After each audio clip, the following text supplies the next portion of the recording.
Cool. Let's just hope we won't have another problem again tonight. Because that's been really annoying the past couple of days. Where it would just randomly cut off. I didn't even get to finish the video I was watching with you guys on stream last night because... Yeah, thanks a lot, Internet. Alright, I almost forgot to mention I actually did upgrade the little kitty house to 8 because we neglected Pumpkin at 6. Because we really don't need those materials. So like next week I should actually be able to max that out. Wait, which one is the one with Samir chips anyways so we can eventually go after?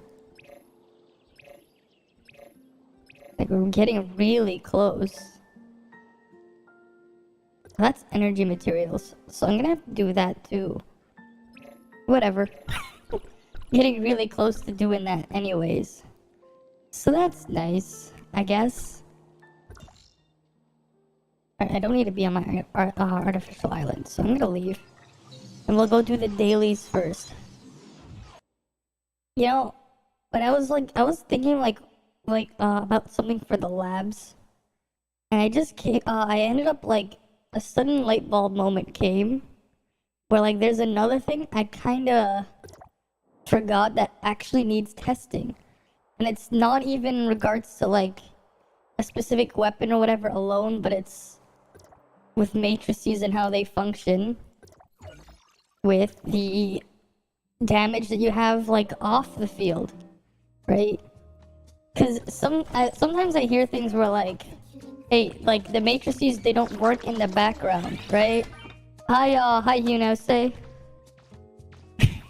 Yeah, the title of the stream is yeah, I hope the internet won't die again, right? Because it's been doing that the past couple of days. Yeah, copium there. Copious amounts of copium will be needed. But yeah. There's something I've been thinking of I also need to test, just to be sure. Because I've seen mixed things. So far it looks like it's working. So far. What's funny is the problem's never been the download, but it's been the upload.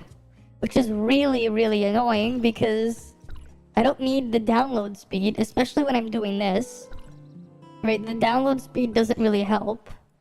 Because I'm not downloading anything. It's all upload bandwidth. But yeah, what ended up coming to me was... Do the matrices of your weapon on field actually have an impact on what's off the field? Right? So I'm gonna do some tests with Nemesis's off-field damage later with some matrices. Because I know the matrices that you don't have equipped on your current active weapon will not work unless there's a special wording that says it's allowed to work in the background. But what about your background damage? That right, because they're not gonna have their matrices to boost them if they're in the background. So what's gonna happen to those? So that's something I want to test. Right?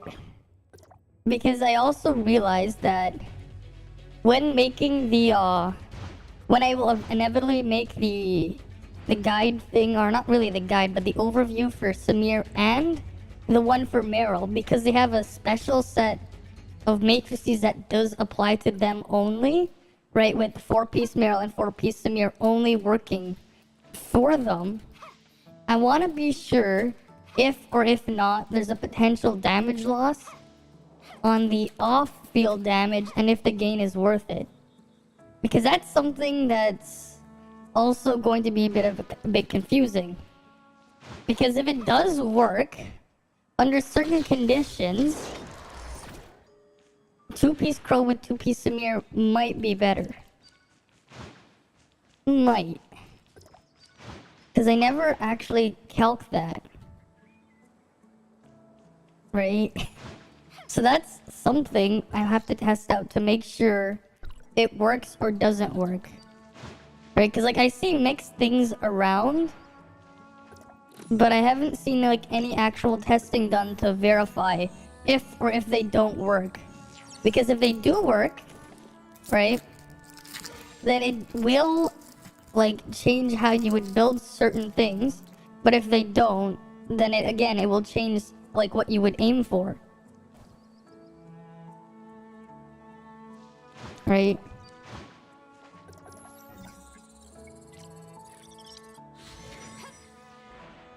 And then we can like even calculate the damage difference there.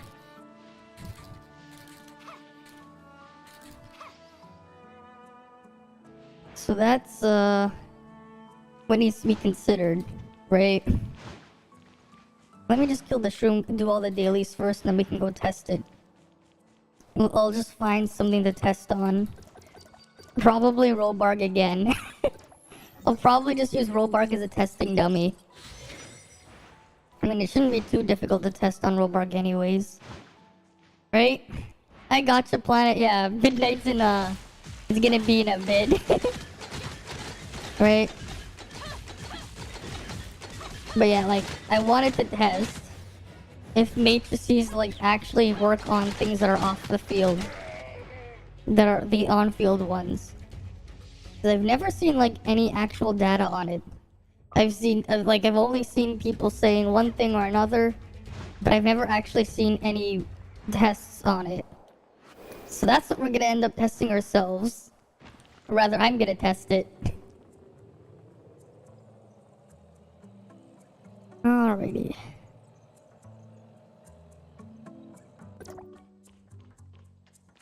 Yes, I saw that picture you made. You just went off the thing. Yeah, you posted in Discord general. Yeah, because like when I was doing it the other day, I went off the map. So now they definitely can't find it. My internet was fine during the day. It did some game breaking shit. Pull it through tonight. Yeah. Well, we're also going to be doing some testing. Right? Because there's a bunch of other stuff I wanted to test. And it will probably end up being like shorter, quick videos for the labs channel that are like, we'll just be on testing various different things first. Because the weapon ones are going to take more time. But like if it's something simple like relics, like a 4-piece matrix set, those ones will be a lot like easier to do because there's just not much that would need to be shown in there. But there's still like a lot of important like information there. So I want to do testing on all of that stuff. Right? Because I'm also going to end up doing a video on like the 4th set of crow matrices. Because those things are terrible. Right? I already have footage of that, like in action with 100% crit rate. So we can just reuse that. But like there's a bunch of other stuff that needs testing. Right? Like, does your on-field matrices have an impact on your off-field weapons that are doing background damage? Right? Because I haven't seen really any information on either. Come on.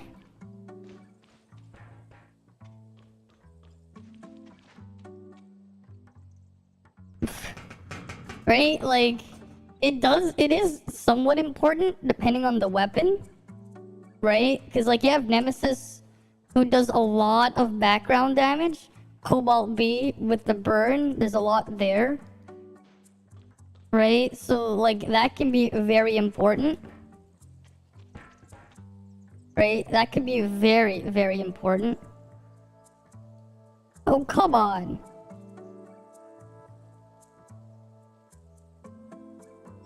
Barely made it. Barely.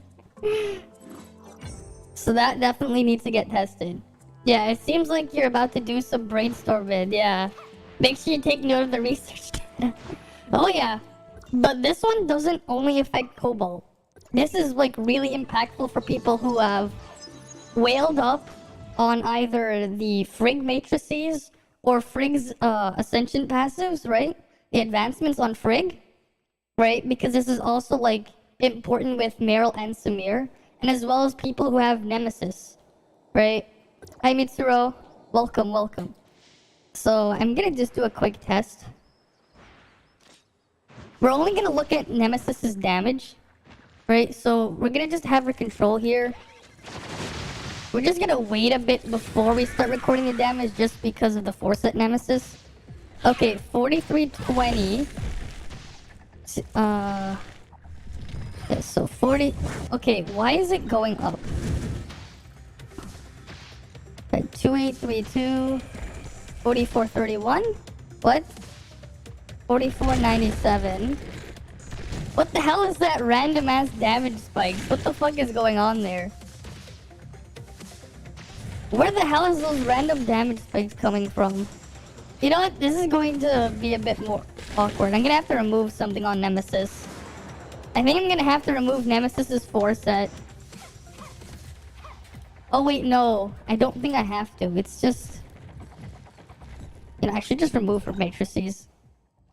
Nemesis's matrices are just gonna overcomplicate this. Right, this is just gonna overcomplicate it. I'm just gonna remove as many variables as I can. No more Nemesis matrices while we're doing the test. The only reason why is because this is the only off-field damage I have. Oh, right, I also have to remove Subas's trait. No traits allowed. Take me with you.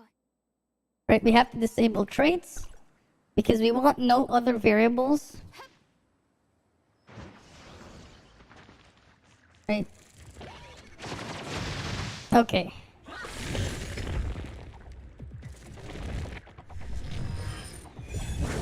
$6,800? Oh wait, I think that was the ring, right? 9,750. 1024. What? 9638. 6911. 9913. Why is the damage still all over the place? What the fuck? I didn't have any like special damage buffing. It's just the turret being active. Okay, this is just being weird. Because I have no matrices now. What could be affecting Nemesis's damage here? What the hell? The ring there and the number of electrodes, that's it. So there really shouldn't be anything else doing something weird to her damage. Alice is really hot. You're gonna be happy with her at A0, but first, it was the A3 Alice stream. You're not gonna go for the A1 so you can have her copy all your skills? You're not gonna go for that one? Because that one sounds like it'd be pretty cool. Yeah, you didn't know? A1 Alice can copy your skill when you discharge? Like she'll discharge and copy whatever? You can basically use her as a universal support on CN. That's like that's what her first A1 passive does. Like it's just basically a universal thing, but it's a bit more limited. Okay, let me just try the test again. Basically mimic any weapon, kind of, yeah. 4,052. 3681. Why the hell is the number going up? I don't have anything. What the fuck? I am really confused. Why is the number getting bigger? Why was the number getting bigger? And then it got smaller. What? What the fuck is going on with the number here? That makes no sense.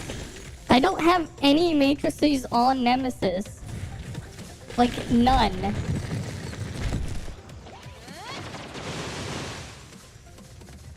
Okay, I'm gonna have to try a different target, because Robarg is acting really funky. And not in a good way. Damage range? But like, I'm only testing the turret damage. I'm not even looking at anything else. It's just her turret. So like, it's just weird. Because the turret is like right on the target. Right? Is she a ditto? Kind of, but not quite. Well, I'll show you guys later. I guess the game is having a damage rate, but it isn't displayed. That's a possibility, but this is making it even harder to test. Because...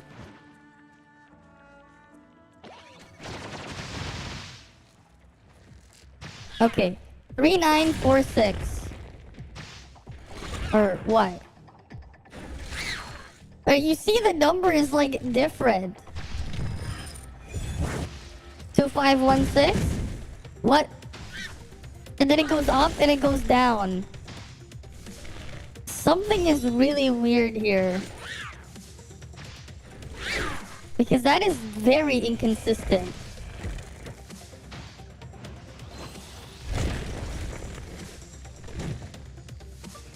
It makes this even harder to test. 3019 4357 28. Like what?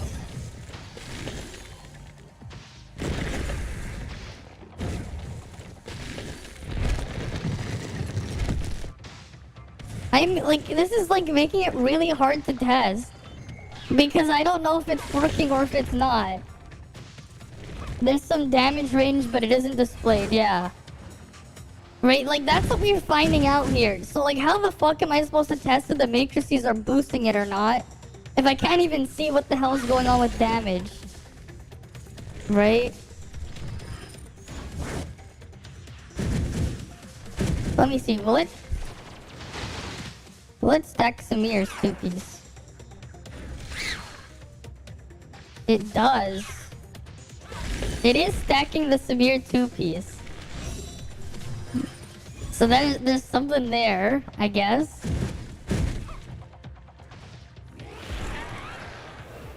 Right, like it is stacking Samir's 2-piece.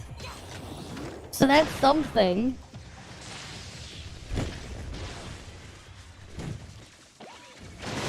But like, it wasn't a really easy way, like it's not letting me test itself. Is the matrices really boosting the damage or not? Right? Because it's kind of bizarre there. Maybe it is. Right, hi Spyrix X. Well, I guess we found out the game has damage ranges. Right? It actually has a damage range. So, I was trying to test something. I ended up figuring out something else. The game is not consistent with showing its damage. It actually measures damage in a range, which is kind of bizarre. But the game has a damage range. And we found that out when I was trying to test if matrices work on off-field weapons for off-field damage.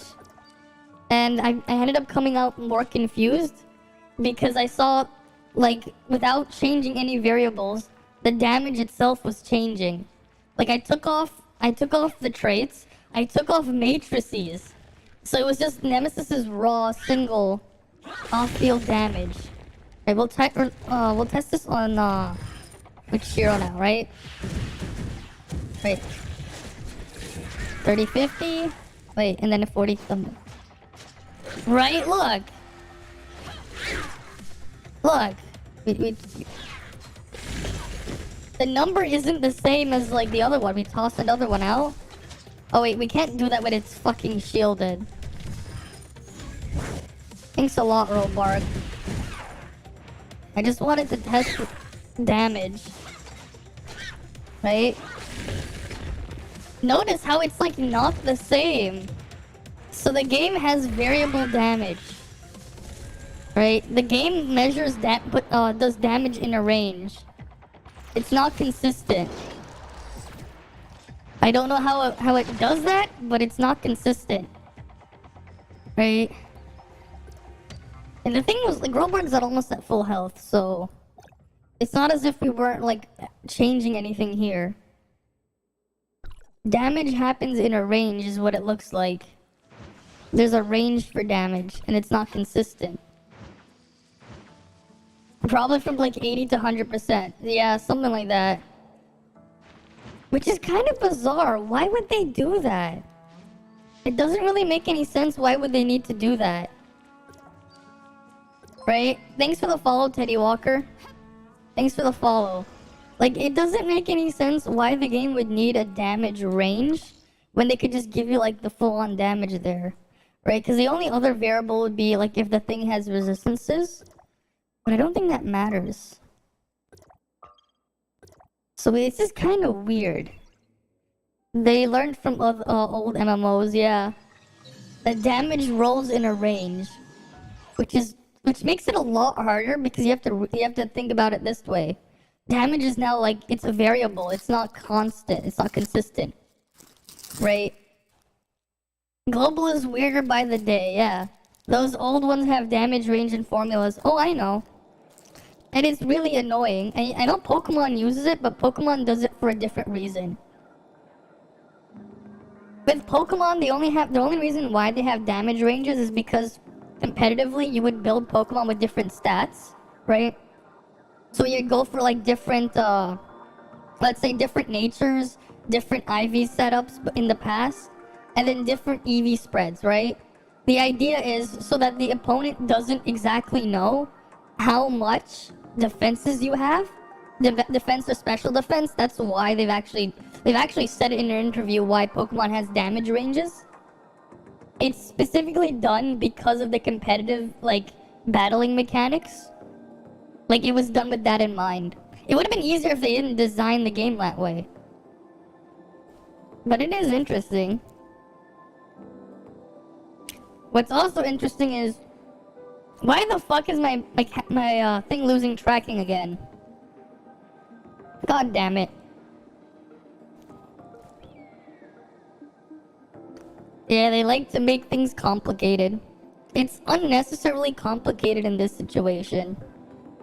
Because like if they wanted to talk about PvP, it's just like everyone has fixed stats in PvP, so it doesn't even matter there. As for the rest of the game, it's like, again, like, why? Right? Hi, Sweet Maid. We just figured out that the game actually has damage ranges. When I was trying to test something very specific, we found out the game has damage ranges. It's cause it's cool, I don't know. It's just kinda silly. Because now it's just like, you can't even evaluate things on the actual damage you see on the screen. Because everything's in a range. Right? Damage is in a range. So like, it's not even consistent, even if it's the same enemy and you didn't change anything. Right? You remove all the other variables and it's still gonna be in a range. Though that would also make sense, kind of, from when we did the testing before on damage, like, on damage percent being multiplicative and not additive.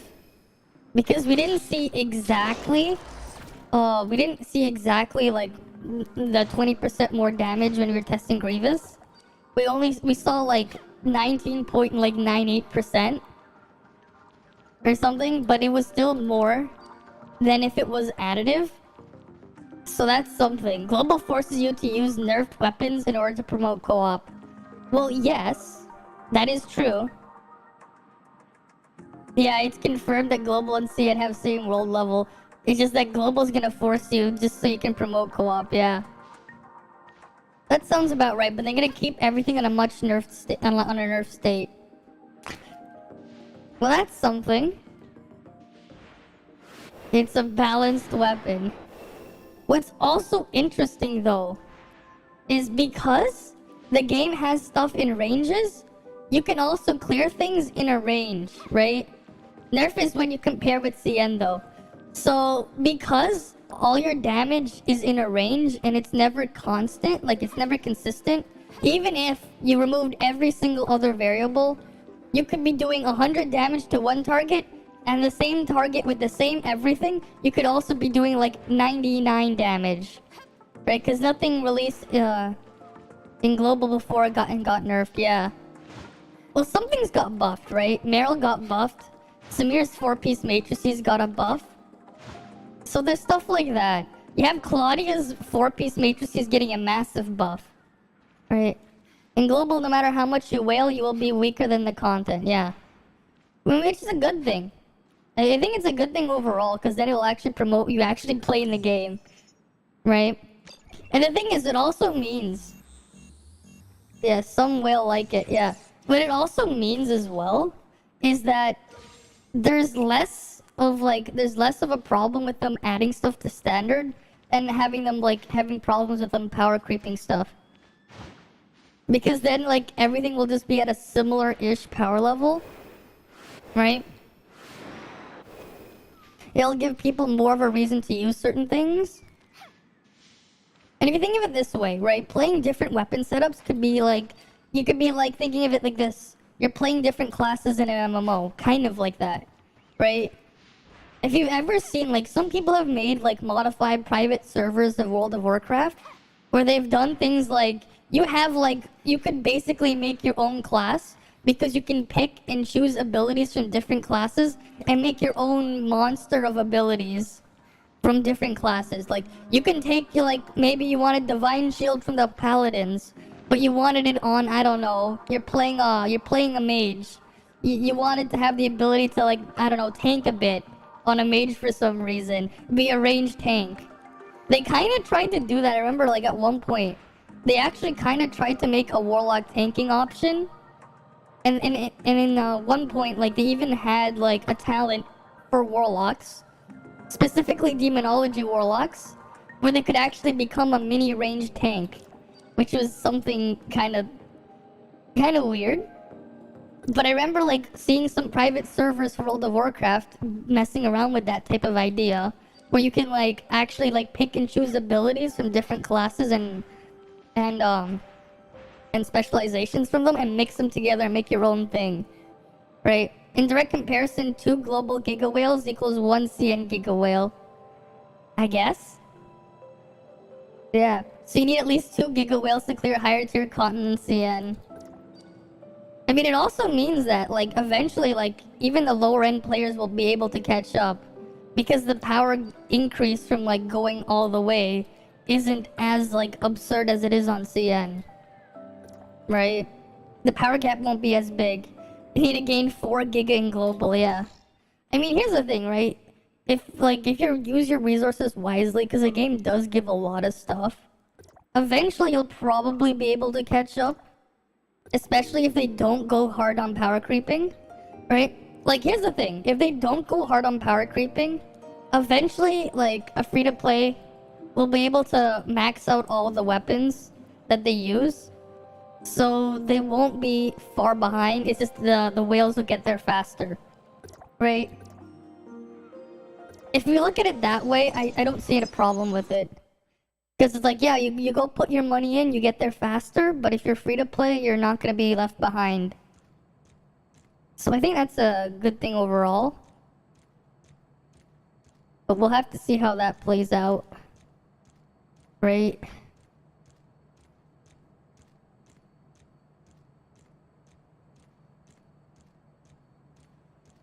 Oh no, that's not it. Yeah. As long as you can, all you need is a big whale crew.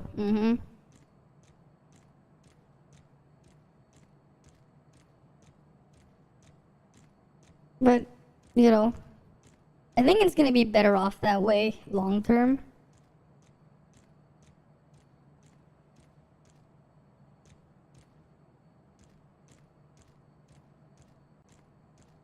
Let's just fill this squiggly mess up.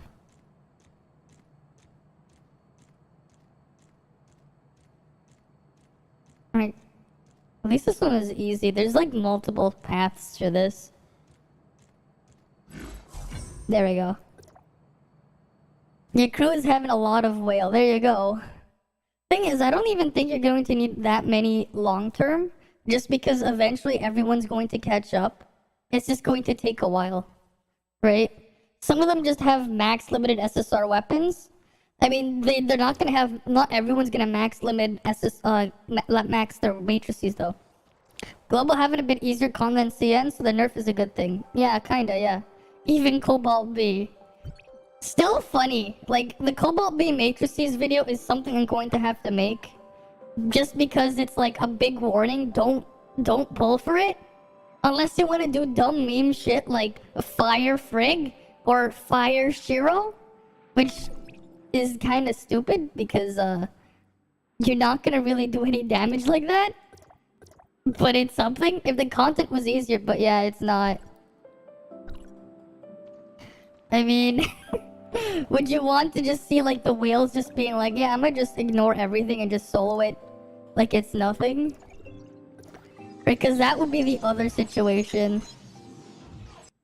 So it's kind of like, it's a weird one. It's a bit of a weird thing there. But hey, it means, at least it'll mean like the standard SSR stuff will last longer. If they actually do follow through with it.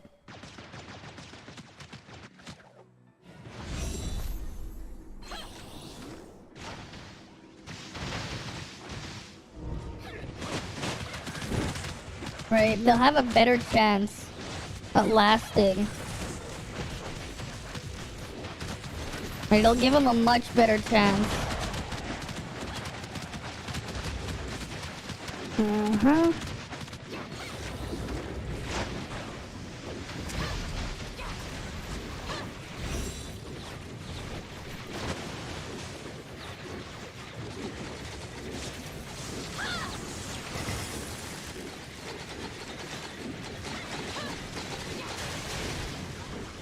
You know how much it costs to mount equipment to 1 star and see at almost 40k XP? You mean to max it, right? Ah. Because Ruby can detonate and burn. Also, Lava Bomb can actually replace Cobalt. I guess, but Lava Bomb's a pain in the ass to use. I mean, here's the thing. She detonates all the burns. So I wouldn't say it's a replacement, but rather something that supplements it. Right? There's nothing stopping you from using Cobalt and those. But here's the thing. Is it even going to be strong enough to detonate the Lava Bomb's burn? When you could also just run 2 damaging relics, right? You could be running Coulont and like Drone or Omnium Shield as your 2. Instead of using one of your Matrix, not your relics, I mean, on Lava Bomb. Yeah, the other relics are better for DPS rather than using Lava Bomb. Exactly. And also, they're a lot easier to use than Lava Bomb. Lava Bomb's a pain in the ass to use.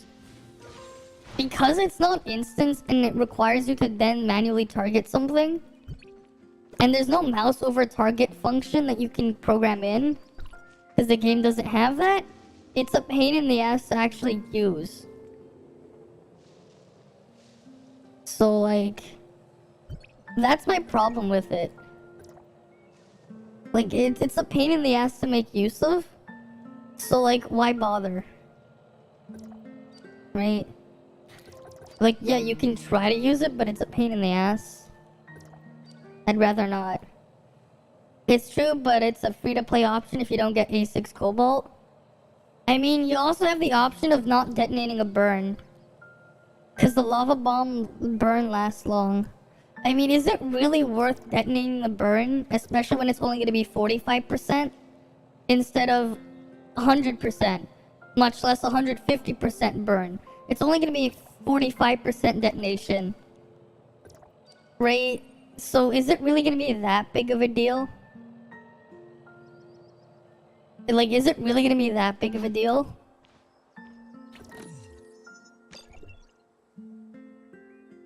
So, like, that's how I see it.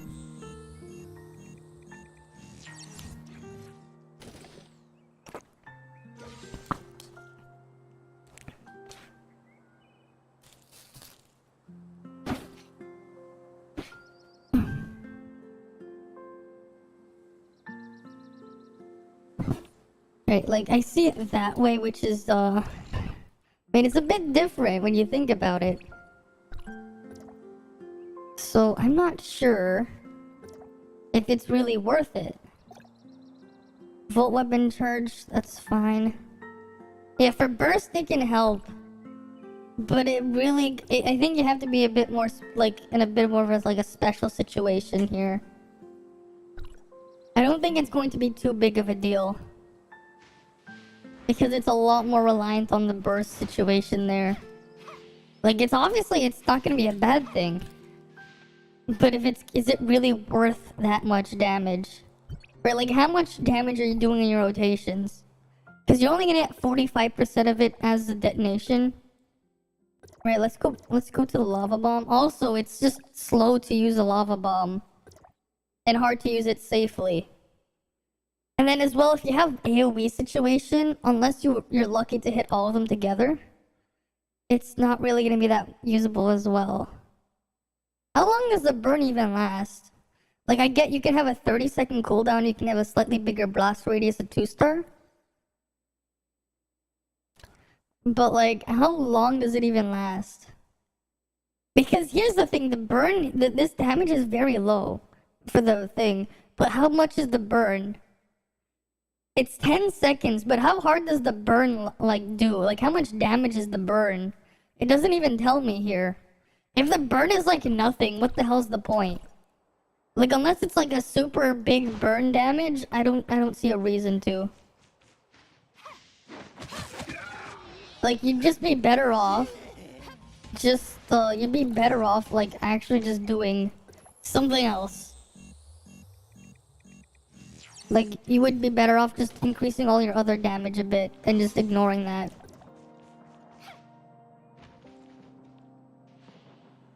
Like, I just don't think it'll be worth it.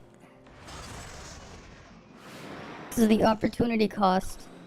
Right, the issue here is the opportunity cost. Like, sure, it can do some damage, but is it worth the opportunity cost? Because it doesn't really seem like it's worth using.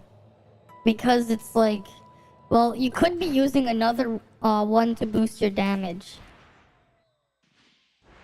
And if you'd rather be using another one, then what's the point?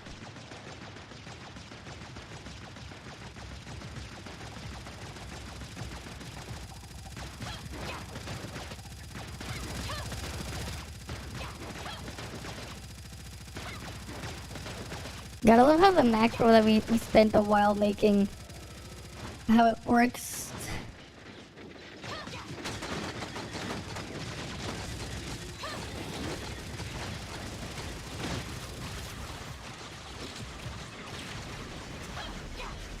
Oh, he glitched.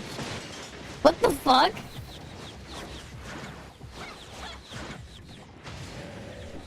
The thing glitched. The thing was just like he didn't know if he wanted to be there or not there. At least this works.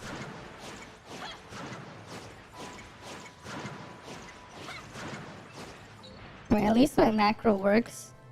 Now sure won't be a pain in the ass to do the combo in exactly correct, like perfectly. Because, macroed combo.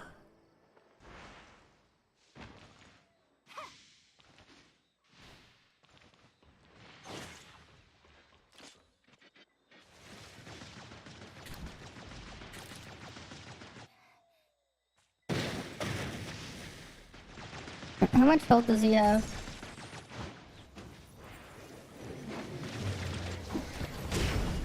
Oh, he's dead. He's dead. Okay. He's dead. Alright, hi Scotty. But yeah, like even if the burn lasts 10 seconds, it still has a 30-second cooldown. So like, you're only gonna get like 1, maybe 2 detonations of it. And it doesn't, I don't think that the damage like is even high for it. Doesn't really seem like it's worth it.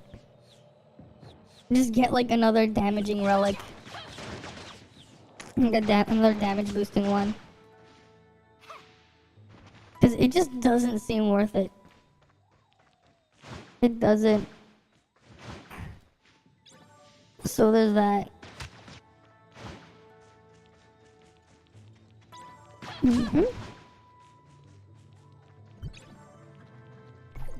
Let me put on a simulacra trait. I knew you would pick me. Gotta wait for Anna to use the burn build then and detonate with Ruby. Pretty much, because Cobalt is way too expensive. Way too expensive to recommend. Right? Like, you're better off just getting more, like, wailing harder on Ruby than you are on getting Cobalt up. Because of, like, how much more of an impact Ruby will end up making. So it's just like, unless you were gonna already whale them up, both up anyways. I mean, if that's what you were gonna do, more power to you. But otherwise, it's kind of just eh. Well, at least we won't have to wait that much longer for the test server, right? Yeah. More expensive character Cobalt, exactly.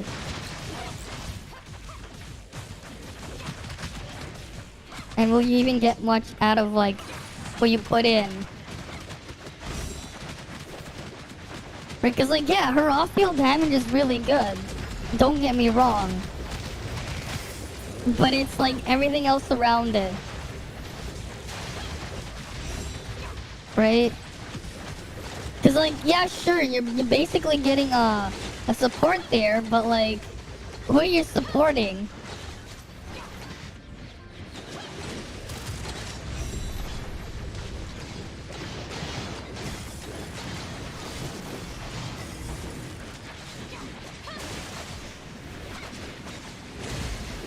Right? Like, who are you supporting? And that's the situation she's in right now. Yeah, so Burn Anim Ruby will be the way to go for consistent DPS, yeah. Pretty much.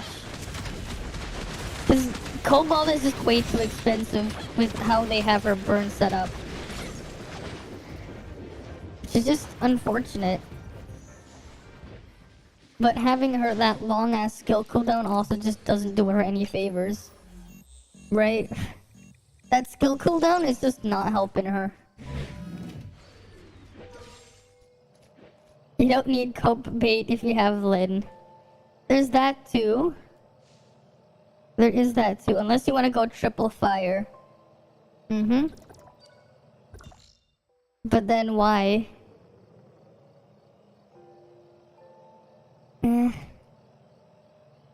It's like, yeah, you could go triple fire, but why? Why would you do that? I don't know. We're gonna kill Sobkek? Is that what's gonna happen now? We're gonna kill Sobkek?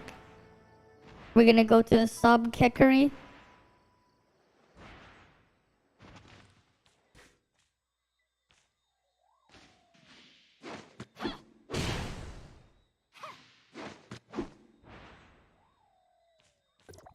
Probably. Only triple element that deals good is Ice and Fizz, yeah. Well, that's on CN too, right? That's not on Global. We don't even have triple Fizz on Global.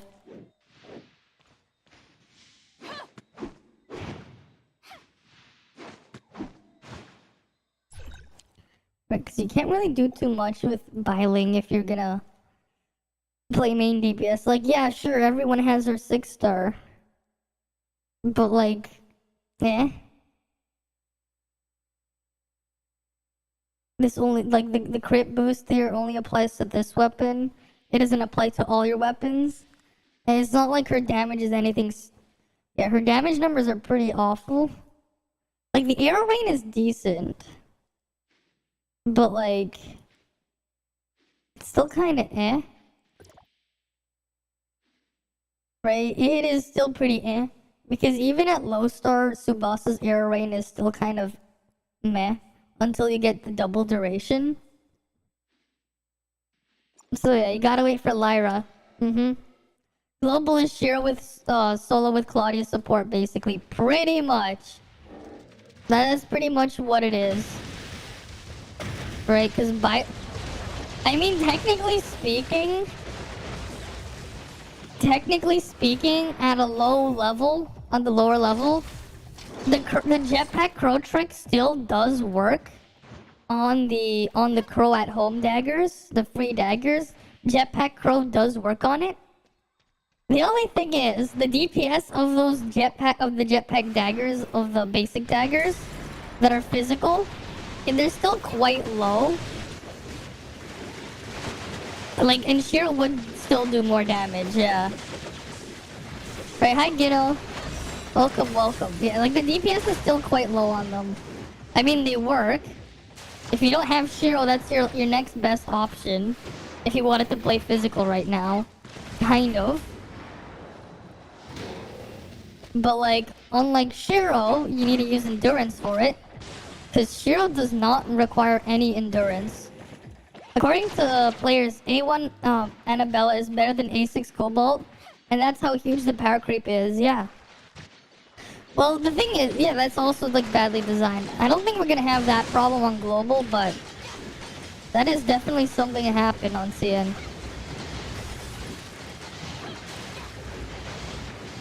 Right. That is definitely a problem with CN. They kept like having like absurd amounts of power creep. Oh no. I had aggro. Whatever.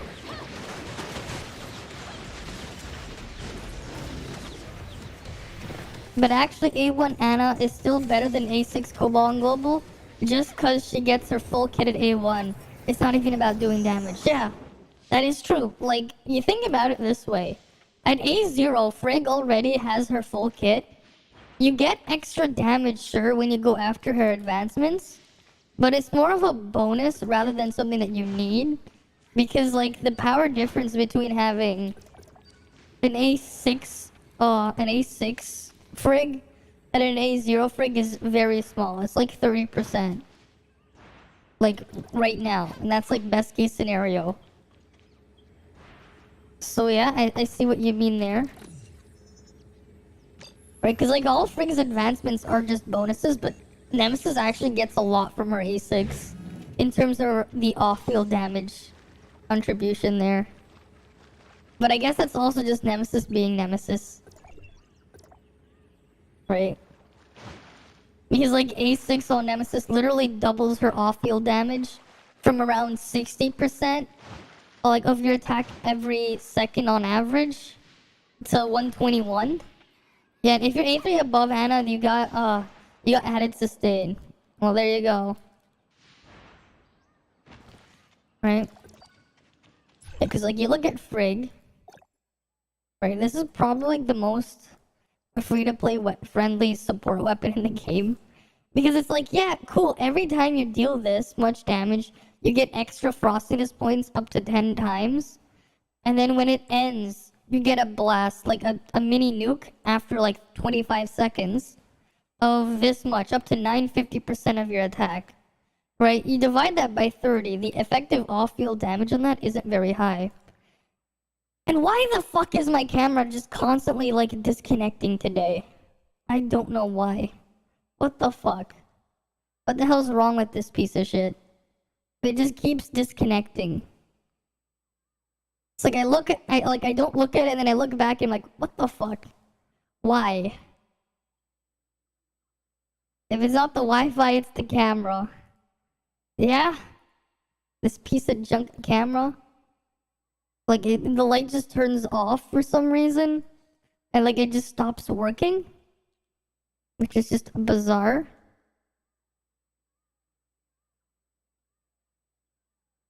Alright. Right, like we'll take the calculator here. Right, the max value of A1 Frigg right here. Right. Let me just scroll up so you can see it better. 95% is the stacks, right? So 95 times 10 stacks, 950. Divide that by 30. That's only 30% of your 31% of your attack, right? Yeah, if you use Annabella off field damage, but yeah, currently strongest A0. Alright, then we go to A3. The limit is now 15, right? So now instead, yeah, 95 times 15, right? 1425. Divide that by 30. Okay, yeah, 47.5 now is your off-field damage. And then let's say, what is this? When using the discharge, current frostiness plus 5 to all of the targets in the frost domain. Okay, so when you use a discharge, you get the current one. Let's just say you use it twice. Let's say you use the first one, and you have like maybe one stack, maybe 1 or 2 stacks, so you'll have 7, and then maybe you do one more when you have 15, right? 15 is your cap times right, let's say 0.25. No, that's no 25. Right, you have 550 and divide that by 30. That's the effective DPS there, and you add that to the 47.5. You're at 65% at 3-star as our off-field damage contribution. Then here, shattering shields using frost weapons will cause the target for 2 seconds, will freeze it, and cause a frostiness points. This one's a more of a separate kind of thing. If the target cannot be frozen, damage dealt is double. This one's a bit harder to measure, and the last one isn't that much. Right? Like, the 5-star is a bit of a weird one, because it's only when you shatter the shield, and it's only for the target that was shielded. Well, they'll take this damage. So you won't get it too often. But let's say you actually do get it, maybe like once every domain, every like 30 seconds, best case scenario. So then let's just say the max value here, 15, right, times 2 times 35. Oh wait, no, we're gonna have to do that. It's 1050 there divided by, this is because this will be on bosses, right? 1050 divided by 30. So another 35 added to the 65.83. Right, 100% of your attack effectively, that's the DPS. But that's only if it's a boss. If it's not a boss, then that 1050 is halved. And then you divide this by 30 afterwards. 17.5 plus, what is it? What was it? It was like 47.5. I think it was. Yeah, it's not really that much off-field damage. Right? Like, Frigg has very little increase when you actually star her up. Right? Like, they're nice bonuses, but it only ends up being a small increase. The Global 2.0 leaks, they show the gachapons. I didn't see them. I'll go look at them after, actually. We can go look at those in a bit. But yeah. So I guess it's like a situation kind of like that, I guess. Where some things, they don't have too much to gain. And some other things do have a lot to gain.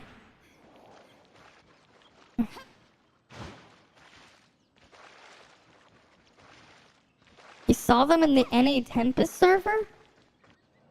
What Tempest server? What do you mean? What do you mean by the NA Tempest server? Is that where your other account is, but like, okay? Let me just go do the doll thing first. Yeah, the server you're in is Tempest. Fair enough. Fair enough.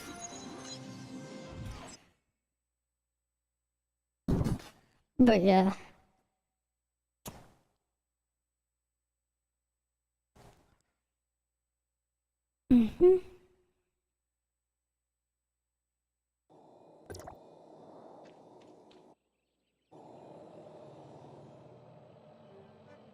Alright, first, let me go do the thing here. Alright, let me go grab my Smarty dolls. Easier is just go to Sova's Twitter. Alright, we'll go look at that after then. Why would they be in the server though, like, on the Tempest server? That's what confused me. Why would they be there? But yeah, we can go check his Twitter after. No! God damn it, this claw machine. You can't even grab it when it falls there.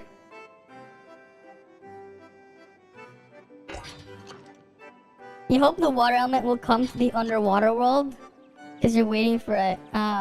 People just link it here. We have a leak shadow, yeah. I see. Fair enough. Alright, let's play it. I mean, I could just check Ida Cafe, to be honest. Welcome, Vera Magnus. Magus, I mean. Yeah, sorry about what happened last night. My internet, like, actually just died. And that was, like, the 3rd day in a row where my internet just randomly decided to die. Don't know why. But my internet's just been like, yeah. We didn't even finish the video we were watching yesterday. I did a test earlier and I found out that the game does variable damage, which is something. It means testing for damage on certain things is going to be even harder. Like, as I removed as much variables as I can, but it looks like damage happens in a ranged. Yeah, Ida Cafe would be good, yeah. Oh, definitely.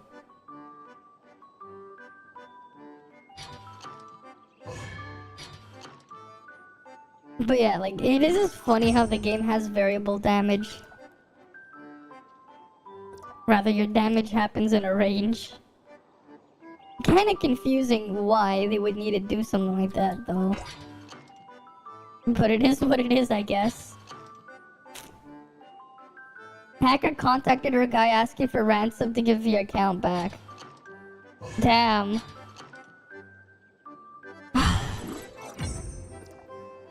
That's something there. That is something. Asking for ransom. Crazy. That is crazy. They need to do something then about that, cause that ain't good. You thought everyone already saw the Gachapan machine from Gate. Well, yeah, I saw it from Gate's stream, right? We saw it from Gate's stream. Not only that, did he disband the crew? Dude spent time to make. God damn. God damn it. Why? What the fuck is up with those people? Yeah? It's like, what the hell did he have to gain for disbanding a crew that some guy made? What the hell was the point of that? Right? You saw the items are now confirmed to be the same in the machines. Vera orienteering number is the same, I guess no matter how much you turn it doesn't matter, yeah. Hey Zane! Welcome, welcome. Yeah, it's faster and faster. Well, it doesn't really matter how much you turn it, it'll just progress automatically. He said he was on calling the guy and he was like, pay or I do this. In the global server, not only your what? Not only your what? What is this not only your what? I'm confused.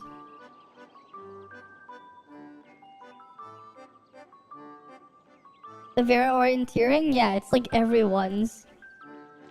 Which is something. The percent is for everyone, yeah. It's just that it was filling up like at a weird rate, and I guess it's just automatic. It's bizarre. Watching 2 stream, the other is Hydrosam, I see. Fair enough. Let's go give the gifts first. Let's go get more. Point store. Gifts. And people complaining about dead servers. They need to do something about that. They really do. Right? They need to do something about the dead servers.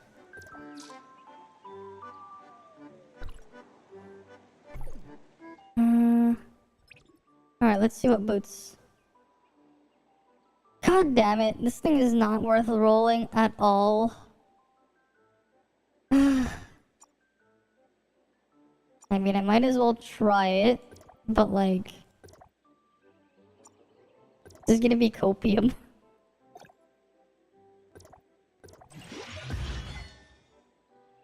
Yeah, it just it became even worse. That wasn't worth the rolling. Nice. Not really. Just wait until 8v8. Is an employee with access to the database? Wow. Yeah, let's see. An employee with access to the database, yeah. The issue with the server is that it costs 500 tanium per transfer. Unless their database isn't hash code, the password, which is, in that case, is not good, yeah. That is definitely not good. Best practice when doing account management system is to hash the password, yeah. It is. Right? You don't want shit like that happening. One sec, I'm just gonna do these. Alright.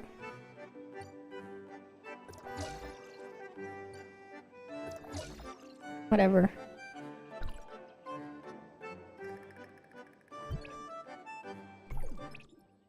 And then we can do the other ones after the reset next week. The current security, yeah, you doubt it. Well, who knows? Right, who knows? Server transfer will be a cool feature, yeah, because then people can just play together more easily. Right? People can leave their mostly dead servers. And then when the population is low enough, they can consider, like, merging. Yeah, might be someone who knows his email or somehow knows him IRL. That's also a possibility. Scary, though. Right?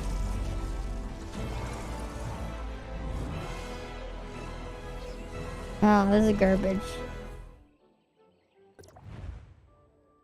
Oh, well. Well, next week I'll get the guaranteed SSR thing there.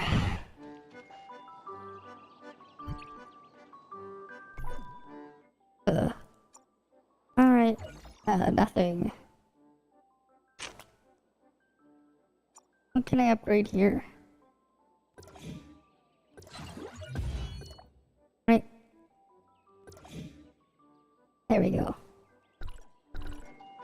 Sex change costs 600 tanium, and server transfer costs 500. Yeah? Well, that's something. Sex change. Right, that's a rip to free to play, yeah. That is. Though, like, yeah, that's what I've seen other games do with server transfers. They make it cost something. That's always been a thing I've seen in other games. Hey, at least it's only 500 tanium for the transfer. Right, how much is 500? Oh, so you're looking at like... Wait. If you want that much, just get this twice. So you're looking at $10. You're looking at $10, yeah. Well, you just buy the monthly pass twice. Right, you get 600 tanium. There you go. Yeah, because they want you hopping on servers every day. You think you purchased the monthly pass? I don't know. The hacker, plus the hacker knew who the high spenders and found their emails and passwords. And so far, the number of accounts and hundreds if, so it's not possible to know all the info that many people without the database access. Yeah. Yeah. You can also just purchase the... Wait, does the monthly pass actually give you tanium? I didn't even know. I didn't even notice. Let me see.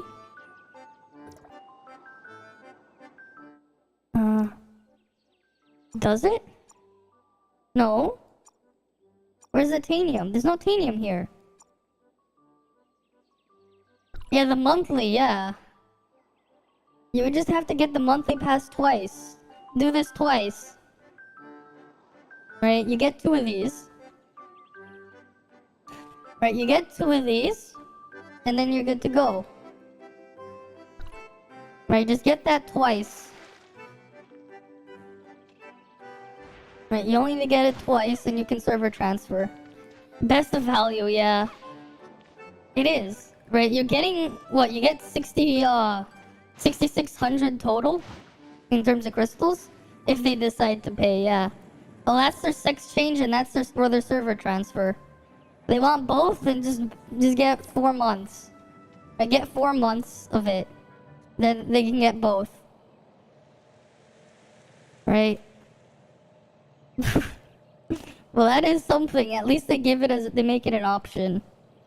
Right? At least it's an option for them to leave. Yeah. 4 times 100 times 30 equals 12k. Yeah? Easy. Easy. Easy 12k.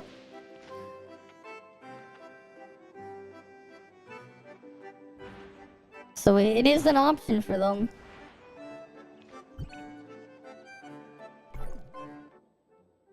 But we're probably going to see an influx of people doing that. So there's that.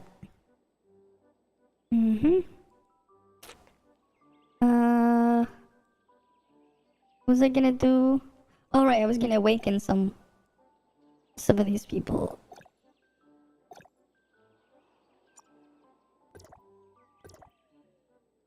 There you go.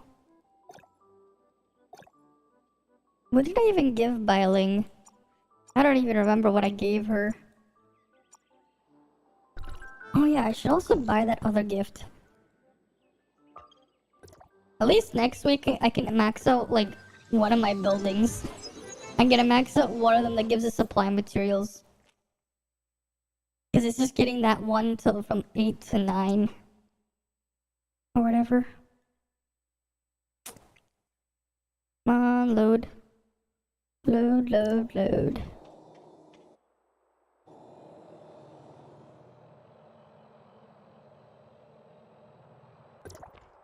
Alright, I almost forgot. Did I buy all his stuff for the week? No, I did not.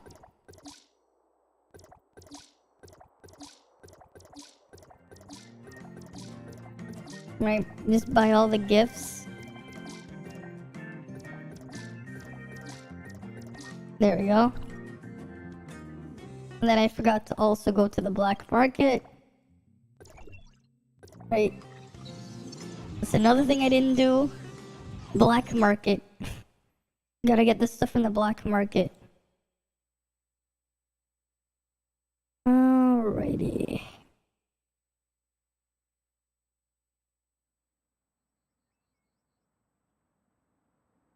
Oh. Ruby JP voice is cute. Okay. There's a subgeg.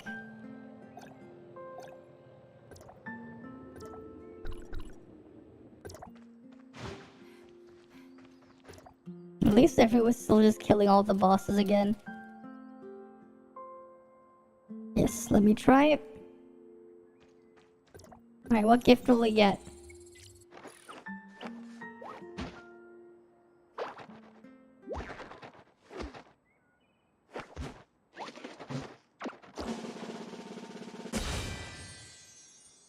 Okay, we got a Tata figure. Sand subkick resists fire and is weak to frost. Okay. Sand subkick. What about the chakram of the sands? Right, we need a chakram of the sands.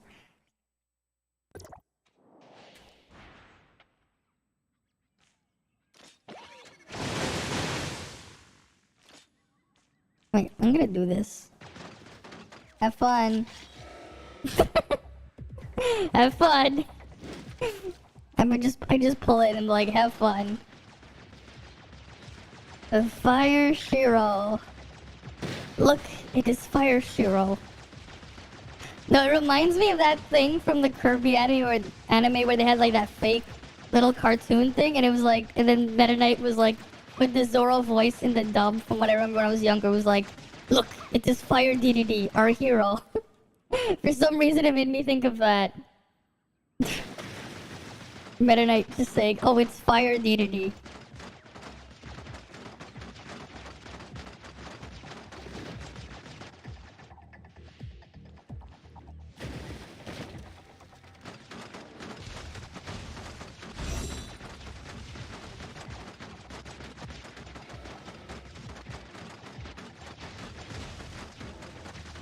Uh-huh.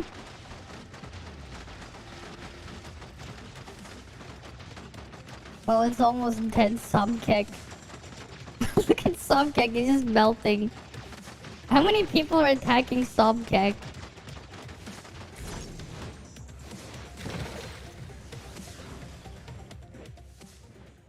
Oh.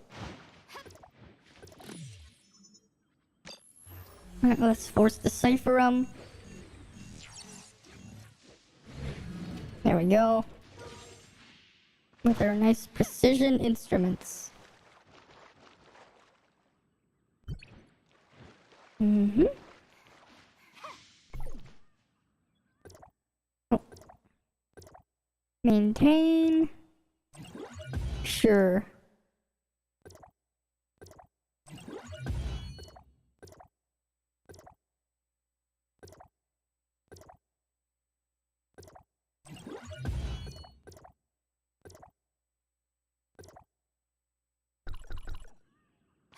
Still a lot of currency I could get if I maintain all of those and a bit more.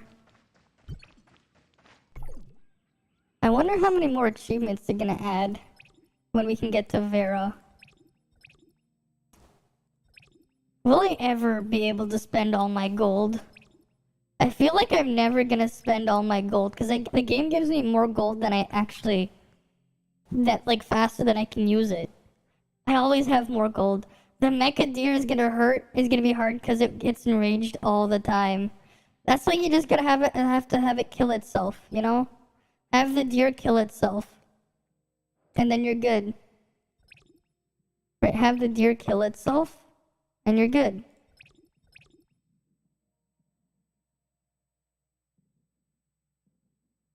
Wait, did I do all the other stuff that was on here? Yeah, that's all Vera materials, isn't it? Oh no, ball cacti? Yeah, that's Vera. Lettuce. Oh, you got lettuce, mushrooms, homie grains. Yeah, I had the yams and stuff. Gate had 7 million gold. I have just over 1 million right now. And eventually I'm just gonna have so many. So much more. I have more gold than I can ever use. He spent it all getting Void Rift hard buffs. Cause each buff costs a lot. Now he has 40k. Wait. You spend gold to get buffs in the Void Rifts? What? It costs gold to get buffs?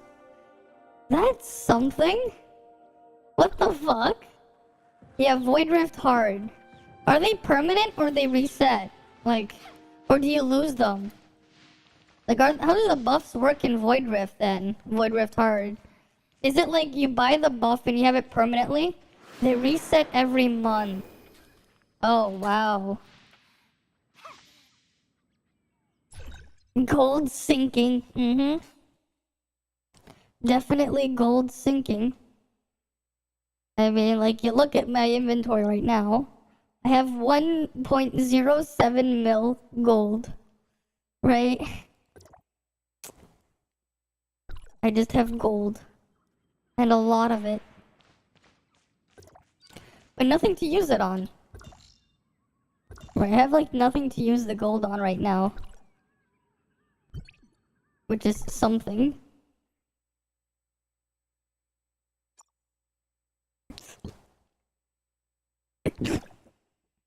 Uh-huh.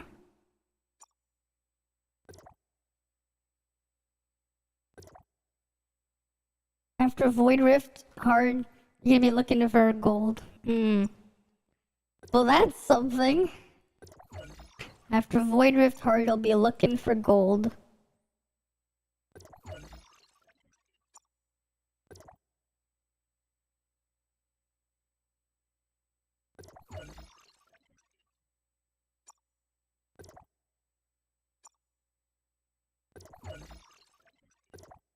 Let's do some fusions. That's some 6. There's 6 of them. How would I get more? People are still in pain for grinding the weapon upgrade mats. Yeah. There's a lot of mats you need to upgrade your weapons. That is true. Why the hell do I still have charging components? You know, you guys should keep your warp energy cells.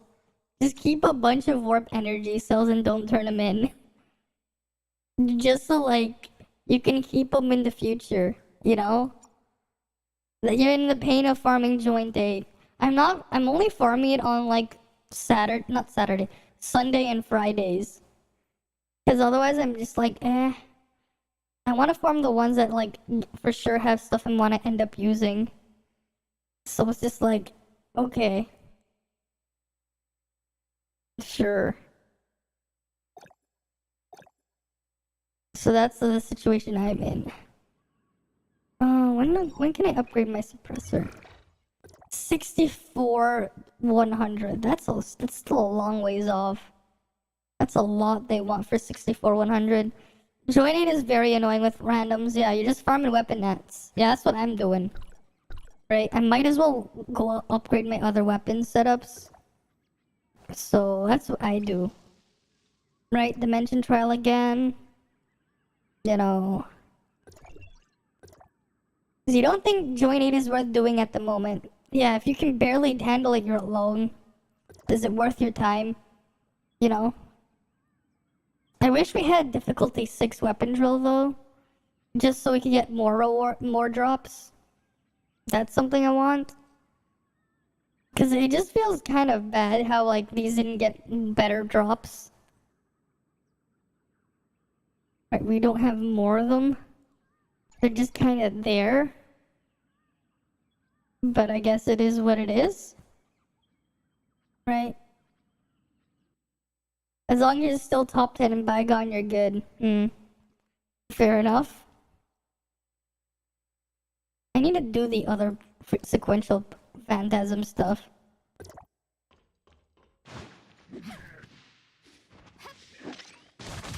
Yeah, top 10 easy. Yeah, because it's just in your bracket. It's not top 10 in your server. Yeah, top 3.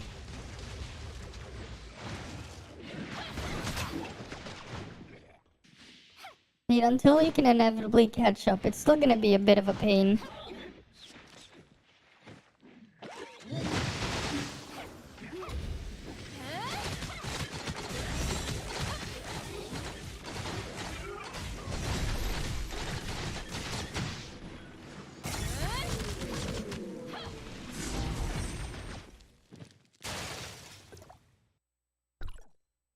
Cool. Right, because, like, it's just, yeah. You have 6.6k points this week? Nice. I still have to do the freaking Frost Challenge in Bygone this week. Because I haven't done it yet. I guess I'll do it now. So I don't forget about it tomorrow. Let me go set up my ice setup. Where's Samir?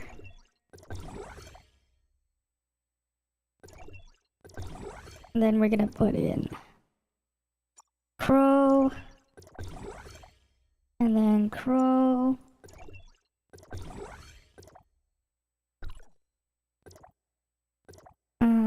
Frigg will get Huma, I guess. I guess I'll give Frigg Huma. I guess. And then I'll put Shiro. I guess you can get Shiro here. What do I give to Tsubasa? Oh. You can have that. You can have that. Honestly, it doesn't really matter. Oh, I'm already using those.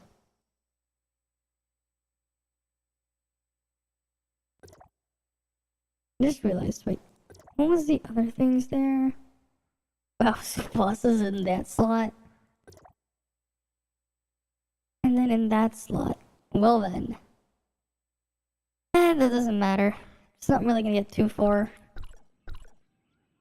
You haven't done Bygone yet? Well, I haven't done all of it yet either. I don't like doing the sequential stuff of the elements I'm not using though. It's just annoying. Alright. They banned the hand cannon. I don't like the dodge challenge. It's just annoying. Because eventually there's just so many of the mobs. And it's just hard to avoid the ones that are in the air. Right? Especially because they do like so much damage. I don't like using the ice ones on there because I can't even like pick them off.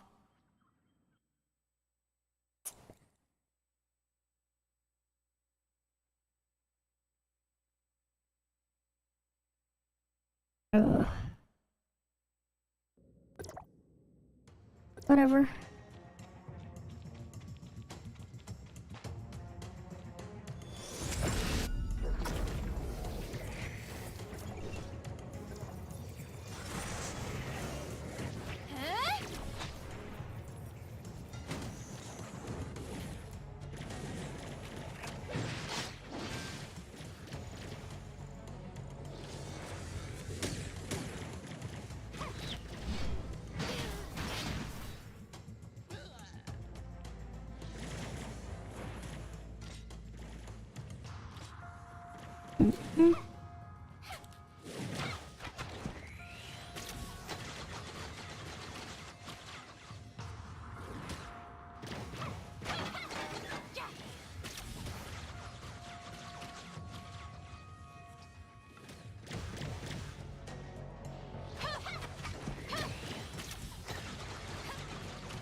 Like, what the hell? What do they expect me to do against this thing? Like...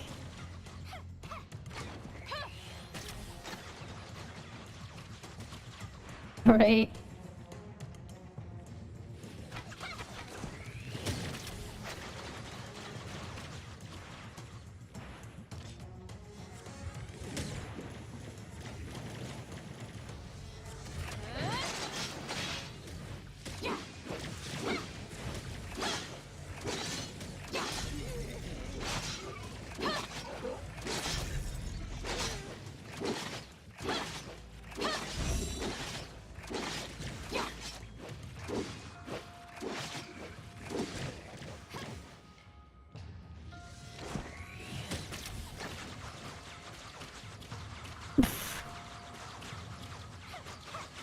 And then that thing's flown away again.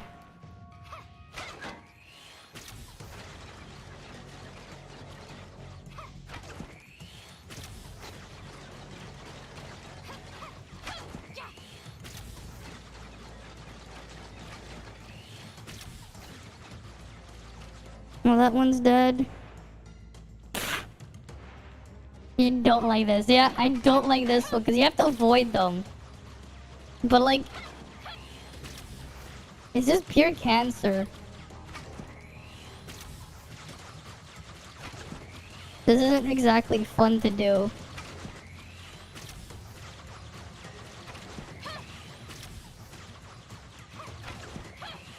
Especially when you have to like...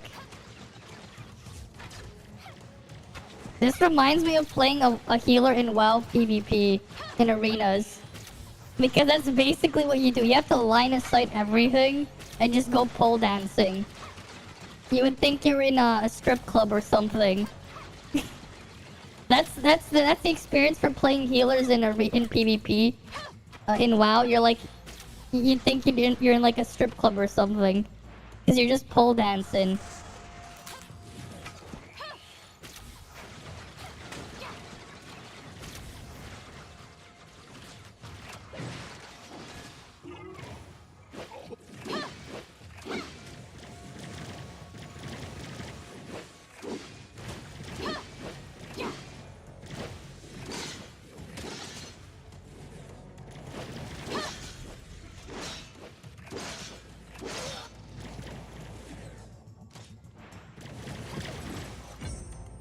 Well, good enough.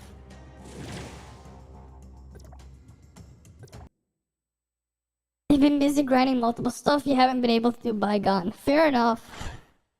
I hope my sequential is good enough there. That was really annoying to do because of that thing.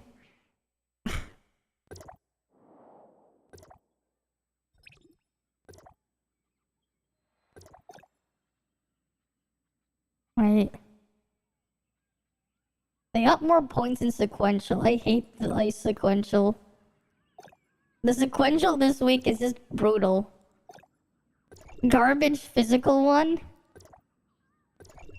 The ice one on this one. And the defender one. Ugh. I hate it.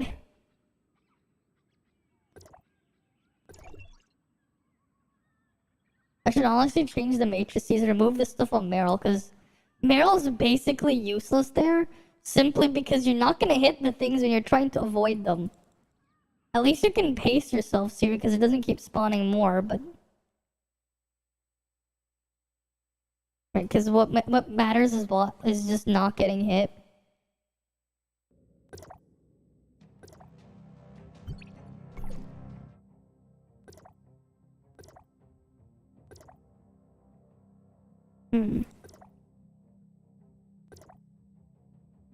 What, I can't remove them anymore here? What the fuck? You can't even do that anymore, what the fuck? Why can't they swap them from the inside? That is just dumb. Because at this point, like, the best thing to do is, like, DPS Tsubasa. To, like, pick them off slowly while you pole dance. While you go stripper pole dancing. Right, that seems to be the tech here.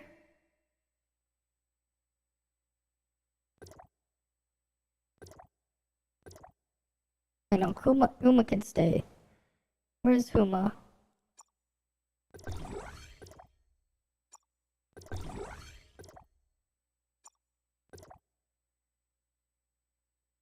Where's Meryl's thing?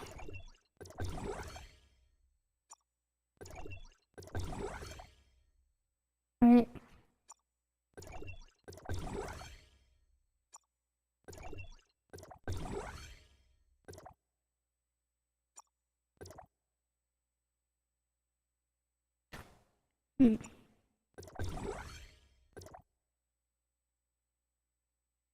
To be fair, since that doesn't really matter, raw stats would help a little bit more.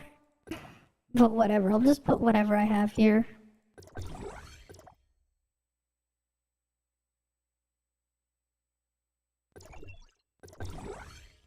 Might as well get slightly more raw stats.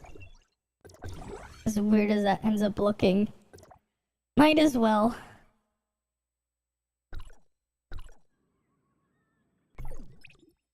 Unless, you know what?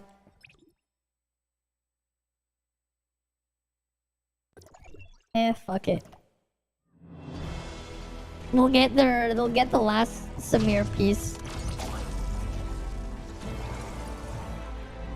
Alright, what are we gonna get? Nope. Nope. Nope. Nope. Nope. Nope. Nope.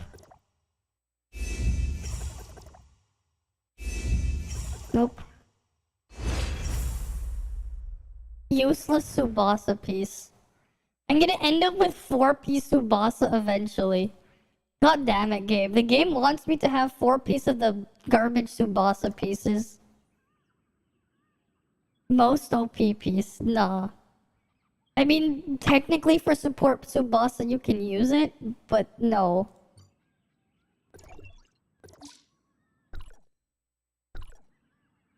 Right. Let me just put the stuff back on. Let's give Nemesis her pieces back. Yeah, it's garbage.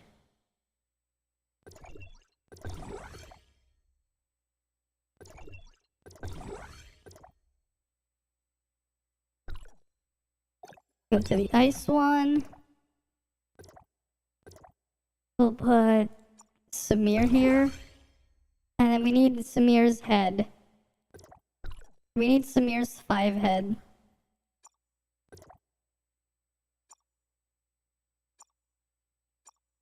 There we go, we have Samir's 5 head.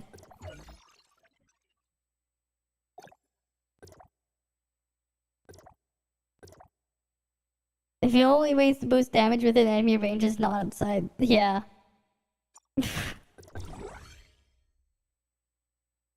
is just dumb, because you're never gonna be in that situation. The 4-piece is usable, but like, calling it usable is still a bit of a stretch. Because, you know, it's only usable on Tsubasa if you wanted her to buff attack. For some reason. But even then, kinda eh.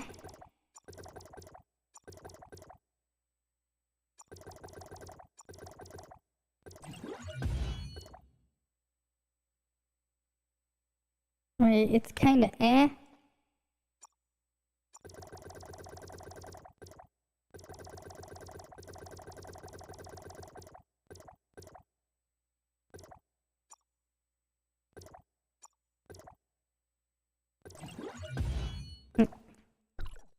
At least now I have 4-piece Samir.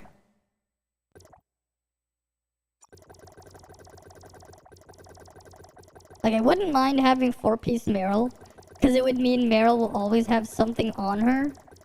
Like, 4-piece Meryl would actually be pretty nice to have, but not 4-piece Tsubasa.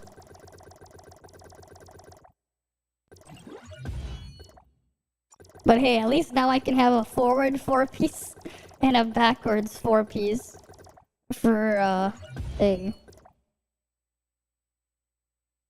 I don't even have enough.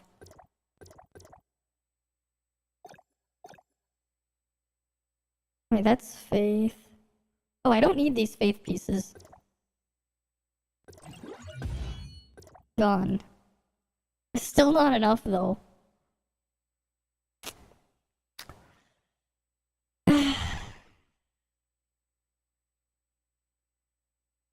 To be fair, that's never gonna be necessary anymore.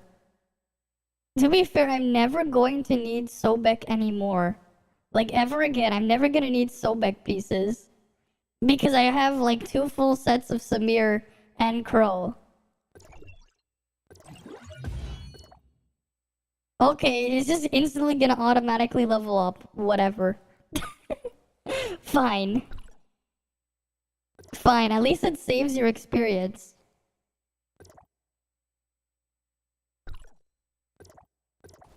This thing will automatically level up as soon as my level cap goes up.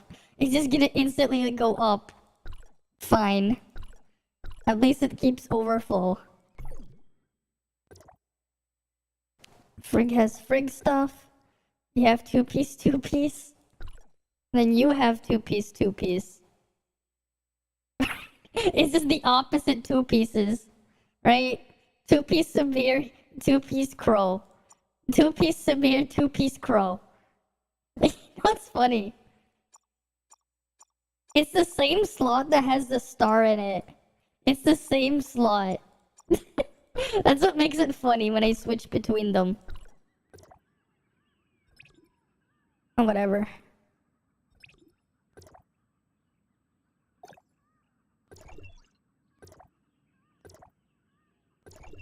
Like, it's always gonna be the same slot that has the thing in them. So that's something, I guess. It's something.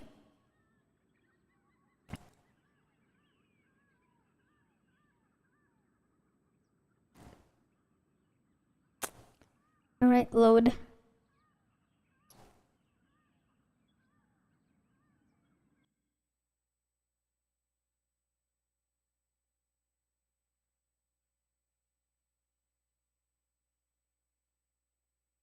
Come on.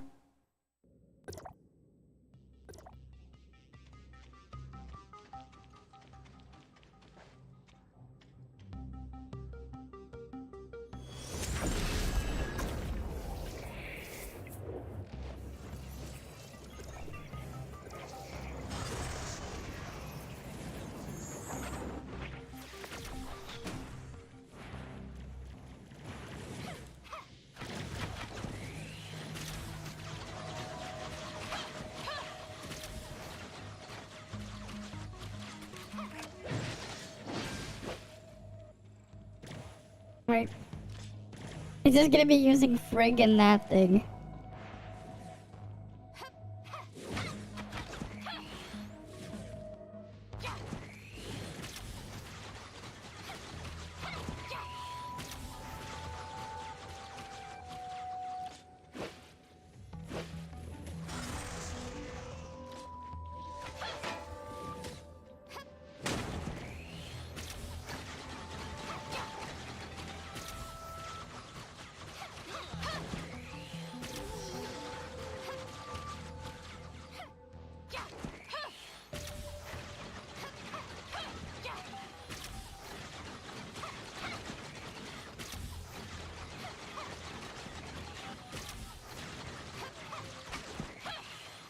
Alright, that one's dead.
This is just so annoying.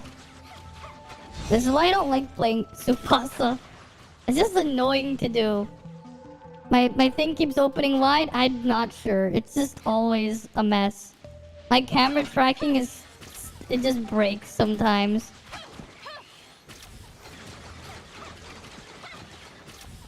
It just happens.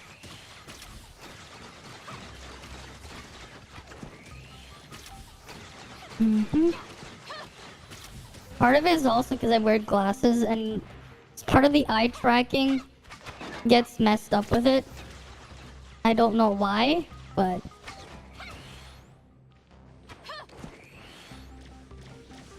But that's just what happens.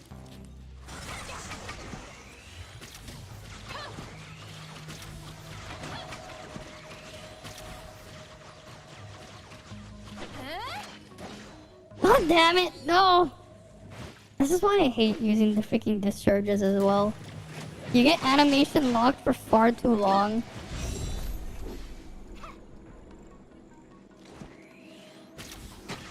Animation locking can be brutal.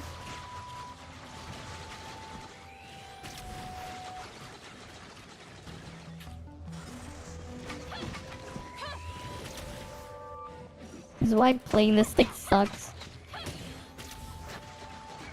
This is the most annoying one to do. Because you get so much points for not getting it. But then this happens.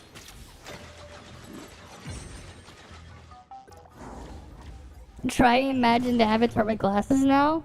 Getting 3k on defense is tough too, yeah.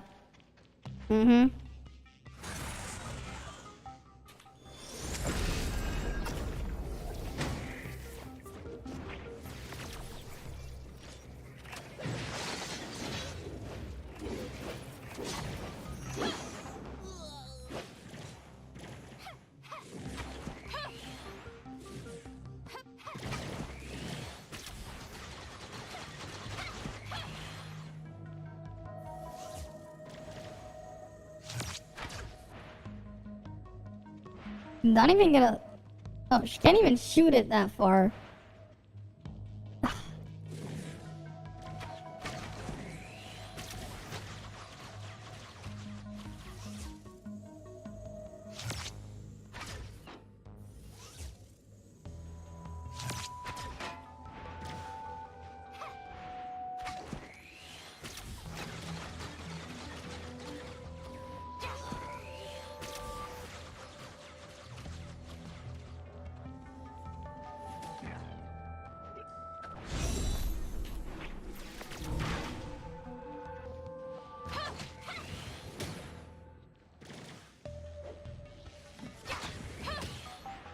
Oh, come on! Wait, I didn't get hit.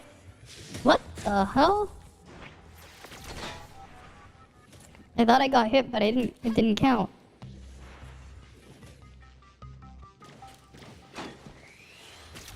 This is the most annoying one to do. These freaking flying guys.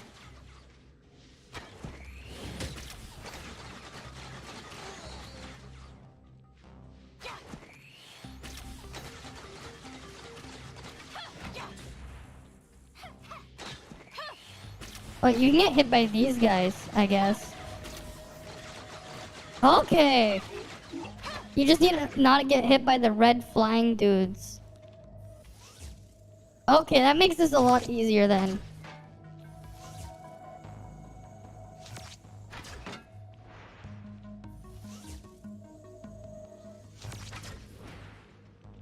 What the fuck? It missed?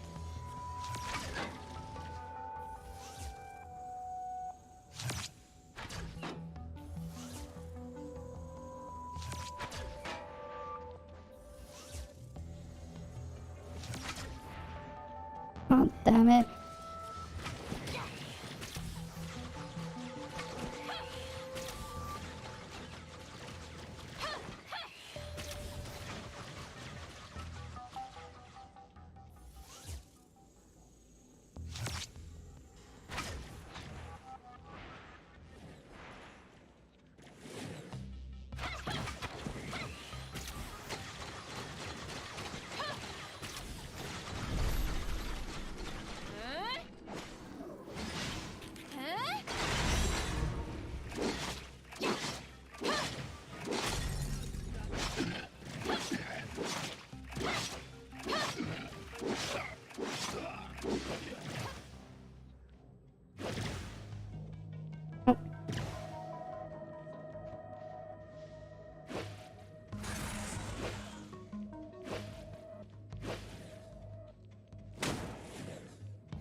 $900 now.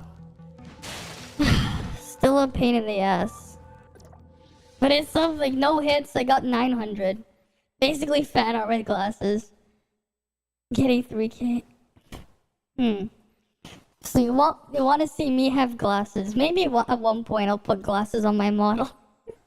Maybe. I really should just get contacts. That would just fix some of the tracking issues if I got contacts. And then put them, just wear contacts instead of wearing glasses. That would actually solve that problem.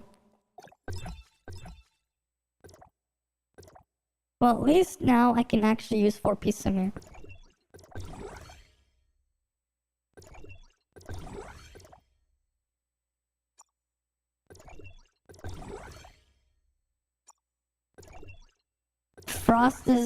Frost on is fun. Eh. I didn't like the Frost one. You could probably get 2K if you could dodge. I have no damage though. I can't get shit on the Frost one because I have like no damage. Like I have no damage for Frost. So like it just doesn't do anything. So it's just kinda yeah. I have like 0 damage. It's kind of a pain in the ass to wear them because the glasses are, yeah, exactly. Yeah, I've never actually worn contacts before, so I've never, like, I don't know how that's like, what that's like as well. Hi, Pleiades. Welcome. Welcome. Alright, we actually got the 4-piece set on Samir now. Maybe we'll actually try regular Bygone now. Right.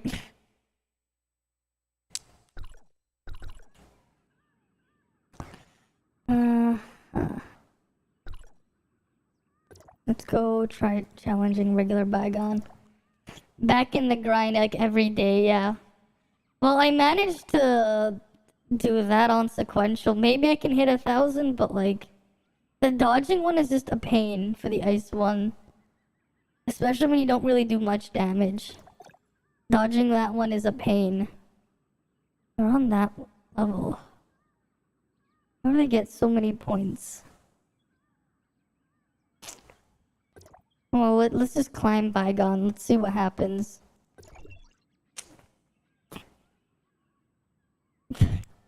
Although I'm not really grinding every single day. Sometimes I'm just like doing dumb shit, yeah. You're impressed that I'm actually in 3rd place. Part of the problem as well is like, I don't have really anything built properly for the other ones. My ice is shit. Like, the only time I actually get good in the sequentials when I can actually use the Volt for damage. Instead of, like, the scuffed ice thing there. Getting high is easy because people are lazy to do it. I mean, this is Radiant server, right? This is one of the busier servers.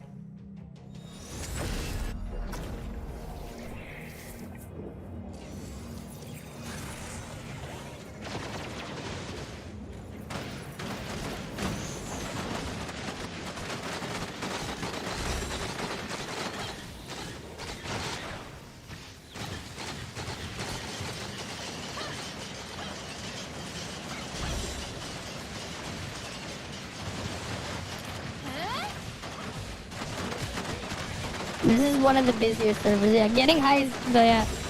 That's not true when you're on Solaris as well, yeah. Fair enough.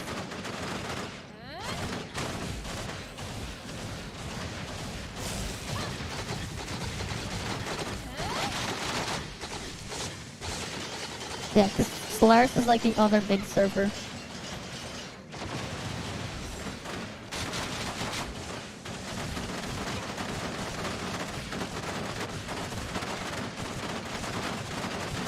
Still haven't upgraded your weapons to 140 yet. I have. Because of like, yep.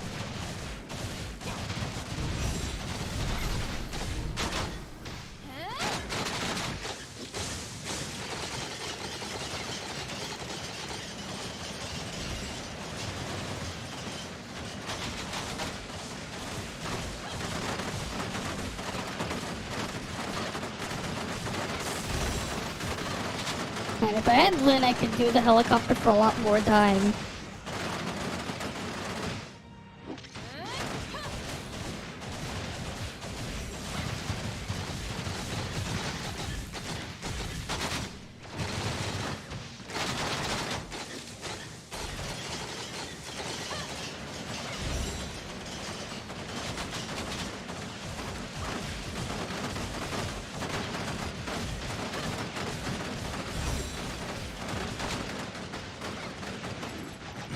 Alright. Next stage. You're also level 331, you're 200 because you don't do Bygone like crazy. Fair enough. I was like level 300 like last month, but then I've just been slowing it down. Because the thing has just been getting more and more annoying. I'm just gonna wait for the cooldown here. You don't like min-max or whatever? Fair. Fair enough.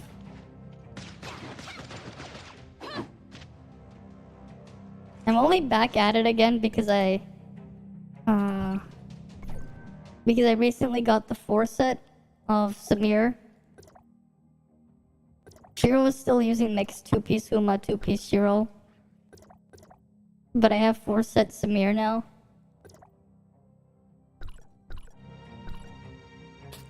So there's that. Alright, come on. Up.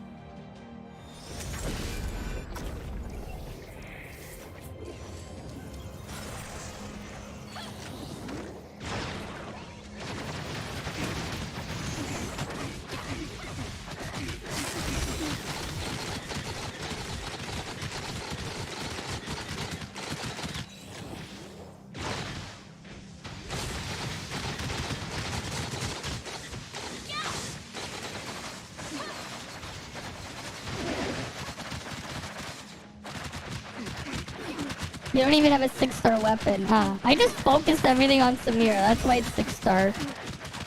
I never pulled a Severe. It was just all from the gold nucleus that we've gotten for free.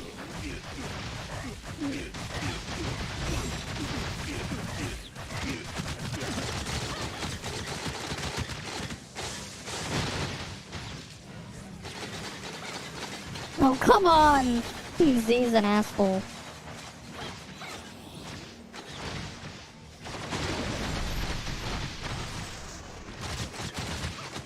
And that thing happens.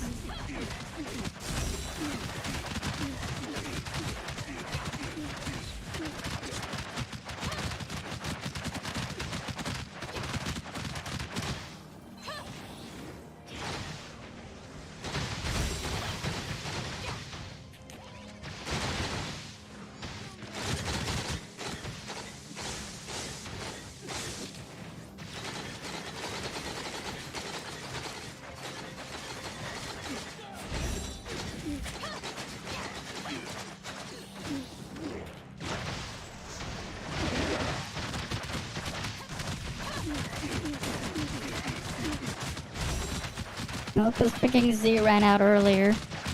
The closest his nemesis was 5-star. You didn't go for the 6? That's unfortunate.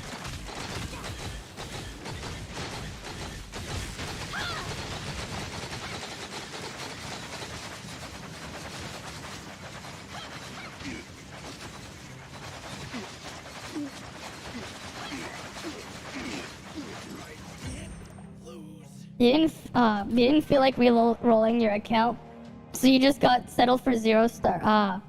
You wish you had enough to go to 6 before. You didn't have the ability to get the 6-star and you'd still go for frig. I see. Re-rolling is time consuming, yeah. That is true. Re-rolling do be time consuming. True. I'll put something at the earlier one.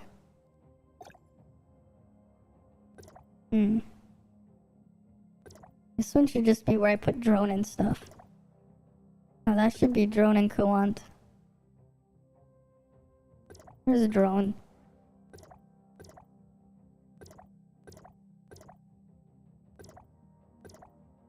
And then the third stage should be...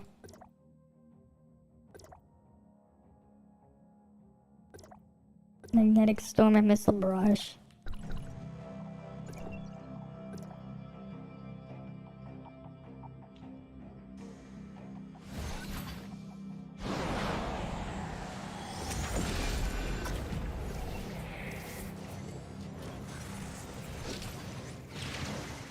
Oh, that was the wrong button.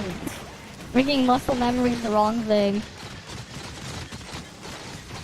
Whatever.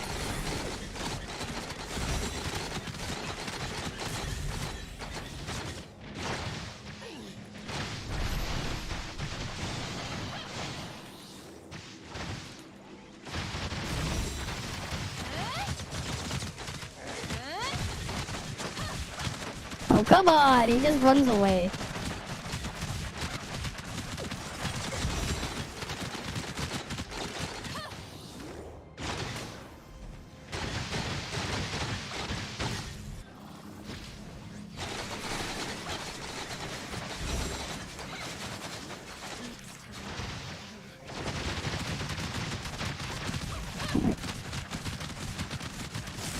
They always, they always counting your joint op pity, yeah. They always count. That's why you need to go for building as much as possible. And people do not fuse thing. Yeah, the rates are worse than joint op, yeah. You only fuse until, like, when you have nothing else to use it with. You don't fuse until, like, you already have all the other shit done. I haven't fused anything yet. Like, I'm going to end up fusing once everything's level 9, though. Yeah, that's why you're maxing out buildings first. Exactly. That's what I'm doing. I haven't fused a single thing. Not until everything's level 9, I'm not doing that.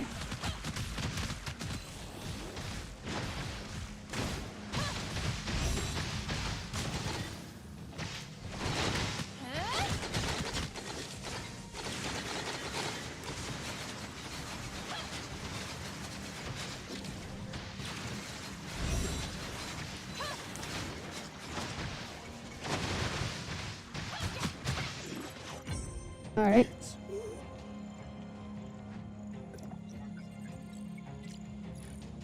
Fusing rate is like 0.00000000001. Yeah. Basically, it might as well be. I'm gonna enter and re-exit just so I can get my cooldown reset.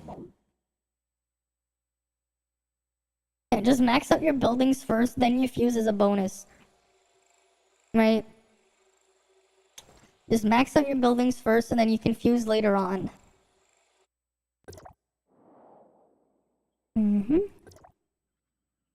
Right, that thing is still annoying. I still keep getting baited by the thing there. You take around 100,000 materials to get one SSR matrix fusing level 9, yeah. Until you get lucky. Pretty much. Pretty much.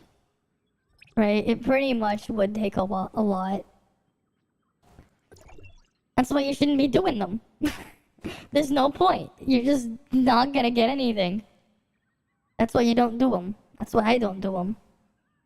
Because it's not worth it. It's just not worth it.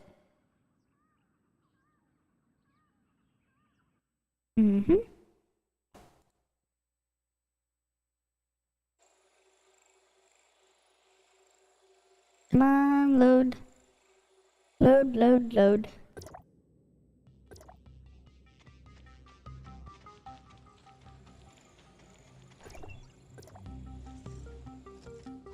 What I'm gonna do first is just gonna fully charge and then I'm gonna reset it. Thanks for the follow, Zicky.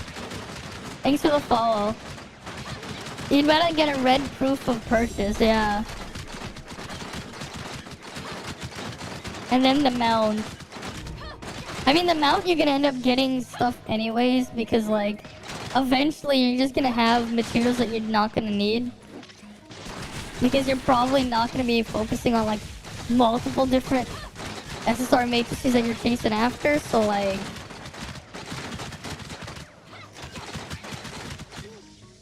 Alright, let's just let them kill me.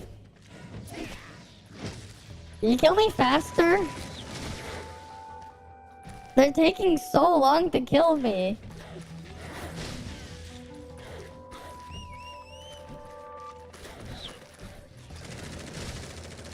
Come on.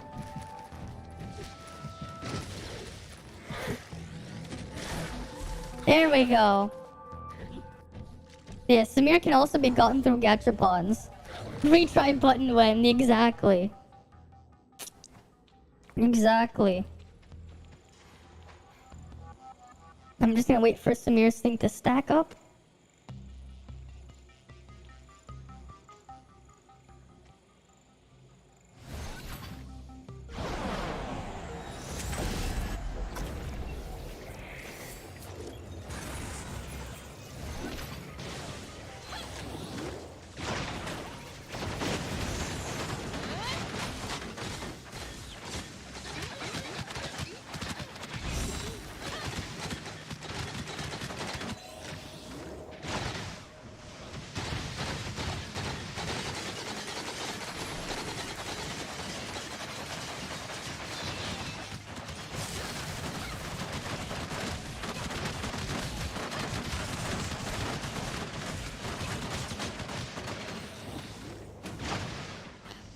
Why don't these things want to stick together? Hate these guys for not grouping up. So annoying how they keep spreading out.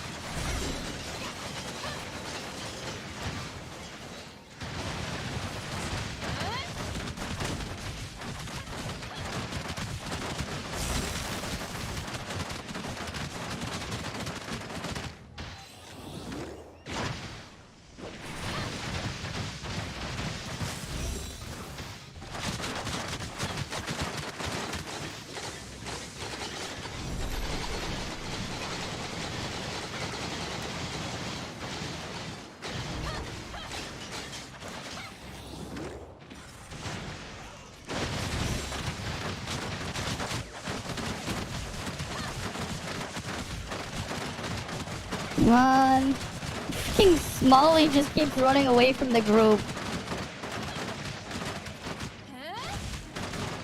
And then because she freaking runs away. Stupid bitch.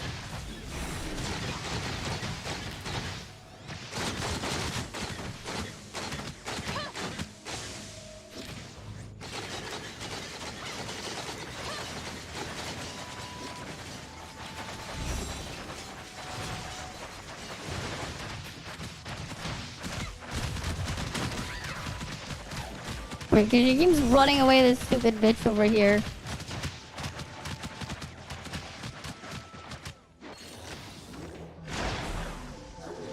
And then the animation's so goddamn long, and I have to leave, get my cooldowns reset, and come back.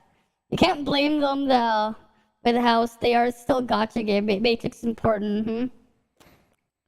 Yeah. I mean, at least the House stuff is just there. I mean, it's something. Hey, at least you actually have a chance at getting it without putting anything in. At least there's a chance. That's a lot better than like 90% of other, like 90 to 99% of other gacha games that don't give you anything like that. Right? At least they give you something and a way to target it. Most don't even do that.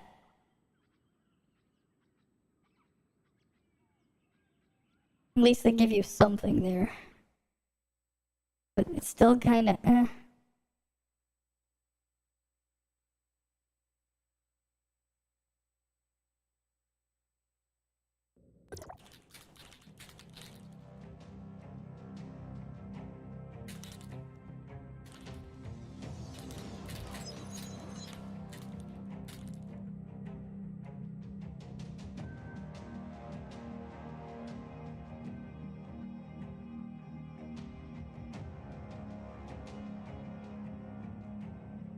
Alright, let me go get my weapon charge again. You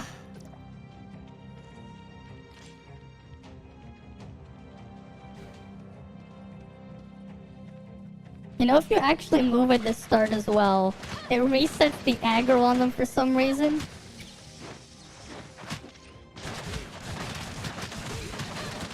I mean, it's still, the problem is it's still a gacha there at the end of the day.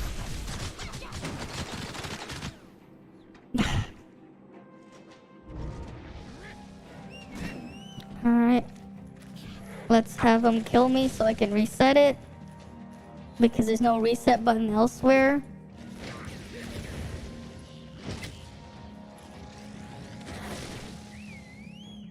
Come on. Hurry up.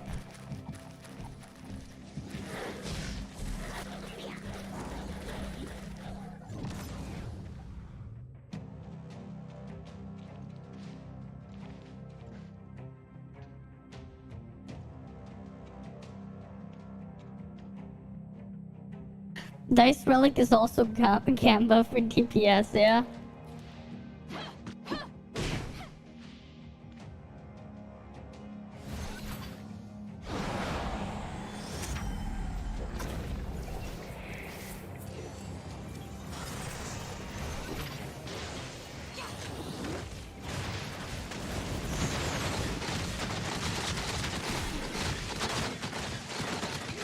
Where's the last? Where's this?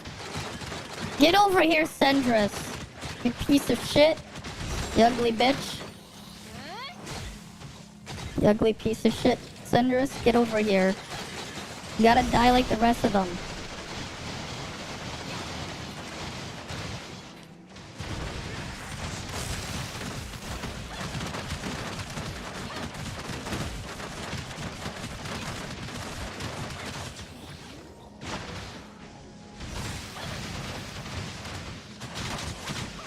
Numbers everywhere, yeah. You gotta die or you get a cooldown reset. I mean, even your DPS is RNG. Like, as we tested earlier. Oh, freaking Sendris is being an asshole again. Nobody loves you, Sendris.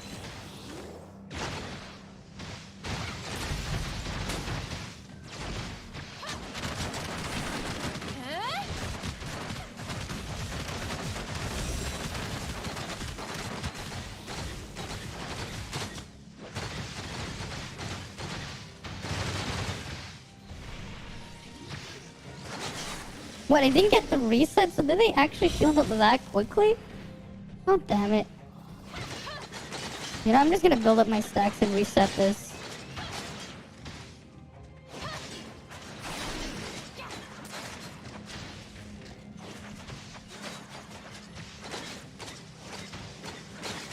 I'm just gonna reset this. These stupid bitches keep separating.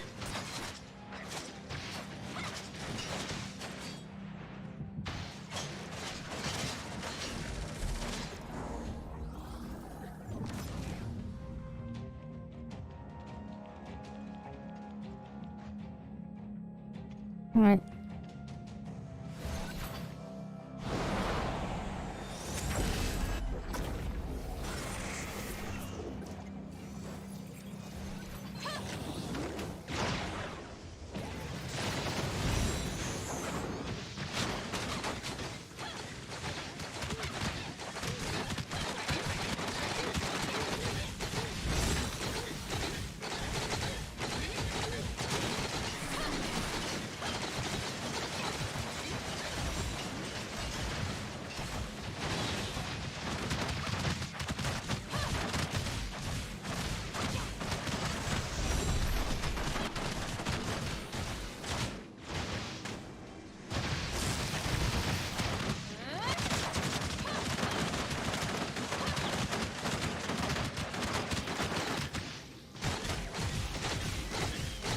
Oh, damn it, no! I'm stunned. Shield.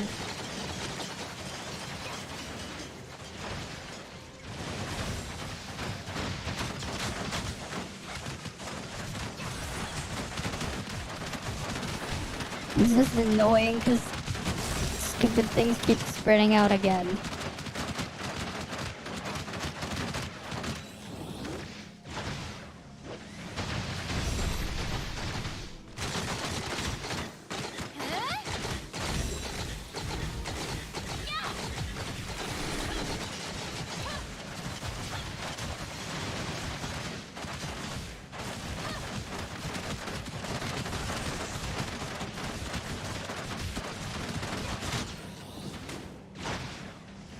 God damn it, it's fucking Smalley now.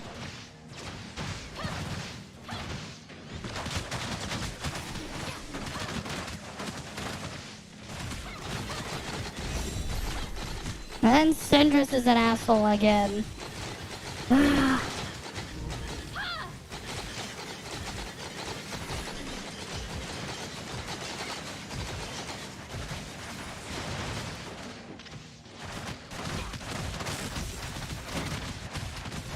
You figured out you get rewards by leveling up your bounty, yeah. And he was like, when I was missing it out the whole time, yeah. You do. Fucking Syndrus again? I keep failing because that stupid bitch keeps running away. Why can't we just tear off their limbs or destroy their suppressor so they just die instead? Just tear off their limbs when they're knocked out. Or just destroy their suppressor so they die.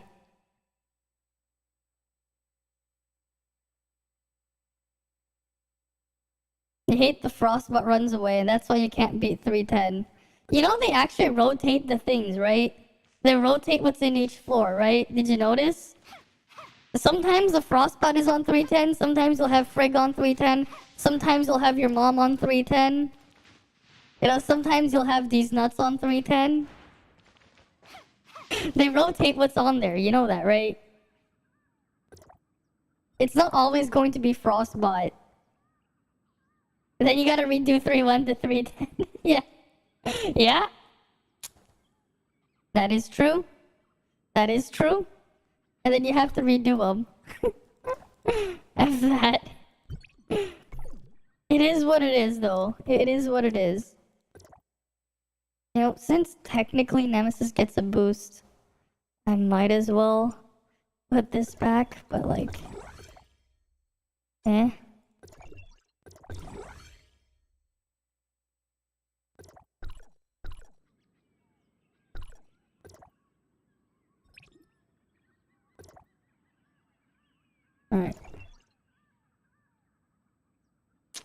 Oh well. Let's just get back in. Let's get back in. Mm-hmm.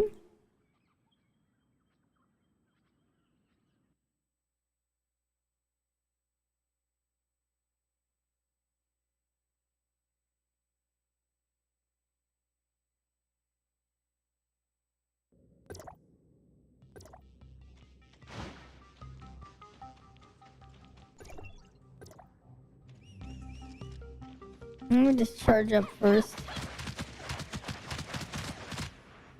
Like, you notice how, like, aggro resets when you move at the start.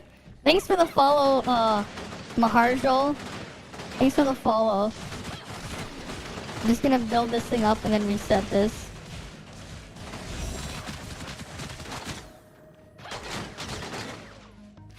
Let me get the next one there.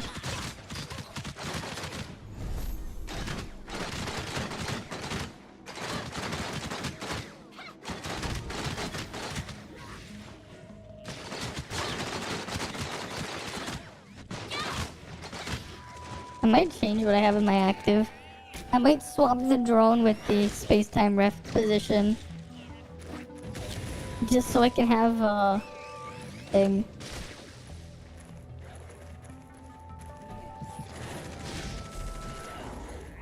I think that's what I'm gonna do.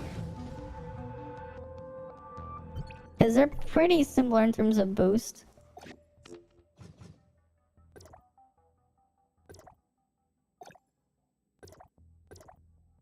Another new job, more money to waste in the game. Yeah?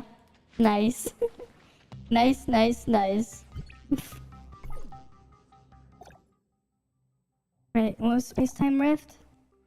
20% damage to the area, and then that's up to 25%. That's 25 seconds, and this is 15 seconds. They're about the same, but at least this one keeps them grouped up a bit. Mostly joking, because you need most of the money for food, yeah? Exactly.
Oh, damn it. It's Cyrus.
There we go. Alright, now is the boss. Alright. You're probably only gonna put about 135 into the game. Unless you can get the current character from that, and then you'll do 235. Okay. Fair enough. Let me just swap my relics. This is the next one. Drone here. And this one's going to be space-time.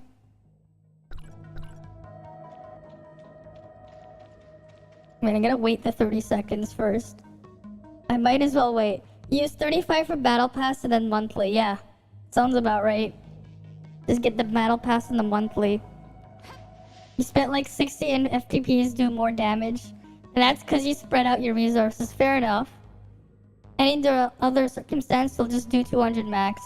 Fair. Right?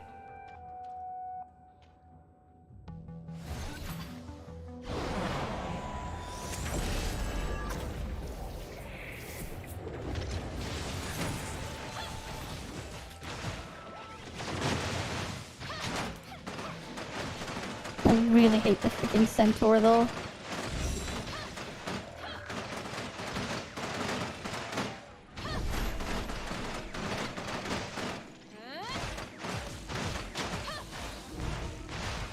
I'm hoping we get the severe one.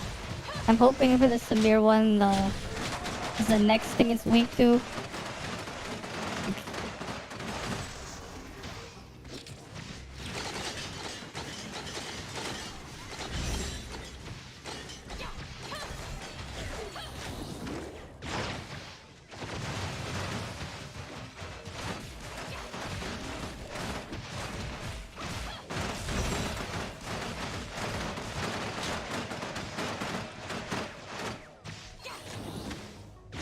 I mean, at least the bosses are a little bit easier.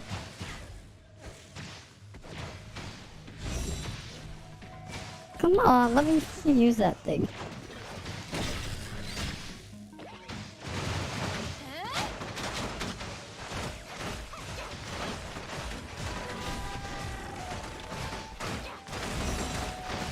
Centaur keeps moving away from all the shit. Stay where the Nemesis turrets are. Please.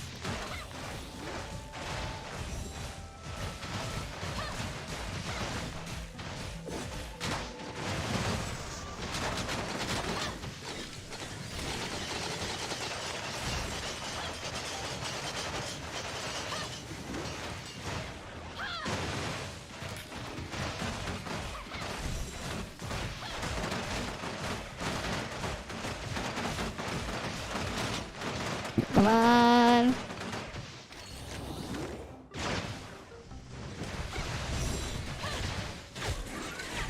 There. You need to gamble 200 paycheck? What makes you think you need more? Fair enough. Who needs the rent? Who needs the food? You gamble a lifetime. Sure. Sure. God damn it, what's this one? Okay.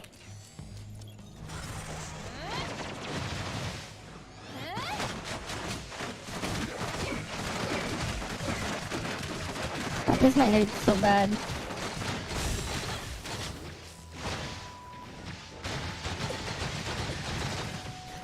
I wish they would all just shield up at the same time too.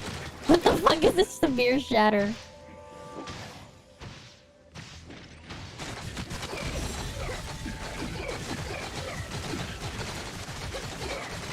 What the fuck? Shiro shattered with her discharge so the thing didn't activate. This is bullshit.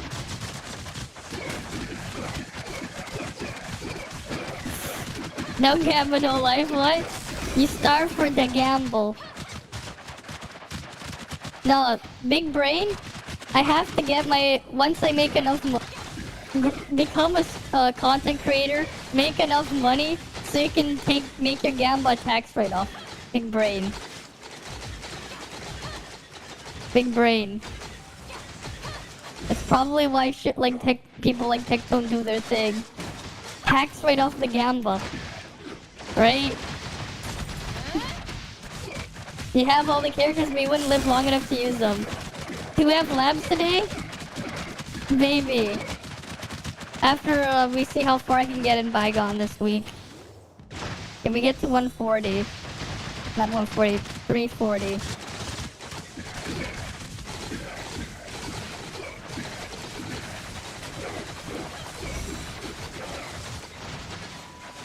Do content creator and DoorDash use that for money in the gamble? There you go. You do what you must because you can. Or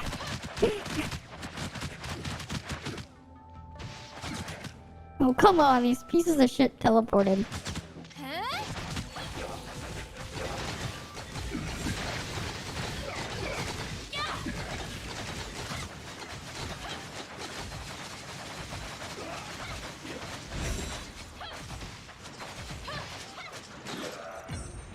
Alright, 337's next. You need some money for the. You have to save some maintenance fees, of course, yeah. And you need to save up for a car, fair enough. Alright, before I do the next level, I'm gonna quickly use the washroom, so I'll be right back. Right, I'm gonna be right back and use the washroom first.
Alright, I'm back.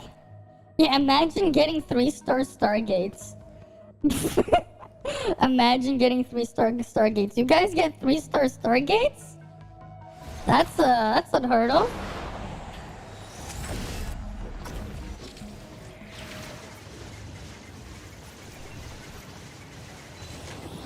Oh, I accidentally used Shiro's skill at the start by mistake.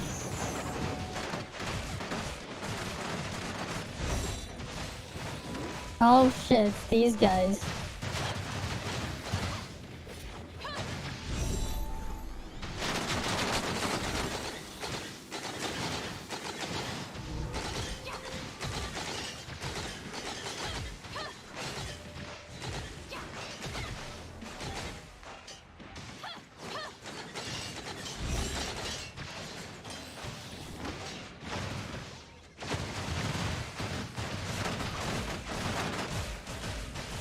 fuck? Did that one just teleport?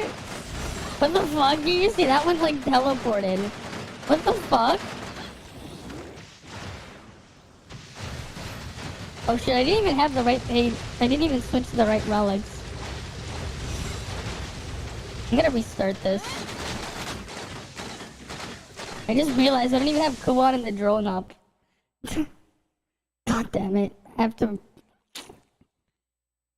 Why does it have to be the things with the stupid lizards? Those lizards are a pain in the ass. I hate those lizards. I probably should just switch these back now. Get a little bit more Samir damage.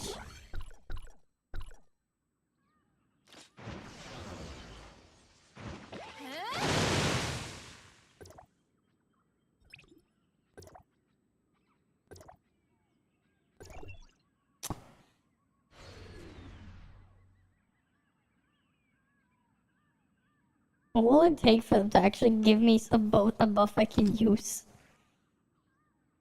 Like, an actual buff on a weapon I'm using. I want to climb Bygone, but they're not giving me an actual buff I can use, and then it's just like, yeah, you get those freaking annoying lizards.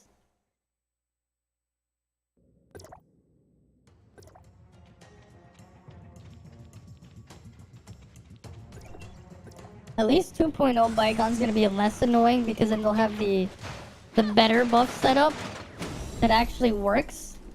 Because the current ones don't work. When a weapon has a boost in Bygone, it doesn't work at the moment. And then they'll actually rotate every day.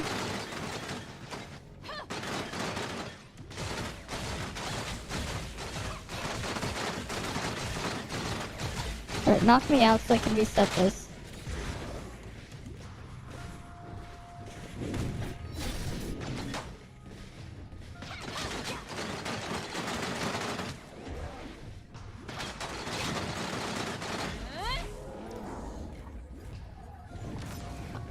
Right.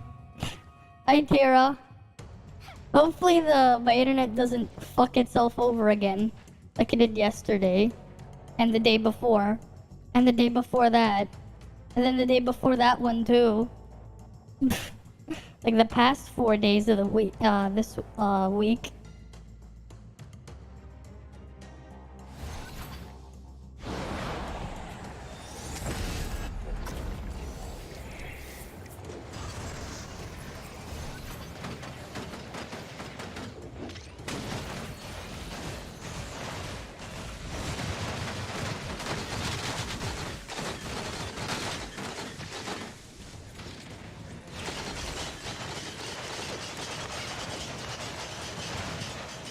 You don't have 14 normals anymore? Nice. One last thing to do on your list, yeah. Once you catch up, you won't have to do it anymore. Which is nice.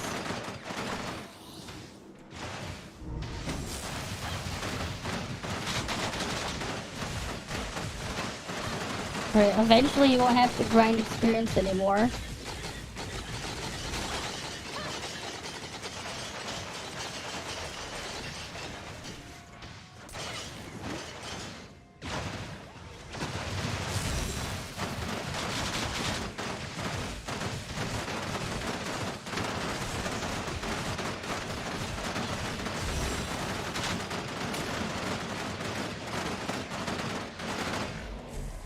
God damn it. What if they could add more? What do you mean? Poor X, Storm X. Sure. Yeah, there's no more ruins. I still didn't do the level 70 ruin yet. I still haven't done it.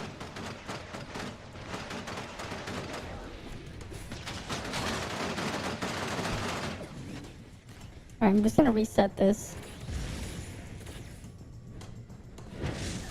Come on. What's next? Your Microsoft and you'll have DirectX? If If only bosses have a rare chance of dropping yellow keys to be worthwhile farming them. Yeah, that's right. If only. If only.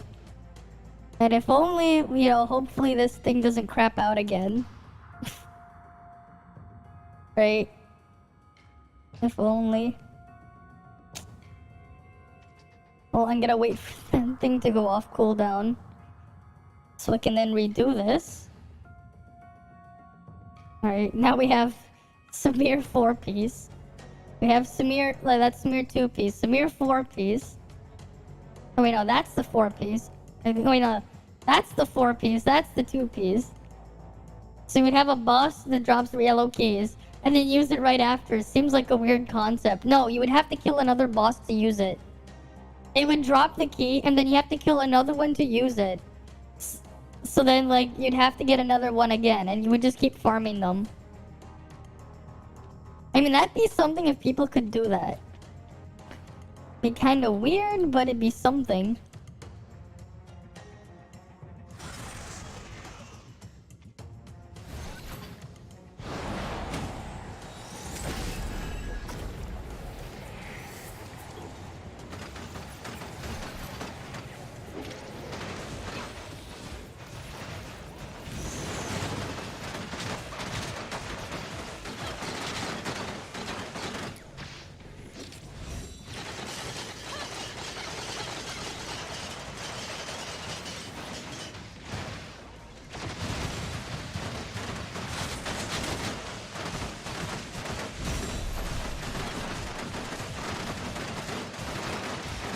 You wouldn't spend almost any money trying to get stronger. Well, you would be spending something else. That's not entirely correct. Because you'd be spending time instead. Right? You wouldn't be spending money, but you would be spending your time. So, depending on the person, technically it's worse. It depends on how you look at it. Time versus money, that's basically what's going on there. For some people, it's definitely not going to be better. It really depends, yeah.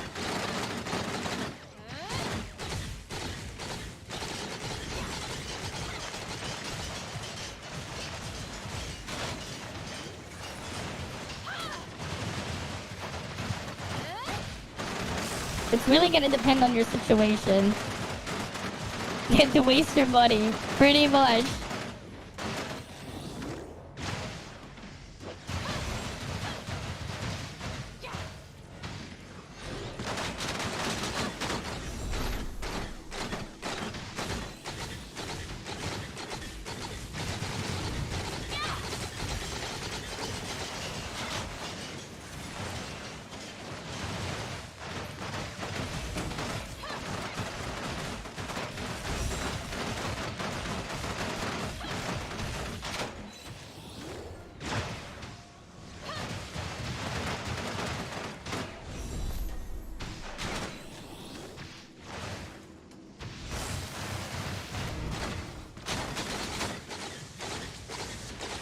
I'm not gonna clear this. I don't have enough DPS.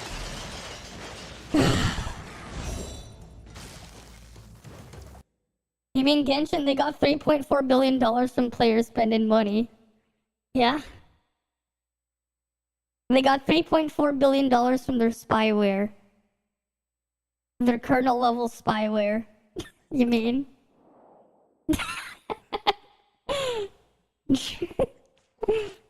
Their kernel level spyware. That's what they got. Their invasive kernel level spyware. We never did finish that video because my internet got cut off last night. Should we finish those videos? I wonder though, like someone mentioned though there was a contract or something for Genshin streamers. I mean, I need to finish it. I'll finish it. That like someone mentioned it. I want to see it because someone mentioned it.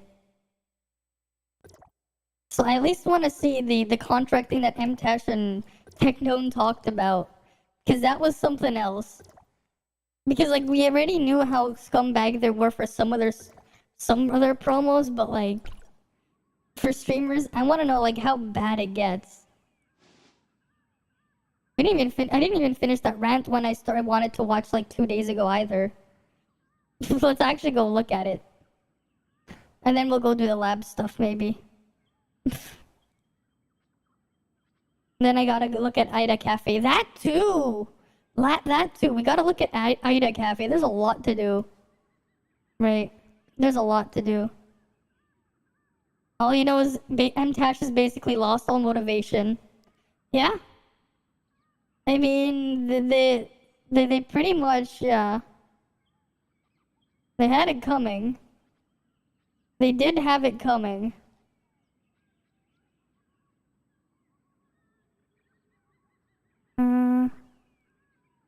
Right, let's go back to the dangers of anti-cheat. Right, we're back here. Will it continue from where it was? Oh, it's almost over. More examples in order to support my initial, admittedly slightly hyperbolic statements. You watched Food Theory on NyQuil Chicken. The second most prominent... Yeah, I saw that like a week ago. I'm like, what the fuck? Why? Yeah, the media can be dumb, yeah. Yeah, and then there's me who wants to see if they ever finish the story. Here's the thing. At that point, it's like, just come back after like 10 years. Right? Because like, if they're gonna finish it, right, you might as well just wait. You know, just wait for the grass. Like, at this point, that's the same thing for me. That's why I stuck on for like so long. But then I'm like, you know what? I'll just wait for these guys to get everything together, these grass cutters. Right? And then after that, then like, sure, I'll just jump in and I'll get every single thing that they removed. Because so far, the only features they have right now with grass cutters, they got logging in, they got combat, they got friends list, they got the gacha working, they got the co-op kind of working, they got the ability to spawn stuff via the consoles and inventory. Right now, the only thing they're really missing is quests and cutscenes. That's the only thing they don't have supported in their server implementation. And the co-op is trash. What's funny is they can basically make a better co-op in grass cutters than Genshin because you can remove the actual character limit in co-op when you control the server. So you can basically fix one of the problems, even that it's still gonna be trash. It's a single player game. It just has co-op in there. But you haven't seen the current co-op, and they never changed it. It's not changing. It's still the same shitty mess where you only have, like, if you're in 4-player co-op, you can only play one character at a time. You want to play more? It's not going to happen. And it doesn't help when, like, 70% of the character roster is just push their skill, push your burst, then swap to the next character. That's, like, 70% of the roster. So, like, eventually, like, most of the roster ends up feeling the same because you're just doing the same thing, pushing 2 buttons and going to the next one. Right, like, there's nothing else you really want to do with them. Right? So there's that. Alright, let's go back to the video. Kernel-level anti-cheat software behind Easy in the entire industry has a significant number of vulnerabilities, outlined by dedicated Battlefield community members. This anti-cheat software can be used to execute remote attacks, responded and it that can be found 2 in years dozens old, of high-profile and that was a prank, yeah. There certainly are some examples of anti-cheat software operating with because nobody did it, that seems to be functioning as intended, and nobody was actually doing the NyQuil thing. Option for them to be used time to grind for Crick gloves, alright. Right now, it's Genshin Impact. Fair enough. They may have fixed the issue by now since I initially looked at this and wrote my script, or patched it, whatever, but the point stands, which had an estimated 60 million monthly active players for Genshin Impact as of August 2022. If an exploit were to be uncovered for easy anti-cheat, that's hundreds of millions of players collectively who would be vulnerable to it, and all because there is an effort by developers to prevent sophisticated third-party cheat programs. They already lost that battle. Yeah, they already lost. I can say this from a position of certainty. Oh yeah, but they as they lost. continue to double down, the very programs that they are using to try and increase security are becoming dangerous to the players who download them. Bottom line, I stand by my initial statement.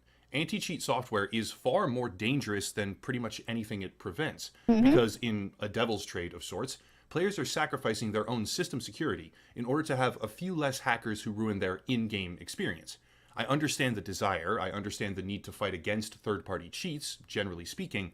But Ring 0 kernel level access the is not the way solution is that move it all should to be the done. server, not That's instead, it. If you want not to the support, there are client. links down below, primarily locals and Patreon. Oh, you're like already at the end of the video. The solution to the problem is just put everything on the server instead of on the client side. You do that and the problem won't happen. It just removes it because now the... Oh yeah, we already saw that. What was this one? Oh, we already saw that thing. That was when we were talking about that the other day. I have so many tabs open here. That's worthless. Oh yeah, I saw that thing. I didn't even look at it yet. Oh wait, we didn't even finish this one. There's like 6 minutes left on this one.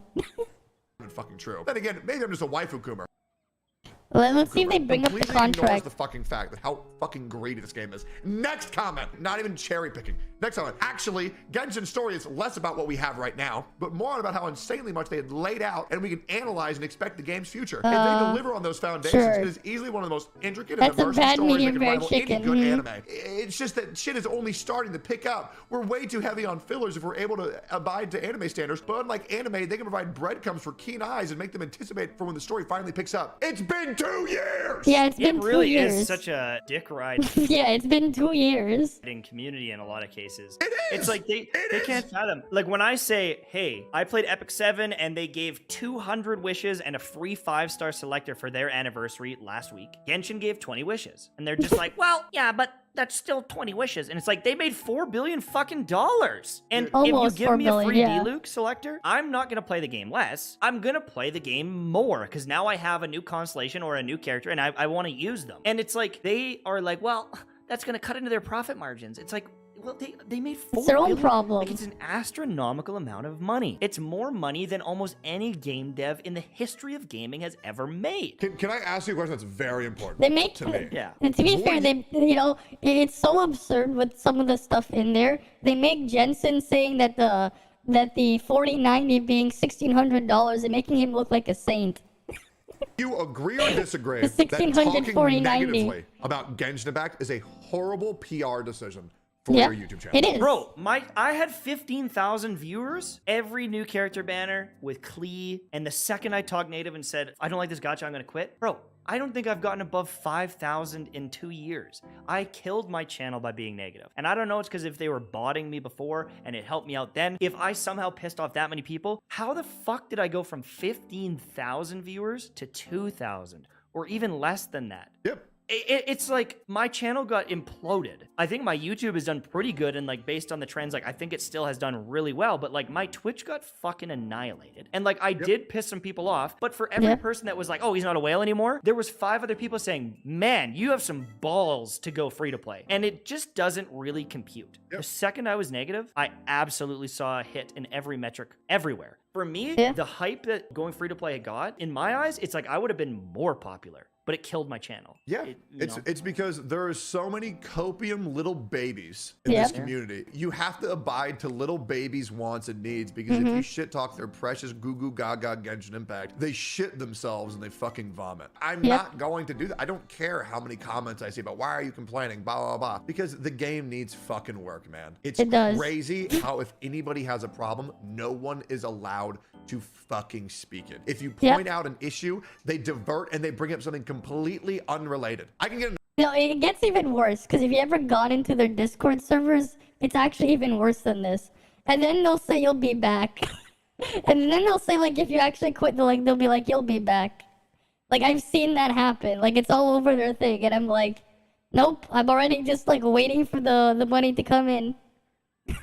a call with any fucking creator from this community and prove to them why Genshin Impact objectively needs so much work. It's ridiculous. Why the story's going downhill, while the characters are going downhill, while the combat's going downhill, while the player base is going downhill, and nobody wants to talk about it. Yep. it is a objective fact that this game is getting worse very quickly. And there are glimmers of hope every now and then. And in my opinion, yes, for me, I still like going on and getting to do the story. But you cannot convince me that this game is not going downhill. It's insane. There's a post right now on Reddit talking about like the news and just like, hey, if we design another type of permanent endgame similar to the Spiral Abyss, it might end up creating anxiety or whatever. And they're like, what? It's only an hour in. I'm so curious to see what the end results are. Like how mad people are going to be. But there's already some ones that are just like, ha, I'm just going to keep doing my Spiral Abyss 8-3 every day instead of going any further. I get being casual, and I think the game needs to focus on the casual players, but at the same time, then you have to be okay losing players like me. Yeah, it's way worse than what they're saying, yeah. What the fuck do these people think being a casual player means? Do these people actually think that casual players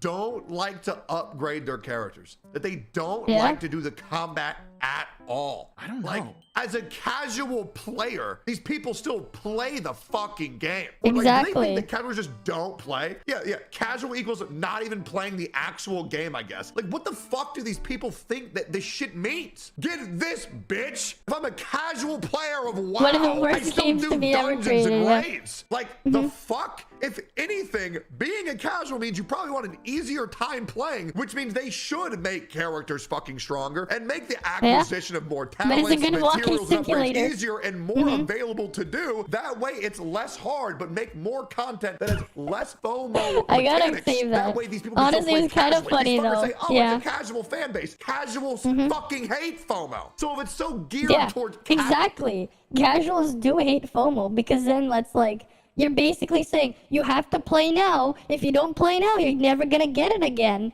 That is true, right? If you're a casual, you don't want to miss out on something. Hey, them adding another difficulty level in the game for people to actually play that's permanent, it's like, hey, if you can't get it, you can't get to it. You don't have to grind for it or whatever, like if you don't want to. You can get it at your own pace. But if you put like, okay, we just put a piece of content in the game for 1 week. If you don't do it in this 1 week, you're never going to be able to do it. And you'll never get the rewards from it ever again. But it's like, yeah, that's what they do. casual players. Why the fuck is there so much FOMO? It makes no sense. That is Yep. true. Like, if you play casually, then you obviously want to play whenever you can, but you can't fucking do that.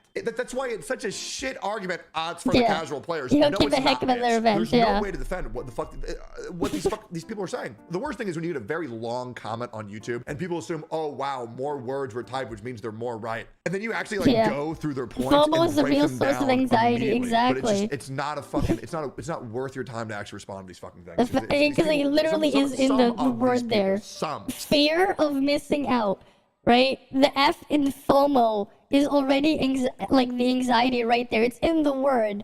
Fear of missing out. And then they rerun the characters, so it's unnecessary to get them right away too. Well, it doesn't even matter because then, like, the thing is, the game is so easy, so it doesn't even matter either. And then some of the characters, they also just end up being worse. Some of them just kind of just useless. As well as that. But then a decent chunk of them also just all play the same.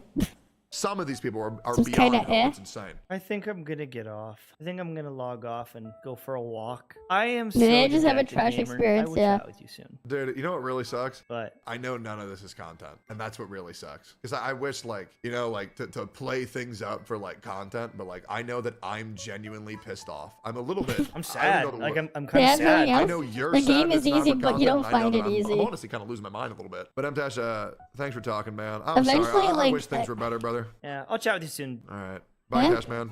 See you, buddy.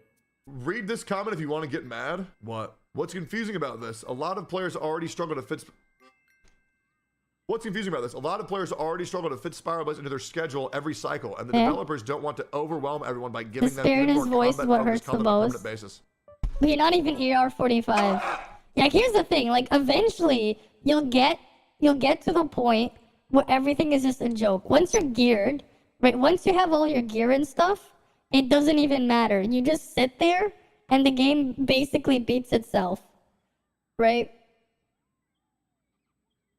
What they broke a record players may not like. How much money they made is probably it. Wait, did M-Dash end up saying something else as well? I just wanted to see if he ended up making one more thing. Hey. Beg me not to quit? Oh, the bribe! You guys were right. You guys were talking about the bribe. There it is. Alright, let's go see. Gamers, are we gonna get a 4-star? Alright, let's see if he shows the bribe. I can't even remember what our pity is. 4-star? Why is he pulling? I want to see. 5-star! That's early, Tenari. Yo! Let's go! Let's go! Yes, Now you can dude! play Ganyu on weed, I guess. Free to play God! He does too much. Holy shit! It's nice! So where's his bribe? It caught Where's the bribe? him. Where's the bribe? Yeah, fuck no, that's nothing. Wait, before I go. There. There it is, boys. I guess he pulled it for nothing. I thought he was gonna talk about, like, the actual bribe contract. That's why I was like, oh, is this the thing? And then it's like, oh no, never mind. I wanna see. Quit. Let's see what happens. I put quit Genshin. Let's see what's recent. Did you quit? Oh, I already saw that one. Why you quit, Akron? Voice actors quit Impact over this? Oh, that's nothing. What? Blop. That's... a message for Ziox or whatever? The freaking search is being useless. What the hell? I don't really care there. Oh wait, what's his message for Ziox? Isn't that guy like who's super sweaty? He'll never quit. Too bad. Giving negative feedback and complaining when the devs are disconnected from the player base is something that I believe we as players and content creators should do. Agreed. Yep. Negative feedback. Here is the issue. I'm going to tell you something, and this is going to really because you never played it. The issue True. is the devs aren't disconnected. They're doing exactly what they need to do to make another $4 billion. Unfortunately, Ziox, because you and I, and there's 2,000 people in chat. I think a lot of people here agree. Some people disagree. The end game, the combat is not important to the majority. 95% of people that play this game just want to look at cute characters and they play blew the up story with and do arc Genshin and then quests, became income there's for the nothing guy, wrong yeah. with playing the game that way. But and then it's dying. are not the majority, and they are doing exactly what they want with the game.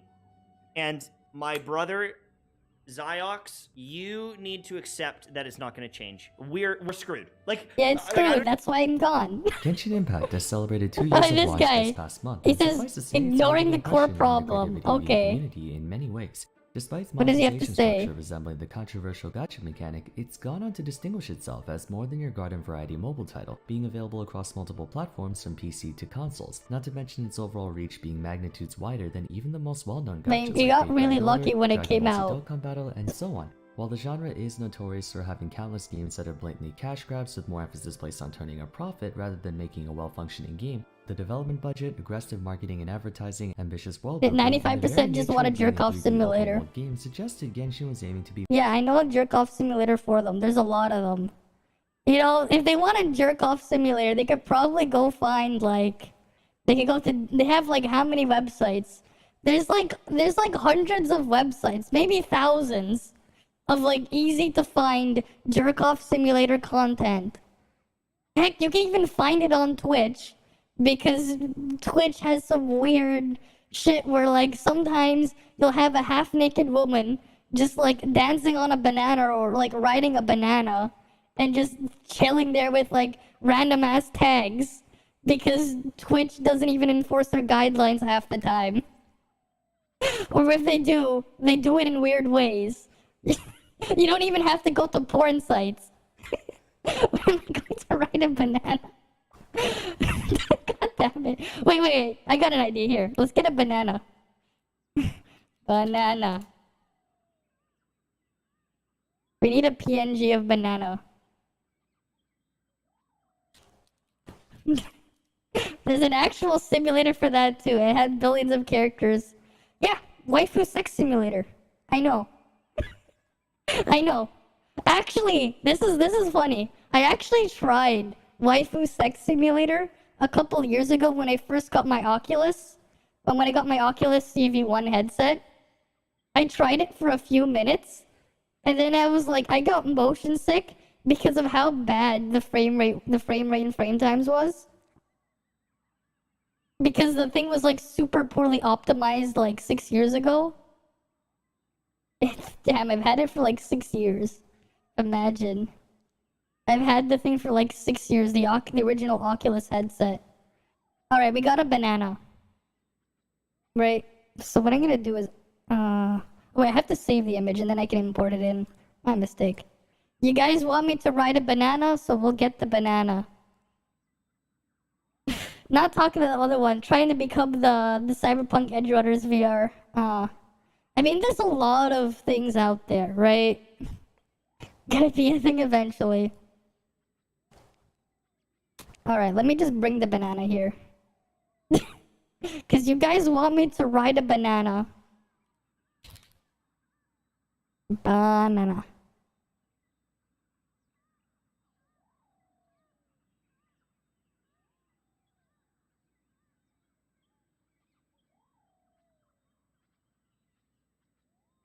It's a big banana. Here's what I'll do for you guys. We have the banana here. We'll just drag it behind my model. And then... there you guys go, I'm on the banana. There you go, I'm on the banana now. I'm on the banana. Just you have the small me on the banana. Twitch meta right here. The banana. Wait. There we go, that's a bit better. The banana mount. The banana mount. Wait. Let me see if I can get my... let me plug this thing in.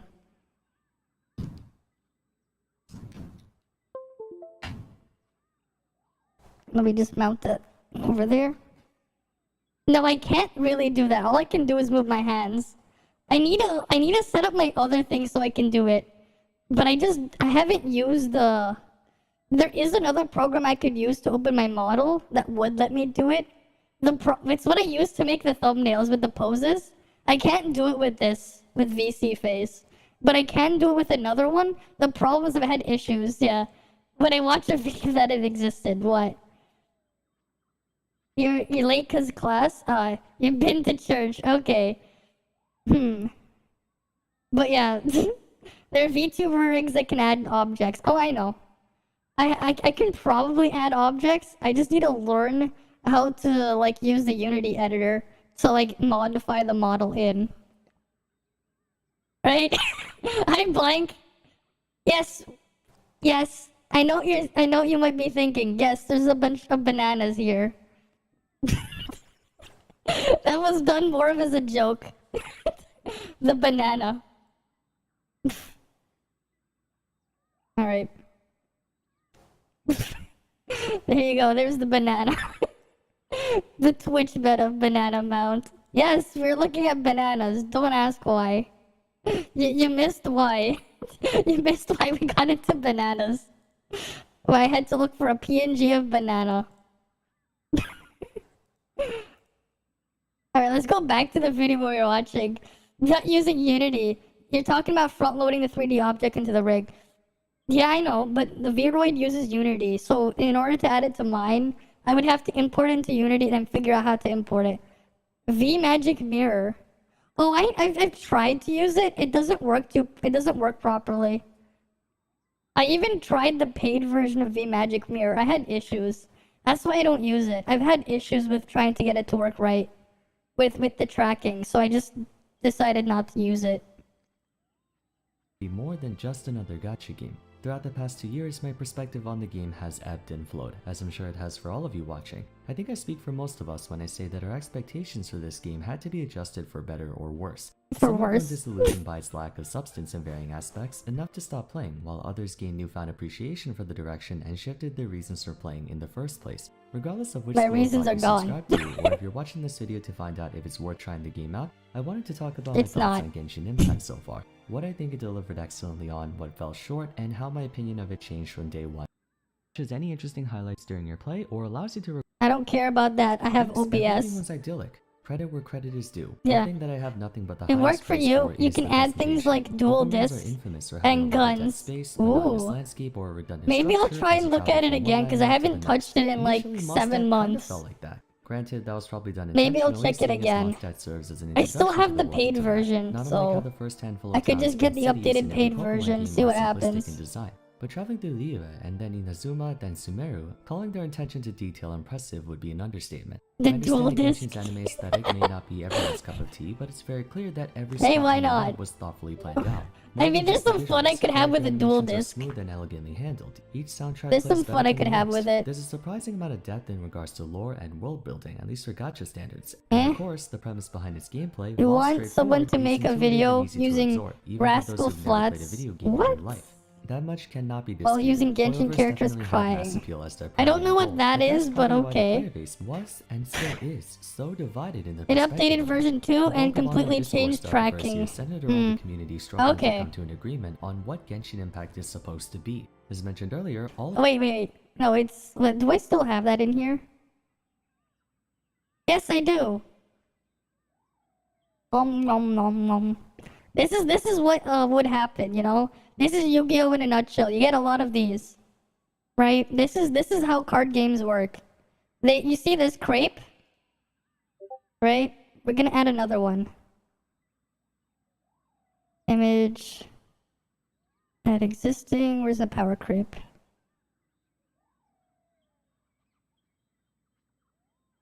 Right? We get a bigger crepe. And this is how they sell the next set of cards, right?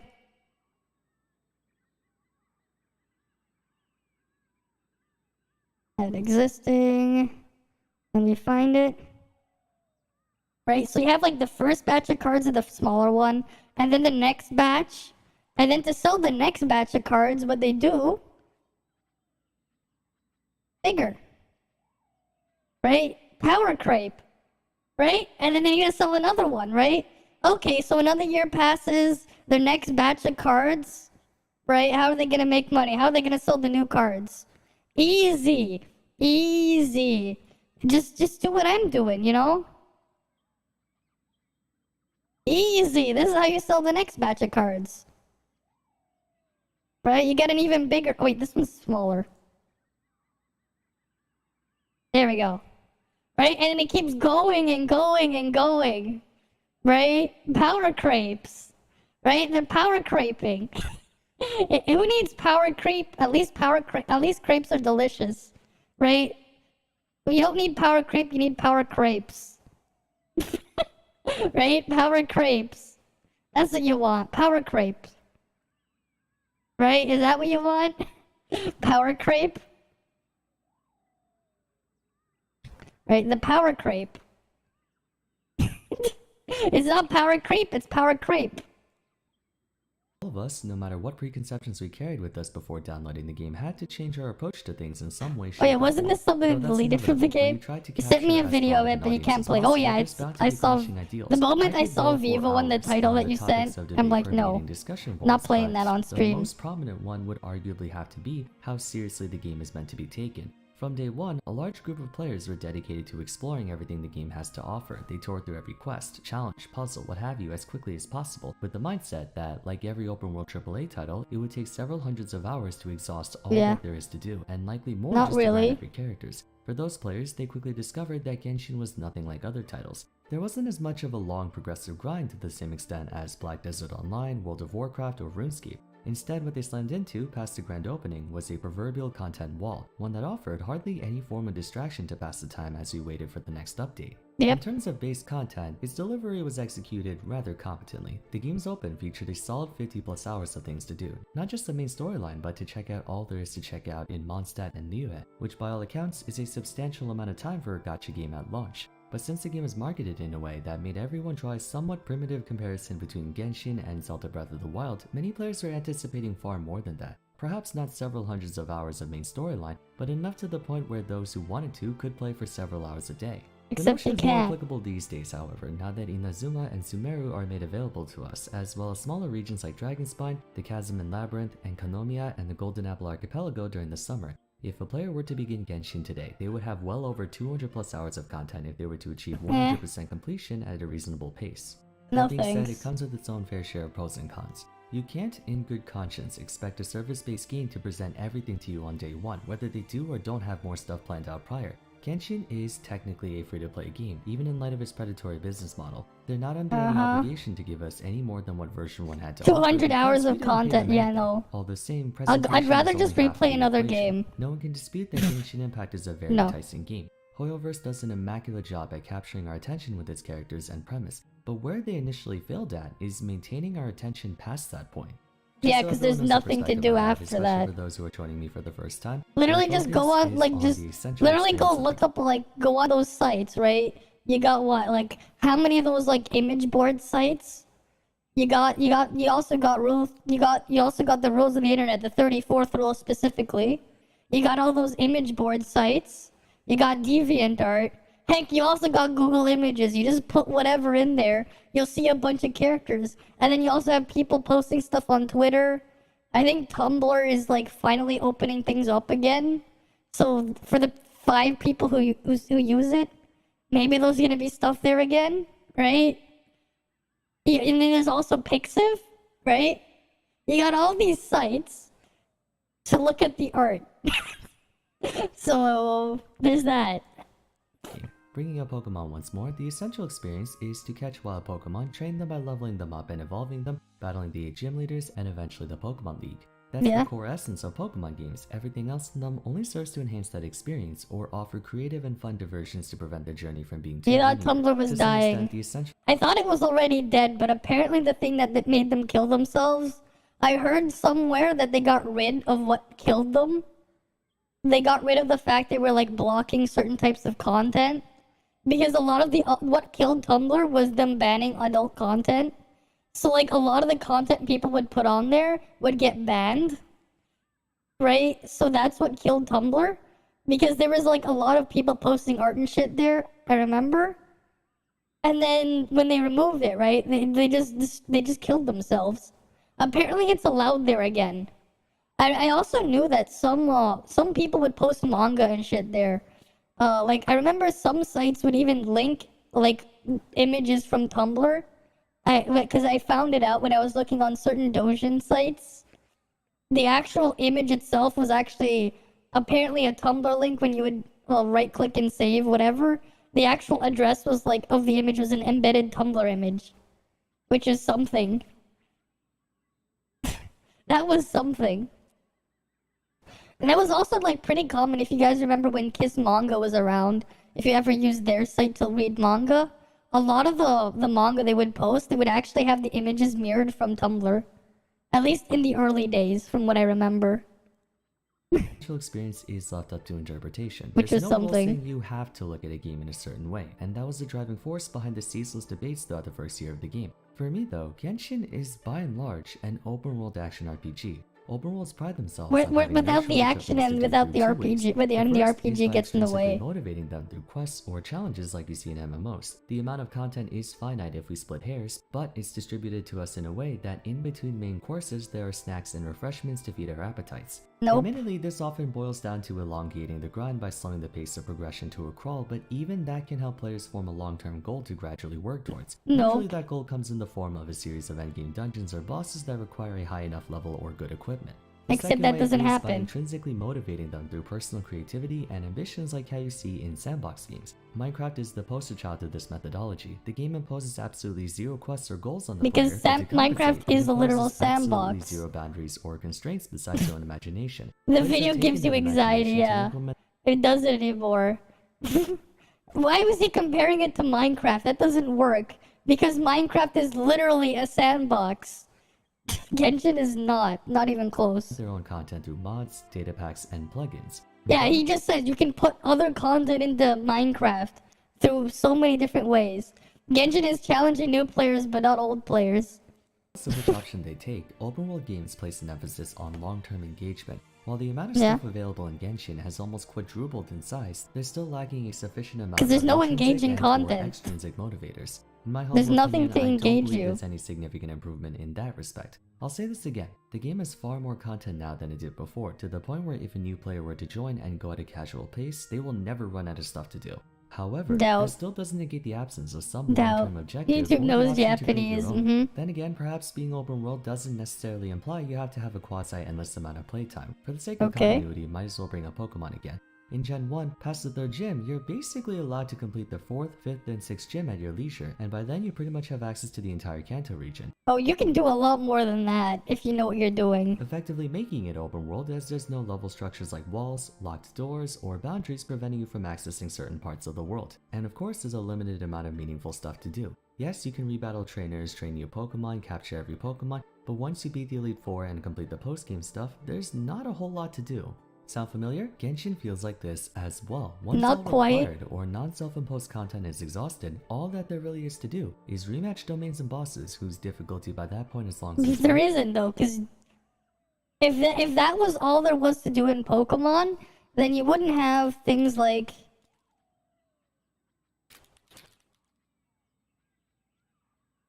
Pokemon Showdown, right? This wouldn't exist, or like.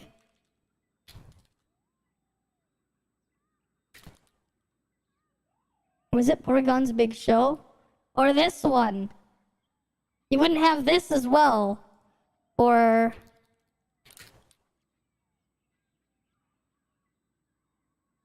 Or this. Okay, we can't find the intro because the stuff is, like, done for now. You wouldn't have this stuff either. And then you also have speedruns. Nuzlocke. Exactly. How are you gonna do that in Genshin? They kinda do, but they're kinda shit. The problem with Genshin speedruns is you're basically fucked over if you don't live in the best place. Here's the problem. You wanna do a Genshin speedrun? Okay, make sure you're in the place that's actually close to the server. You have the fastest internet signal you can, and then the fastest PC you can have. And then you can get to the starting line. Because otherwise, you're always going to get fucked over by latency from connecting to the server.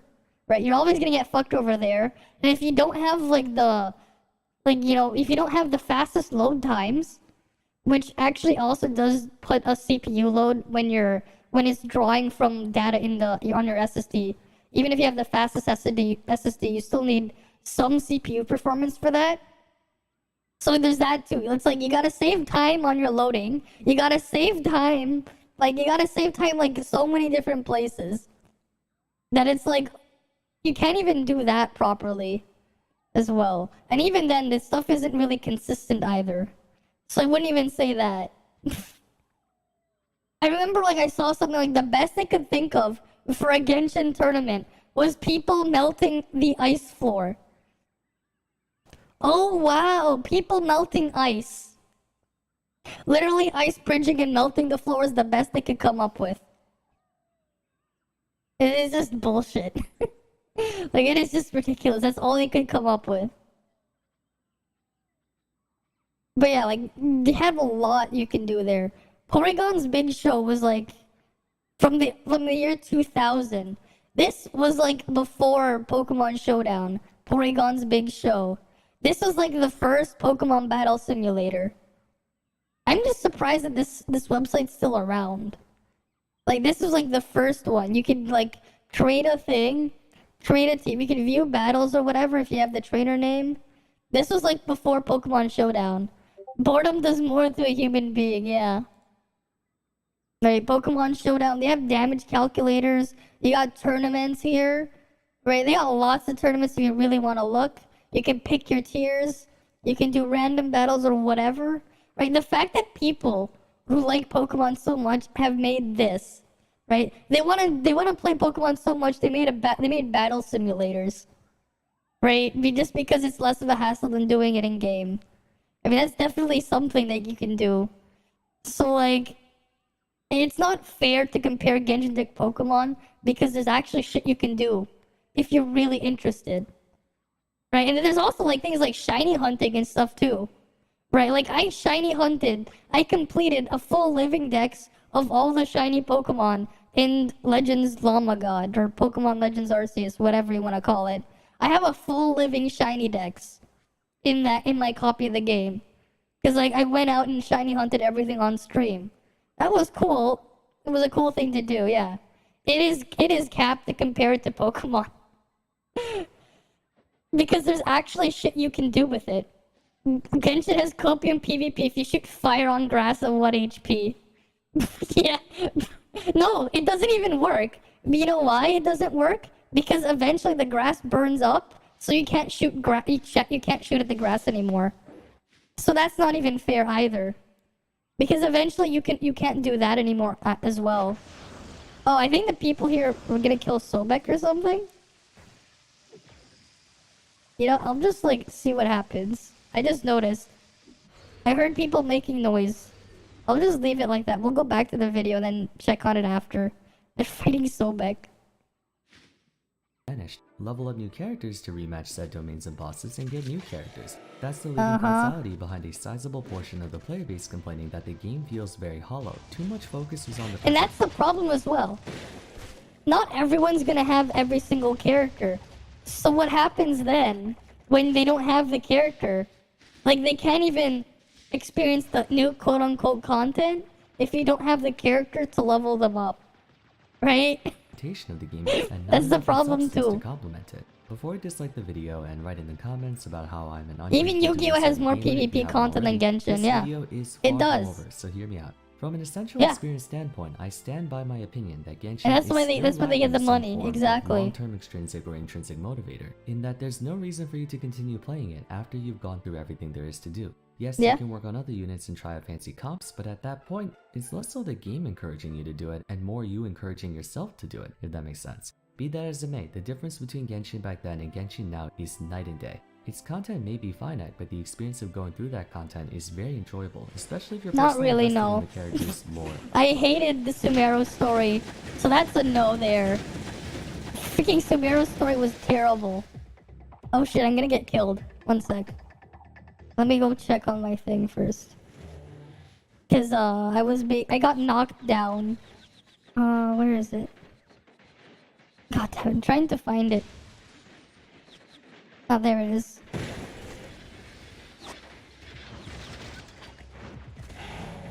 God damn it. I got stunned. How the hell did it hit me here? I didn't even like attack it. Whatever. Let's just finish the video and then go check on it. Right. And world building, which I am. Somewhat. Some quests are tediously dialogue heavy. In my community post, a lot of them are. The sentiment that everything Hoyoverse has actively attempted to work on has undergone drastic improvement, or the elements that were handled well at the start were made even better. One such area I'm very grateful for is their quality of life changes. For example, just recently, the Artifact Strongbox lets us exchange useless artifacts for another chance of getting a good one. But they didn't fix the problem with the artifacts. So like, no? More specifically, an artifact of our choice. Prior to Sumeru, there were only 4 sets: Gladiator, Busting Chivalry, Noblesse, and Wanderers. They still didn't fix the problem. Elemental artifact, which are the they most still didn't fix the shitty problem there. More than just generic artifact sets. By extension, that includes the only thing good in Sumeru was Nahida, and you can't even say that without the Twitter mob attacking you. Nah, Nahida was shit too. Because the story quest was bad. I'm dying? Am I really? What do you mean? I'm dying. Oh, I got knocked in the water again? Oh. Oh, I did.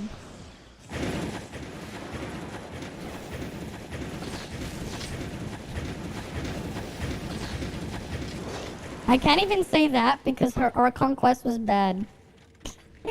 I'm sorry, but no, I did not like her stupid Archon quest. Nahida was the Archon, right? I don't even remember the names. I don't even care anymore. I hated her quest, so I don't even care. I hated the second part of the quest there. So like, no thanks. Elemental crystals or boss essential materials. It's letting all you it's our convert fault. They excess should have mats burnt into down stuff you actually Sumeru. need. Another big one is the balancing of the elements, not only in terms of roster size, but also interactions as No, well. I didn't even We've gotten bother. to a point where aside from Geo, I only did the 3.0 stuff. I didn't even bother with 3.1 because I just stopped caring. After they made that Archon quest in 3.0, I'm just like, no. I don't even care anymore. And the thing is, I can't even log in anymore, and I don't even care. Like, it's not gonna change. Like, they're not gonna change my mind with that. Like, no. You made me suffer through Endless 8 for 5 hours. Actually, even longer.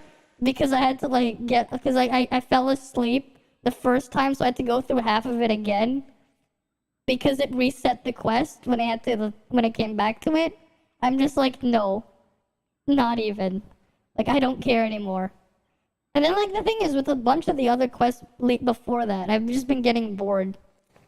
Like, I found the Ito story quest, like, insufferable. No, they didn't block it. Right now it's in control of a middleman. They didn't block it. I'm just waiting for the transaction to go through because I'm selling it. No. They didn't block it. I'm selling it. So, like, no more. I'm not gonna deal with it anymore. I'm just done. I'll take my money and then I'll just leave. No more. It has incentives and applications. They get to have, like, every character at Friendship 10. They get to have that. I had like 15,000 Primo Gems on the account before I left. I think they still had like 2 months worth of Vulcan as well. I don't care. I just want my money back. Whereas before, it was basically only Pyro and Cryo. Actually, even in spite of the element being garbage, Geo team comps are very powerful if you have the right amount of resources. The final example is the depth of exploration. Maybe it's just because I didn't like the in terms of US, 7,800. 7,800. 7,800 is how much. They had every character up until 3.0 release, cause thing. So they had every single character. A few, like 7 of the 5 stars were C6.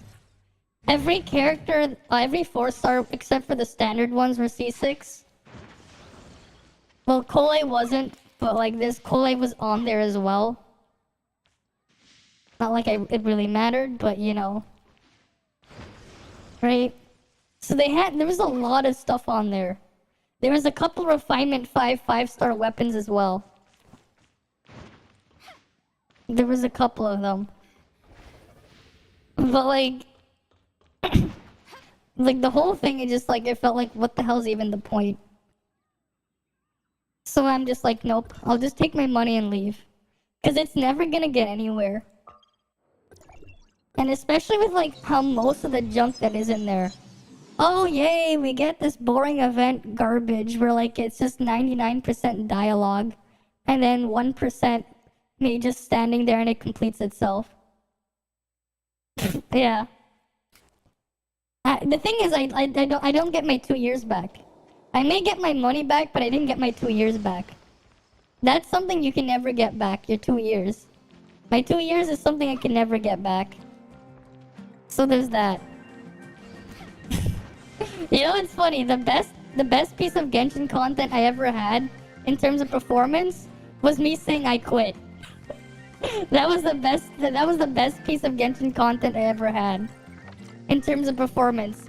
Me ranting about why I quit. Not really. If you look at the stuff I've done for the past like 6 months, the past 6 months especially, no.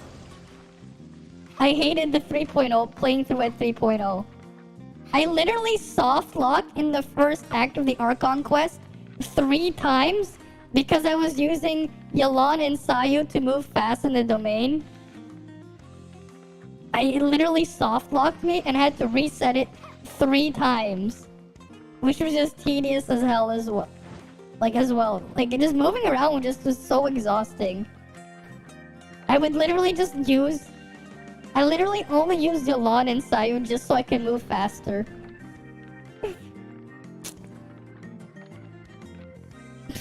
Like, people would use Yolan to do damage for her damage, her really good off-field damage.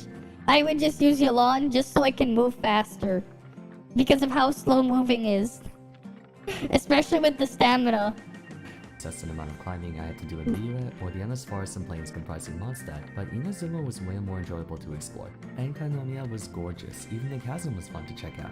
I haven't finished everything in Sumeru, but so far there's so much more life packed into a small Part of what I didn't like in Sumeru as well is them forcing those random ass gadgets on you when you're exploring, so it just kind of got tedious. Also, the grapple thing just didn't work half the time when I would use it. So I'm just like, no thanks. No. Before. Enemies have also become more diverse. It's not just hill trolls and treasure hoarders all over the place. Unfortunately, the parts of Genshin that are in desperate need of adjustments or improvements have remained neglected. Events, which feature amazing dungeons and gameplay, are transient for no justifiable reason. Artifact farming, while made slightly more tolerable with the implementation of the strongbox, is one of the worst grinding experiences I've ever bad. seen. The gacha system is still horrendously expensive and is actively getting worse in light of the rate of 5 stars being added. It's getting worse, yeah. Stars. Additionally, the game hasn't adjusted its quality and quantity of resources in line with the gradual increase in costs for every character.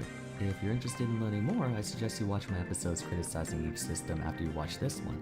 They're all bad. Genshin Impact has gotten better, significantly better. Nope. Anyone who says otherwise is objectively wrong. But nope. It's nope.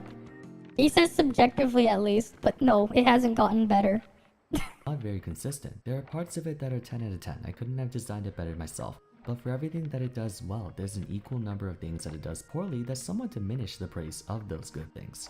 The frustrating thing about all of this is that the critical flaws are way easier to mend on a logistical level than the stuff that they're actively improving. Or in other words, I'm sure many of us would have been far happier if they took all of that time, manpower, and wherewithal spent on making the game prettier and put it towards fixing the parts of the game. Yeah, because the funny part is people can make the game even prettier than they can.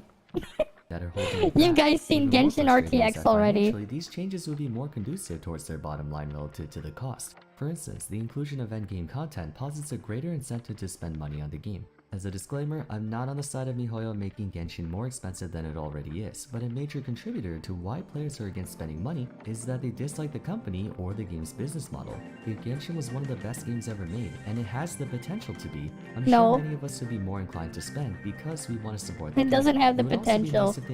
They'll make Genshin RTX at some point, and it'll be worse than the fan-made version. It's gonna be worse than the fan-made version.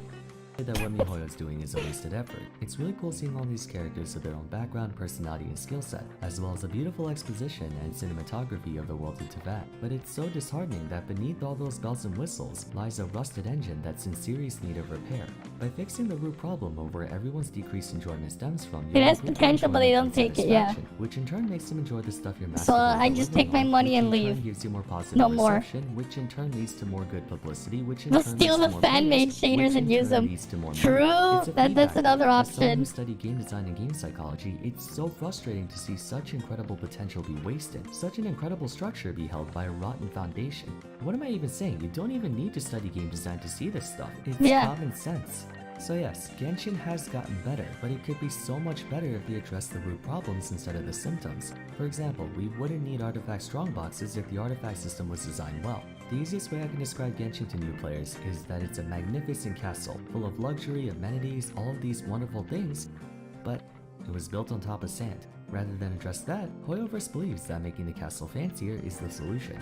In the short term, perhaps, but in the long term, they need to tackle those issues. There's no point in drawing new players if they don't stick around for very long. That's the other problem for new players. That's the other problem. Oh, you see the new character here. Oh, you want to play this new character? Well, too bad if you're a new player. You can't get here yet. You gotta go through all this other stuff before you can start using them. Oh, you got this new weapon on that banner with that new character. Too bad you can't upgrade that weapon until, like, you get further in. So it's already just bad there, too. There's just so many problems. The game is literally made worse because of the RPG mechanics. Ultimately, the central issue with Genshin Impact is that of prioritization. They're more than allowed to add extraneous gameplay elements and fluff. After they perfect their base game, You got this I would issue prefer on they spend you half on the your amount of free-to-play time fleshing out account, the yeah. Serenity pot and more on the open world action RPG aspect the game is known for, or less time on designing minigames for events and more time designing permanent content. They're never Impact gonna is do not a that. house building game. It's not Mario Party. Yeah, and then you got Shino. Yeah, exactly. And you see the problem, right? You're a new player, you see the problem. And the thing is, to me as well, like, what happens if you don't care about the character? Right? I mean, damn, if you pull a character in a gacha game, you can't use them right away. Yeah. Exactly, that's the problem there. But here's the other thing, though. What if you don't like the character? Like, I had a copy of every character just because, like, hey, maybe I'll at least try the character. But a lot of the characters, I'd be like, yeah, I'm not touching them. No thanks. And then as well, like, some of the story, I hated a decent chunk of them as well. Like, I've said it before, like, I think some of the ones that I remember more recently that I remember not liking, yeah, I remember for sure Yelan's story quest, it was just super boring. But then I remember Ito's story quest being, like, very tedious and insufferable. Outside of, I just hate Ito's character. His story quest was just a pain in the ass. Because, hey, let's just use a character that has to use his burst skill to do something, except, hey, why don't we just make it so you can't use their burst because you'll start the trial that you're forced to play with Ito, but you need to use his burst, but you can't because he has no energy, and he has no energy gain as well, and you can only play as Ito. And then let's have you do this like 3 times, on top of the character just being super fucking annoying. The only enjoyable scene I saw with Ito was in that drum event where they said he went to prison again. That was the best thing to happen. Like, and then even though farming Ito's beetles are bad, and then Sino's beetles are worse. But same as Ito's, but they're in Sumeru. They're moving around. They're not even in the same place every time. Yeah? No, with Cobalt, here's the thing though. Here's the thing though about Cobalt, right? This is something that you can do, right? Even if you don't want to use the weapon here, right? There's a different story here. Yeah, sure, I like to use the costumes, but let's say, you know, let's say you may not like to use the weapon, but let's say you want to look like Samir, you know? I knew you would pick me. Sure. Maybe I like Shiro's appearance so much. I don't have to use her weapon. Happy though. I'm glad you like my voice, YX man. Right? Or maybe you want to look like King, you know? You can do that. You can play as King without actually playing as King. Now King has these guns, you know? King has that. King has that, you know? You can do all that stuff. You're not limited to just using them as that, right? Hey, like, I know a lot of people who would think of just getting Cobalt, right? King with Alice's weapon. Yeah, you know, there's probably a lot of people who've gotten Cobalt not to play Cobalt, just so they can use Cobalt's appearance, right? Maybe you really like Cobalt's appearance, right? You can go pull Cobalt for that. Exactly, there's a lot of people like that. You can't do that in Genshin. You can't. Without modding the game. And just swapping the models around, right? Hey, a lot of people may like no one's like using Echo Spear, but hey, she has a really nice model here. Right? If you like her appearance, you know? But you can play as your own little model. Exactly. That's what I've been doing. Right? Hey, you know? Maybe I wanna like change up my outfit too. Hey, maybe you guys like swimsuits. There we go, I got a swimsuit. Whatever this is.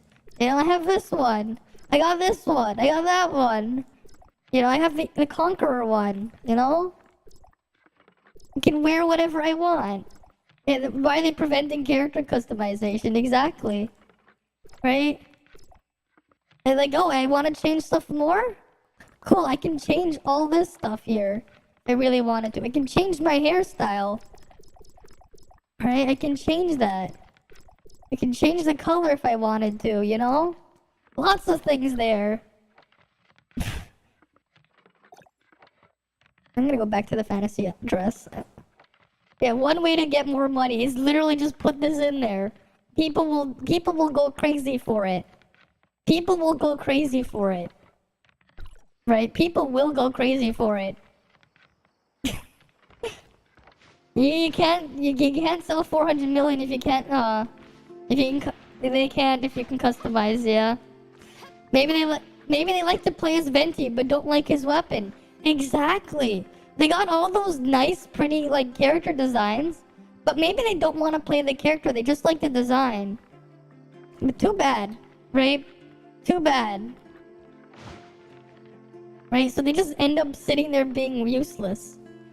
Like, that's what happened with, if I looked at my account, like, I didn't touch most of the characters there.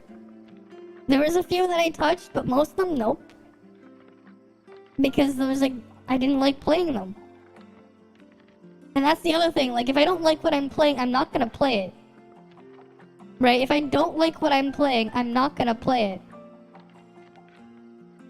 Imagine the sales that put the effort into the quality. Exactly. But, like, right? That's, like, the thing. If you don't like what you're playing, are you going to keep playing it? You know, I don't like if I don't like playing this character, I'm not gonna play that character. I'm just not. I don't care about Sayu dancing. No, please don't recommend. Right? That's the thing. If I don't like what I'm playing, like it does. Like I can only take looking at something so much. If all I cared about was looking at art, I'll just look at the art. You know? If all I wanted to do was look at art, I'll just do that. But if I don't like what I'm playing, I'm not gonna play it.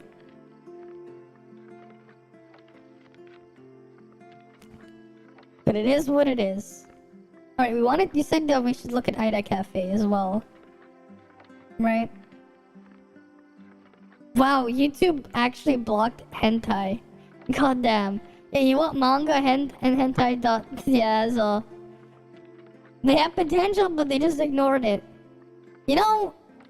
And hentai isn't the only place that has it. Yeah, you finished Bygone, now you're rank 5. Well, congrats on that at least. Congrats on that. But yeah, it's like if I don't like what I'm playing, I'm not gonna play it. And what's funny is like... You know, it's hilarious though. You know, one of the reasons why I don't like playing like a fifth of the weapons, the characters in Genshin, there's actually a really easy fix to make more of the characters palatable. Where is it? Where is that option? I know it's in here somewhere. Not it. This one. This is literally why I find every single Claymore character unplayable. The hit freeze frame, if you can turn it off, they'd actually be playable. I find them completely unplayable because of that. Right? Yes, I'm here to so Bashio. Like, literally, like, a decent chunk of the characters in Genshin I find unplayable because they get fucked over too hard by this. Turning it off would make them somewhat enjoyable. But it is actually funny, because, like, you have things where Song of Broken Pines actually doesn't really work on Eula, because she has the Claymore normal attack problem. Attack speed increases the initial part of the animation, but when the longest part is the actual hit lag, you get fucked over in that because the speed doesn't work there. Yep, I'm on both. Hit frame does matter, yeah. Hit frame speed does matter. And here's the thing. That's the thing though, like, that's the problem with the Claymore characters in Genshin. Damage happens after the hit frame takes effect for Claymores. Because of that, they don't deal damage on hit. So they're really, really slow. They're really slow. Even if they may look fast, the actual thing itself doesn't happen until a bit later. There's a delay there. And attack speed doesn't fix the problem because the game doesn't the game doesn't use attack speed for hit lag, only for the actual base animation speed. So like attack speed doesn't even work. You know, like for Eula, like, you won't even get an extra hit off with her normals when trying to build up her burst with her weapon. With her expensive weapon that you have to pull like how many times to guarantee? Like what is it? Like 270 pulls you need or something to guarantee it? Something like that? Because she's too slow and it's even made slower because of that. The only reason why she looks fast is the game literally skips animation frames. Right? Like let's see, let's see if we can find it. Eula frame skip. You can like actually see it here. It's not a bug. They specifically designed it like that. Right? She literally like skips frames. You see, the sword just teleported. Just to make it speed up a little bit, they literally teleport her weapon. Because of how slow. Right? Right? It's there, and look, the next hit, it teleports all the way over there. Because she gets fucked over so much by hit lag, they literally have her sword teleport. I mean, you can already see how slow that is already. And then if you add the hit lag in there, it takes more than twice as long for that animation for each hit. It is, like, pretty bad. Like, I find the entire Claymore thing, if you have to use their normal attacks, I find them unplayable. Like, I find the entire thing unplayable because of that problem. Which is funny, like, you think, hey, they have 5 different weapon types. And then you just find, like, an entire weapon type unplayable. Okay, so now they have 4. And then you have, like, 70% of the roster being push a button, then push another button, then switch to the next character. But yeah, the thing about Genshin as well, too big to fail. The fan base is reaching K-pop fan base, exactly. This leads to the classic problem Dharma argument, but like, my story, my graphic. What about the freaking gameplay? Honestly, like, here's the other thing though, like, the story part, it's like, do they really like every single bit of story they put in the game? Do they really, really like it? Do they really like it? Because, it's not something I would ever consider replaying again. Because of, how boring certain parts are. Story and graphic. Go watch anime and movies. That too. Or go play a visual novel. I don't know. You like even more? Why don't you go read a manga? Go read a fucking hentai doujin. I don't know. Yeah, they don't realize it's a game. Right. Like, hey, you know what? Yes, it is nice to look at some very pretty games. I won't deny that. Right? But the game itself has to be fun. It has to be something like you're actually gonna enjoy playing. You know? But you know what's here's another game like I wouldn't mind like going through and playing all over again. Right? I've like literally 100% completed one of the games on here twice. Right? East 8. I played through it all over again. East 8 here. I 100%ed this game twice. I played through the entire game and 100%ed it on my Switch back when it came out on the Switch. And then I did so again recently. Because the game itself, I had a lot of fun with it. The graphics, they don't look great. They don't. Right? They don't look great. Right, we can go look here. Right, the game doesn't have amazing graphics. Right, you can see the graphics here. This was me playing it on my Steam Deck. But the graphics, it's nothing. Oh no, this was on my PC actually, not my Steam Deck yet. I didn't get it yet. Well, you can see the graphics here. Right, I have it muted. Right, I played through this like recently. Right, like when was this? Well, I can't even find the date. Bruh, like I played through this not too long ago. Right? And this game is gonna get re-released again on the PS5 for some reason. I'll play this game again. Right? Like I wouldn't mind playing this game again. Right? I've never really played the Final Fantasy games. Though I would not touch the remake again. Right? There's some stuff like that, yeah, this pixel art. Yeah. You know what's funny though as well? You know what's funny about the Nintendo community though? You have some of like the most toxic people there that'll attack some people because they're like, I want to play the game on an emulator. And they're like, no, but actually, you gotta play the game at like 480p with all this stuff at 30 FPS where the game barely runs on original hardware. Except, I'm pretty sure like 99% of those people who say that don't even play it the way it's intended. Because here's the thing, a lot of those games were designed that way because of hardware limitations, and they weren't meant to be played on modern equipment anyways.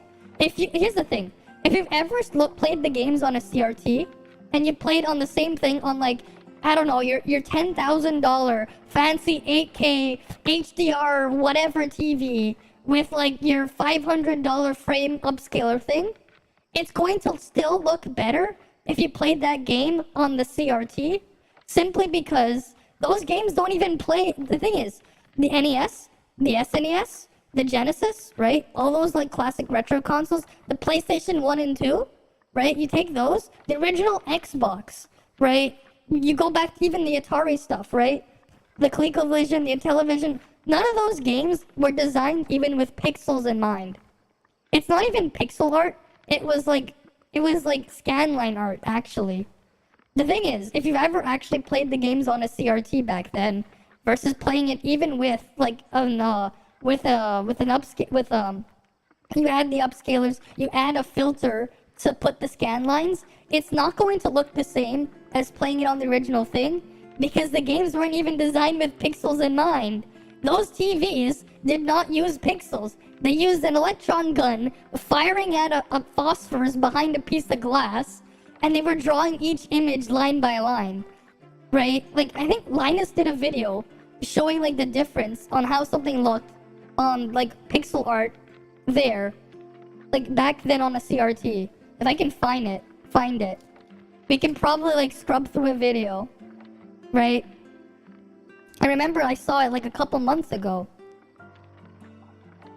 But he had like this really fancy, he finally got like this old CRT Sony monitor. Like the best like monitor in the early 2000s. If I can find it. Because it is a night and day difference. Because you can't even get the actual original image there with a filter with scan lines, because that's not how they work. Which is something not everyone even knows, like understands. Let me see if I can find it. CRT No, that's not this one. It's older than this one. There's a different one, the CRT. There is like another one with CRT here, not the CRT hype train. Oh, that was something extravagant. Yeah, this monitor.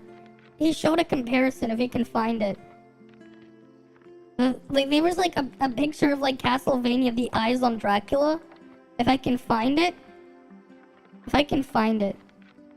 Oh, here. Here you go. Right? So this is the one on the LCD on the left. And this is how it looked like on the right on a CRT. Truth is, Genshin isn't a game for hardcore players. It doesn't even have the ability to replay the content, yeah. It's not like Genshin is not as good as something that... Yeah, people misunderstand. Setting equals good story, yeah. You have Lord of the Rings with the setting, with the dumb story with Genshin, yeah. If it's story focused, exactly. But here's the other thing as well with art as well, like when I was talking about. Right? You see this picture here, CRT pixels? The one on the left is what you would have if you were to play it on an emulator, or playing it on like you hook up your retro console to with a frame upscaler and everything, like on modern equipment, right? But in the one on the right is how the game looked on a CRT. Like a lot of things that people may forget is games don't look the same on an LCD compared to how they looked on CRTs. And game developers at that time, they designed the games around being played on a CRT because it's all they had.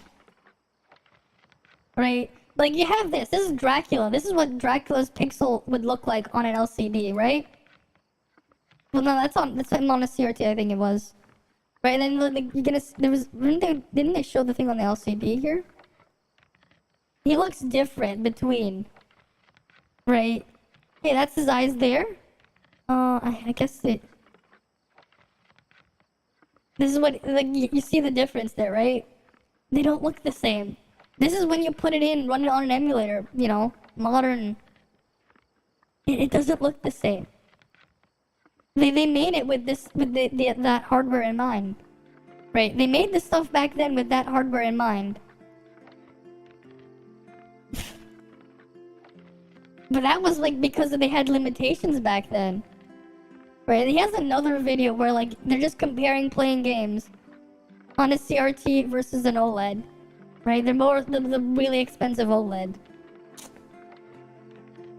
You put X to doubt, but like if you really like playing some of those really old games, like if you play modern pixel art games, it's not the same. Like yeah, modern pixel art games are designed to be played on LCDs or on OLEDs or like modern hardware. But if you're talking about like retro, they do look different on a CRT. And it's not something you'll see unless you play on a CRT. Yeah. TOF support is finally reaching out into space to help restore his account back. That's good. That is good. That is good. At least they're doing something. Right? That's something at least. Alright, let's go actually look at the leaks. Alright, let's go actually look at Ina Cafe.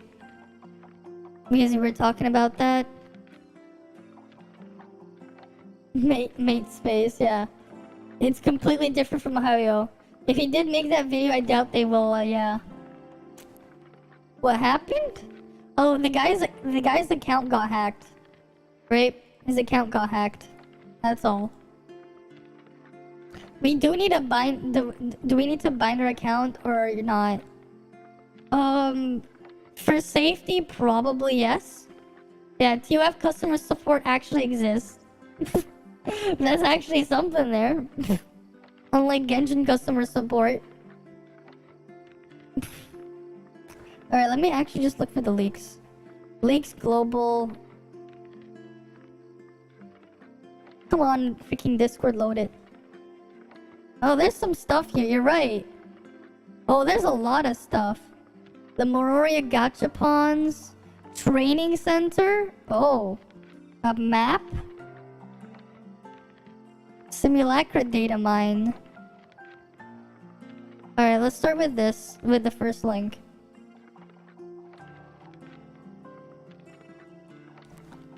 Simulacra data mine table. They don't have the overseas tag, so don't... This is just Lynn. This is not Lynn, this is just Lyra. Obviously, that's not what we're looking for. Okay, cool. We have her data here. This is not what we're gonna expect, don't worry. Alright, that was the first link. No overseas tag, don't worry about it. I just wanted to see what the hell they were linking. Right? Don't worry about this. There's no reason to go about it. Okay, the map. Oh, it's very big. Here, let me just do this for you guys. Okay, that's the confounding abyss. Alright. Yeah, we're looking at leaks. You can make a copy so you can also check out later. Yeah? Apparently missing one firefly on the other smaller boats. You don't know how to get the fireflies? Oh, those ones. You just have to look around. Just keep looking. They're hidden. They're really well hidden. But they're there. You'll find them. Oh, here's the training set. The training one from Sova. They're there. Don't worry. You'll find it. It's because the fog. It makes it hard to see. Training center.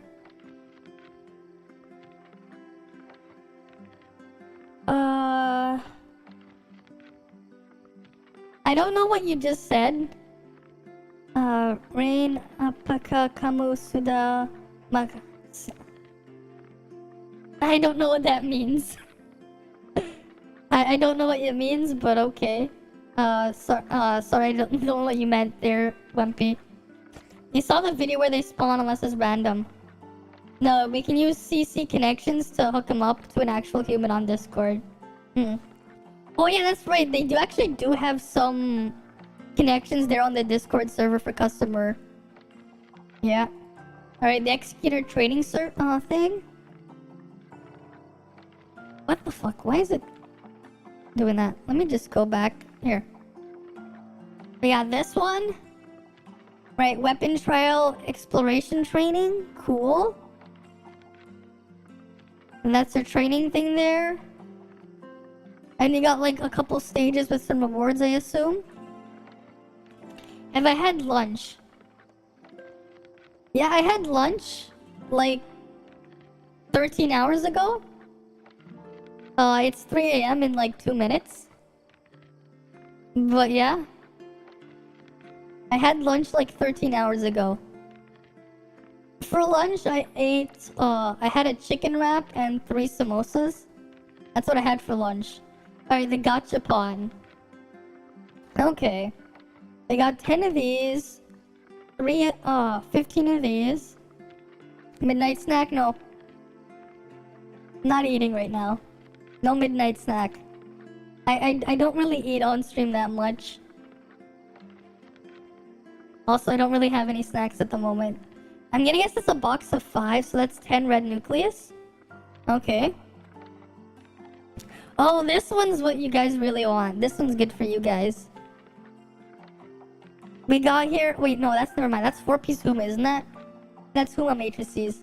Only the 2-piece matters. Okay, that's the 2... That's Huma matrices. Where's the one with Samir? They have no idea. Customer support is just the customer support, yeah. Okay, there's a visor piece. There's some costume tickets. Some other upgrade materials, whatever there. You need to use glasses because they're part of the model. I see. Alright, next one. I thought there was like one with like Samir matrices in them. I don't know what that thing on the side is. What is that? Is that a mount part? I think there's like some mount parts in there, I assume. Okay. Yeah, some chip things to put for chips there. Yeah, mount part. Oh, then I guess there's more mount parts here. And some other equipment. What kind of glasses do you... What the hell are these? What's this stuff? Oh, I guess that's face patterns, aren't these? These are like face patterns? You can have a barcode on your face. Yeah, face patterns. That's what I thought they were. Yeah, there's one with 4-piece Huma. We already saw that one. What happened to the one with Samir? Pieces. Oh, there's like more face patterns there. We won't look at that one. Oh, the head accessories. You get to have like... Oh, that one's nice. You can have the crown. You can have the little ears that Mia has. You can have Meryl's crown here. Okay, you got some face masks, whatever. Okay, this is the one that you guys will definitely want. And these are not paid currency, no. They're not. They use the currency you get, the mirror coins, I think. Oh, here's the big one. This is the big one. 4-piece Samir. Yeah, these are from Exploration. Here's the big one. 4-piece Samir. Yeah, mount parts. Samir matrices, yeah, and daily. You need to use the... That's what the password chest things were for. That's why we're saving them. Right? And then, oh yeah, that's right. Here's the next thing. We got here... Here's the new one. Here you guys go, your sex change. Here's your sex change card. You'll probably have a... Guaranteed, yeah. You can have a sex change. Yep. Because why not? Why not? You can get boobs now. Uh-huh. Right, you can do that now. Oh, and then there's also this. New weekly thingy here with the data repeaters. There you go, that's what we want. That's the big one here. Preserve one random stat which won't be upgraded during an advancement. Cost 1 per advancement. Here you guys go. Data repeater. You get 1 per week right there. Right? So it looks like here. Open image in new tab. I just want to zoom in. Right? So the first one has, you know, our favorite old world boss chip. Okay, next one. New Vera boss chip. Another old world boss chip.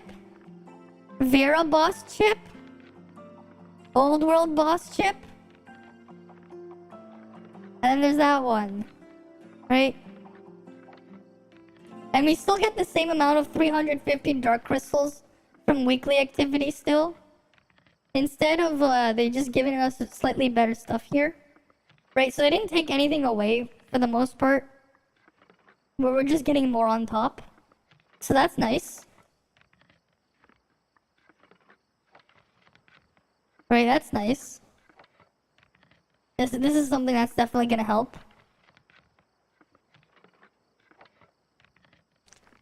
Right, that'll definitely help a bit.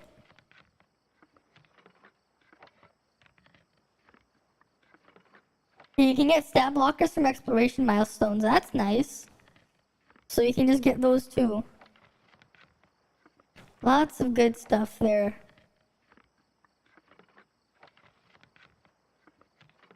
Oh yeah, that was the Mario thing. I had that still there. But yeah, weekly, yes. It's weekly. It's weekly. Once per week. It's once per week. You get one of these every week. But that's still nice. You get one a week, right? You save them a lot, save a bunch. If there's something you really want to upgrade, then you dump them there, right? So that'll help. That'll definitely help out a bit. The whales can get it daily though, yeah. Fair enough. Fair enough.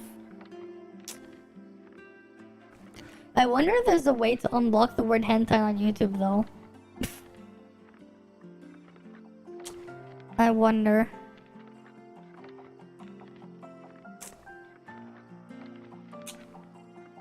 But yeah. That's cool. Did you have anything else to say? Nope. I don't care about that ad.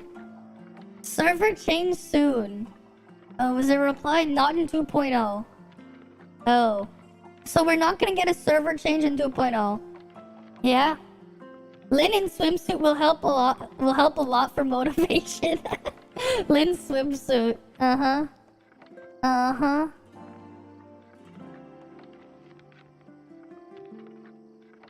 Uh-huh. Uh-huh. Well, there you go. Right? There you go.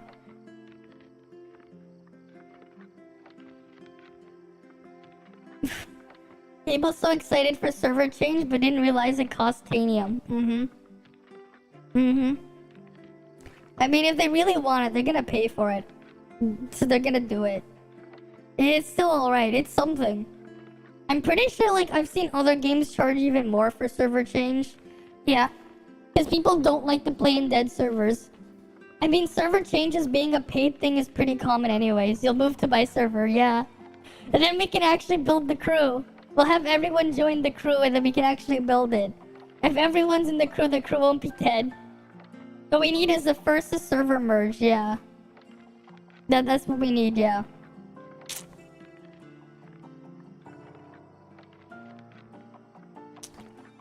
You're staying in Solaris, fair enough. I mean, Solaris is still a pretty active is pretty big, right? There's a lot of people there. Karate English. Why the hell is Nintendo streaming? What the fuck? Nintendo is apparently live. What? What the fuck is Nintendo even streaming? Yeah, Solaris got a lot of streamers too, yeah. Money wasted. Because imagine you move to a server and then later it gets merged with your old server. We have too many memories to move on. Yeah, fair. What's funny is like I found out though, like the person I was trying to contact when I was thinking working the lab stuff was already on my server. I really need to make it so these things don't show up here. My freaking old videos. I'm gonna actually just unlist them. All those old King's Raid videos. I actually have to just delist them. Because otherwise YouTube is going to keep recommending them. And they're completely irrelevant. Is Nintendo Japan they're streaming a competition? Oh. Oh, that's cool. That's cool.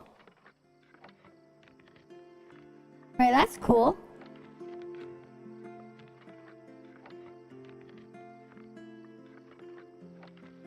Right, that's cool. Okay, I'm gonna make sure I unlist a lot of those videos actually.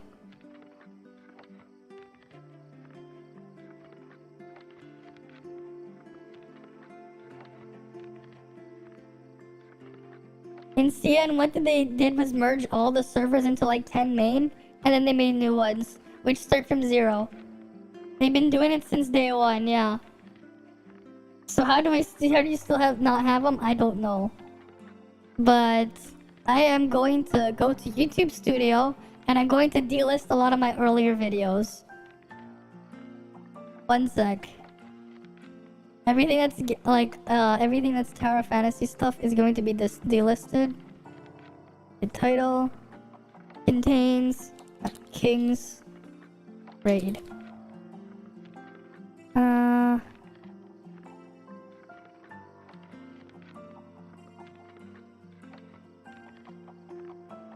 Visibility unlisted.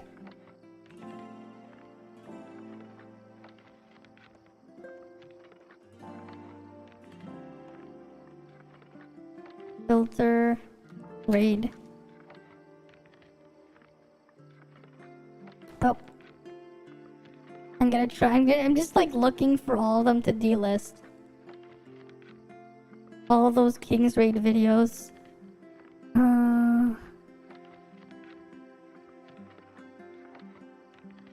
Where am I? Why isn't it not giving me the action to delist more?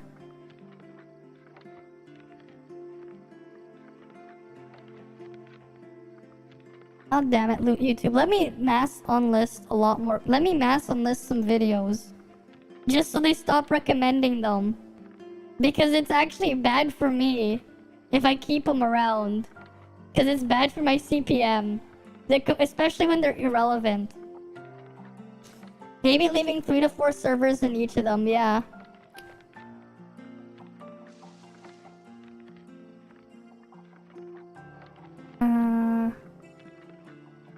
You can actually have monetization on for a delisted video? What the fuck, YouTube? Actually? What the fuck? That is bizarre. A lot of early King's Raid stuff. Why, there's so many videos of like a mass delisting just so you guys never have to worry about them getting recommended to you. The playlist will still be around, like the videos will still exist. For anyone who really cares about digging into it. I don't really think so. I don't think anyone would. They're so old. And a lot of it's irrelevant. Hoping Steam release makes it a bit more popular, yeah. Same.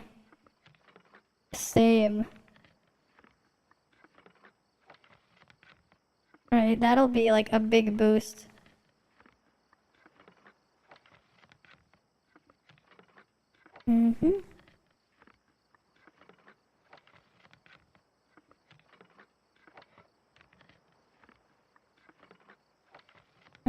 Edit.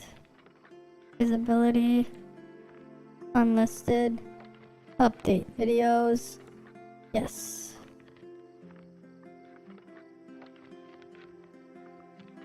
I'm just gonna be mass delisting videos. When is it released on Steam? Yeah, they will also make better payment methods, yeah. Here's the thing though. There's a problem though with the Steam release because some countries you have to pay taxes. So, like, here's the thing. If you're in Canada, you're not gonna want to pay through Steam. Because Steam does charge sales tax in Canada now. The Steam release will fix the account hacking, yeah. Except, like, you also don't want to, like, if you're in some countries, though, you're not gonna want to pay through Steam. And here's the thing, right? If you live in Canada, you don't want to pay through Steam. Like, you for sure don't. Because Steam actually does charge taxes in Canada now. And if you live in certain parts of Canada, 13% is quite a lot. And it also means we'll get the terrible Canadian regional pricing too. Because a lot of the time, Canada's regional pricing is terrible. So, like, that's another thing. 13%, yes. Yes. They call it HST. It's 13%. And it's terrible. Harmonized sales tax. 13%. Yeah, it's based on province, yeah. And it's and that's the thing. If the current payment methods, you don't have to deal with it. Right? So if I paid in US dollars, I don't have to deal with that. So it's a lot cheaper for me to like even pay like a fee, like a processing fee for a foreign exchange is still cheaper than paying this 13%. That's what I did as well, like when I would do stuff in Genshin, I would pay in US dollars, not Canadian. Because this.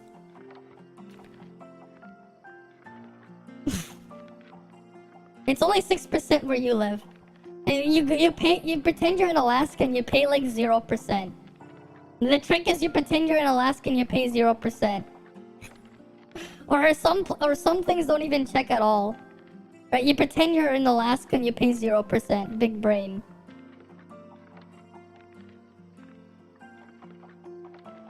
But yeah. Pay for NordVPN to change your IP. Yeah, that's the thing. That's actually the biggest use I found for those VPNs. Literally saves you money. And that's where we land on the... And this is where we land on... this is the land of the free, yeah. That's the thing. That's how VPNs can save you money.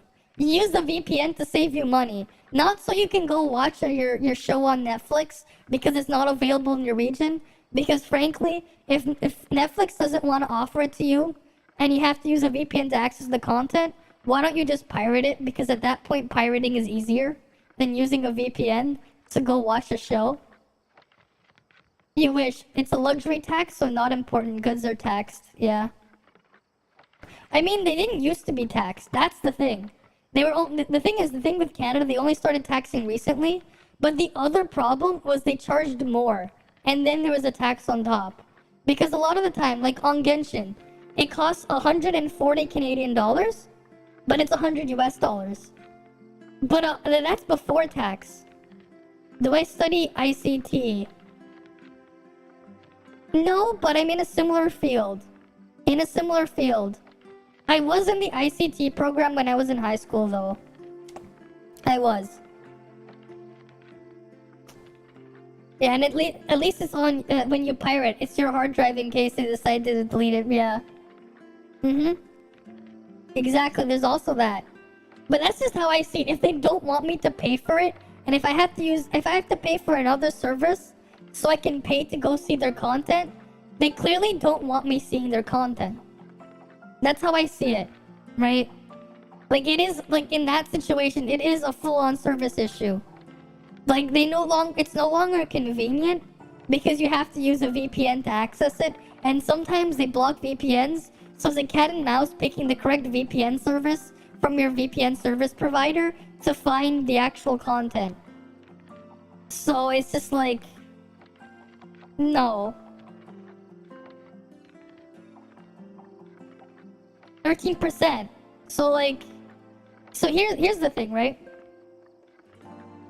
USD to CAD. Alright, so early in the year, it used to be around 130, like a dollar, like 1.3.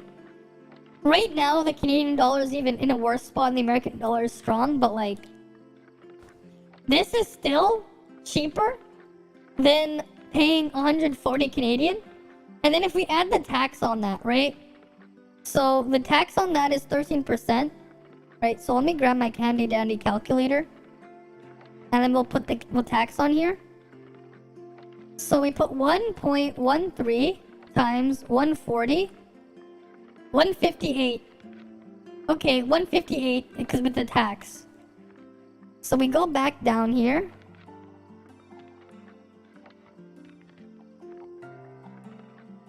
Well, now I'm paying $15 more. 15 US dollars more. Right? Right, how much am I saving here? 137.38 divided by, right? 158.2, right? Minus 1. Remove the negate. You know, that's more than 13% I'm paying more. Right, that's the percentage I'm paying more. But like, you can see the difference in the savings here, right? 158.2 minus 137.38. I'm literally getting $20. Like, that's $20 there. When you moved overseas, you were getting your $100 packs for $82 because of currency exchange. Well, it depends, right? In this situation, we always get fucked by regional pricing. Regional pricing in Canada has always been pretty bad. They've always been like, yeah, $100 is obviously $140 now. And especially like earlier, if you go back a couple of years, you know, it never was always like this. We've had times where it was only like $1.20 US is $1.20 Canadian is $1 US. And we've even had times where it was the reverse. But because the Canadian pricing has always been shit, if you can pay American pricing, it's still usually better, even if you have to go through an exchange rate. And then Apple caught on and fixed it, yeah. But then as well, like, I recently, like, I'm gonna test Moo Gold though later, yeah. You can see notification in Tower Fantasy when you're logging in, yeah. You mean they took it, yeah.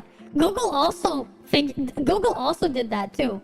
Google is like, we're gonna block VPNs on the Play Store, and they're like, once they find you in some country, they're making it impossible for you to like actually like use like foreign currencies on Google Play now.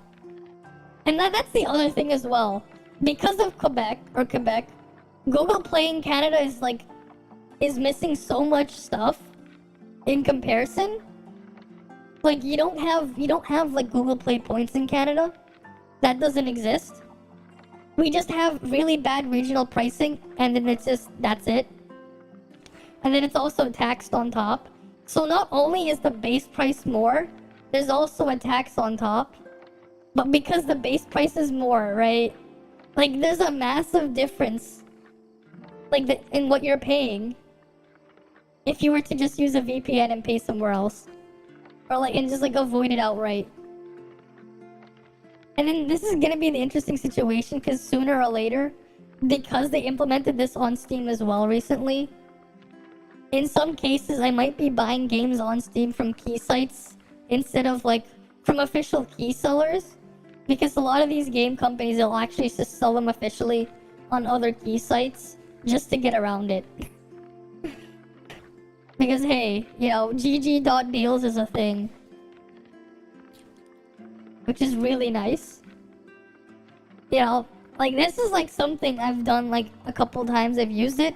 If there's a game I want, you know, it'll tell me where I can find the game and for what price if there's a sale. So I've always liked using this. Right?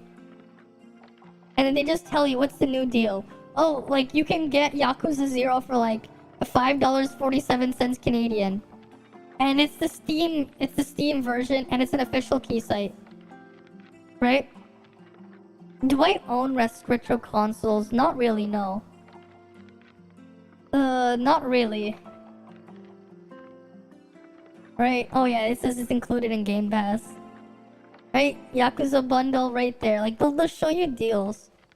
and you can just get them whatever. This is for PC games though, right? And it'll just show you your country. You can filter it. I obviously just use Canada, right? And it's just like the easy way to find it. Like I don't even have to hunt. And these are like all the official sites, right? Like these are just the official ones. Or let's say I wanted to buy Trails 0. Trails from 0.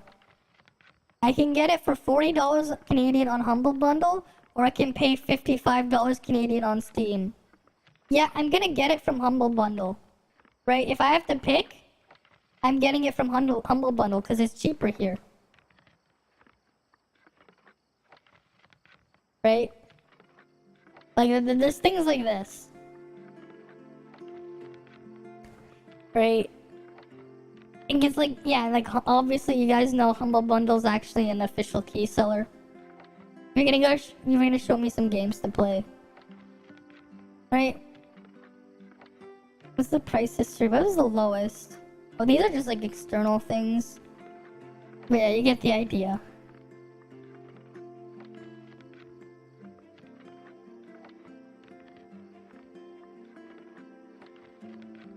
What the hell is this video? I saw this video. I didn't actually watch it. This caught my attention.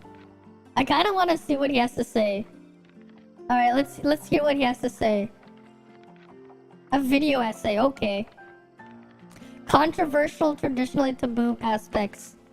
Hi, I'm a cop, and when I'm not going into anaphylactic shock over grazing fentanyl or accidentally killing dogs, I'm doing the most important job a police officer It's called can flashback do, entertainment, enforcing okay. rigid copyright laws. I'm here today to talk to you about piracy, or the unlawful downloading and distribution of digital goods such as software or video games. Software piracy is a crime. If little Timmy wants to download PowerPoint 2006 and doesn't pay for it, he will need to be gunned down in the street like the dog that he Gunned is. down Despite the PowerPoint title, 2006. this video will not be a guide on how or where to pirate video games. Treat this video as a hypothetical. If you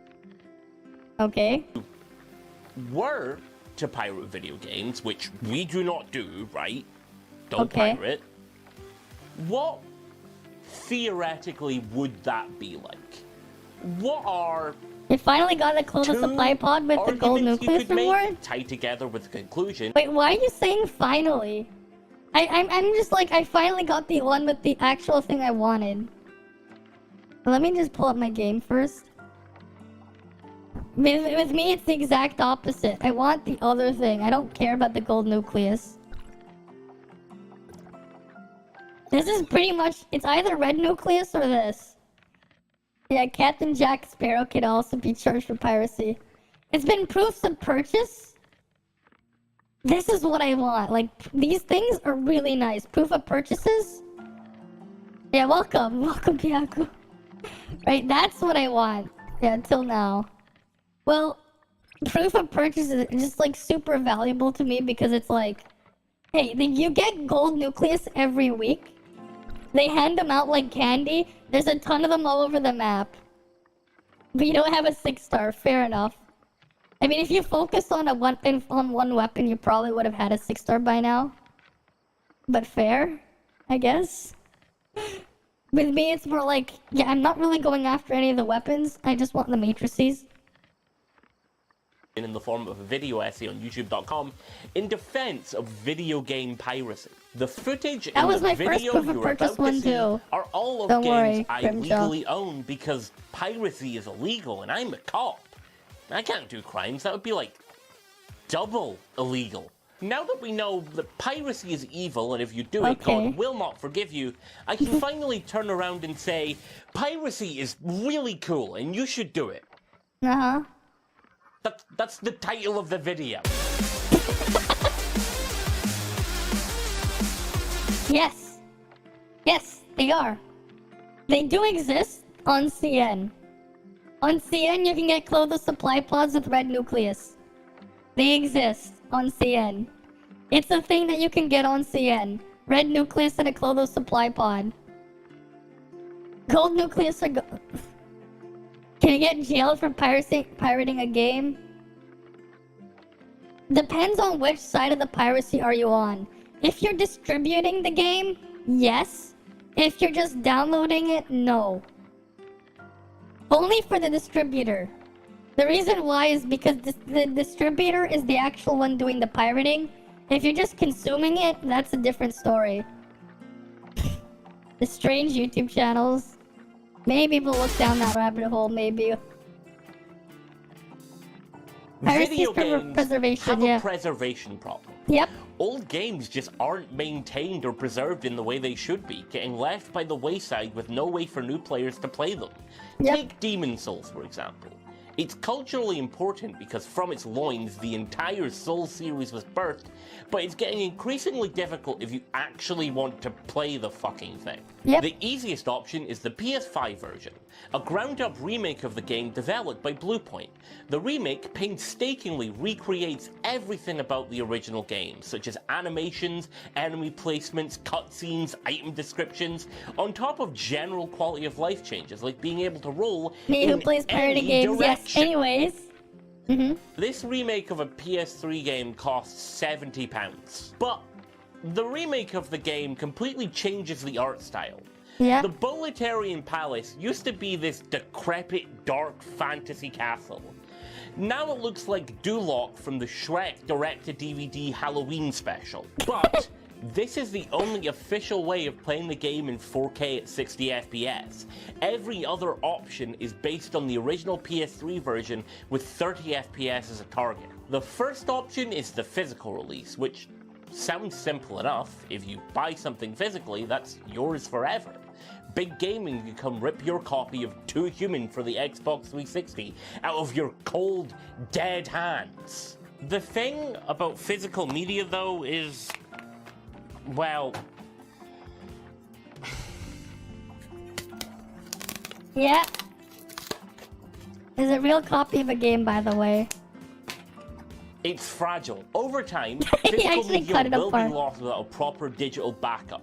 Cartridge games can erode, disk drives can break, discs can get scratched, and in Even the age discs, of can updates get and eroded, patches, too. a physical game sometimes won't even have the game on it. You Yep. also run into the issue of distribution.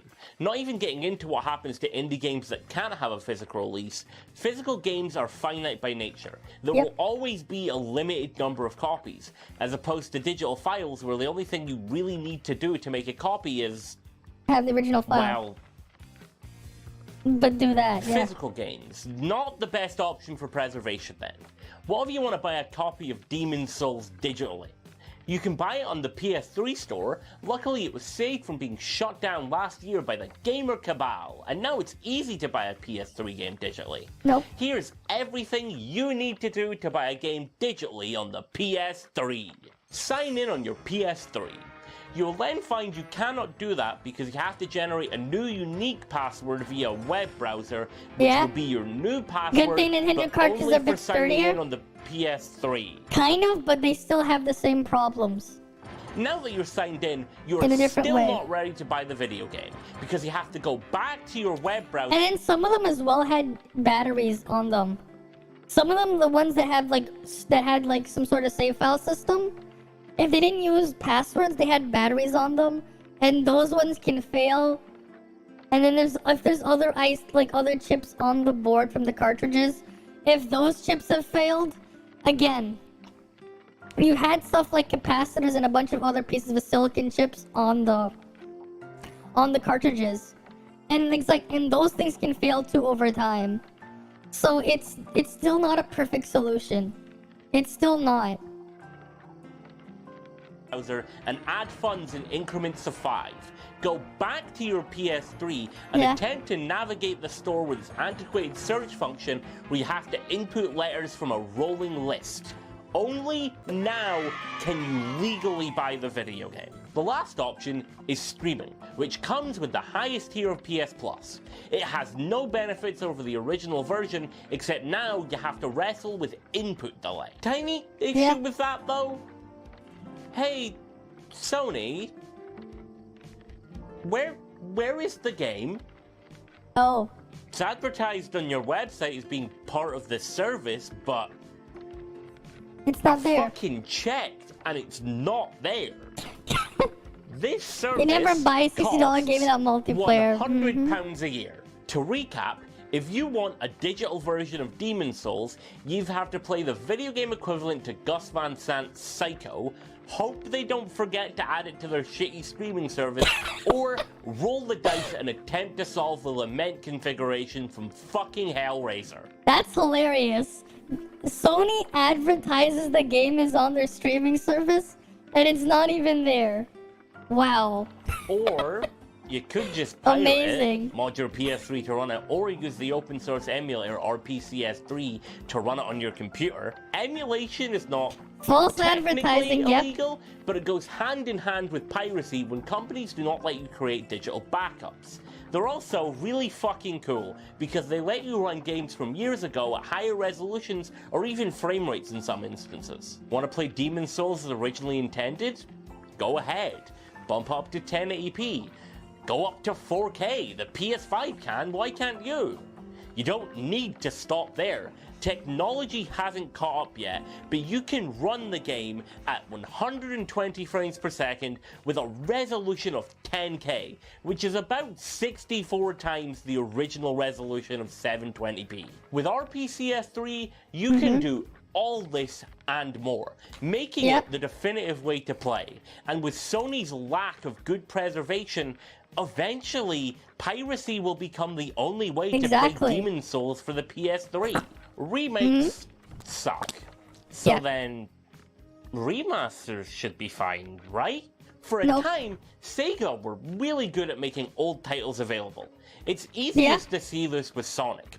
Oh, the Sonic one.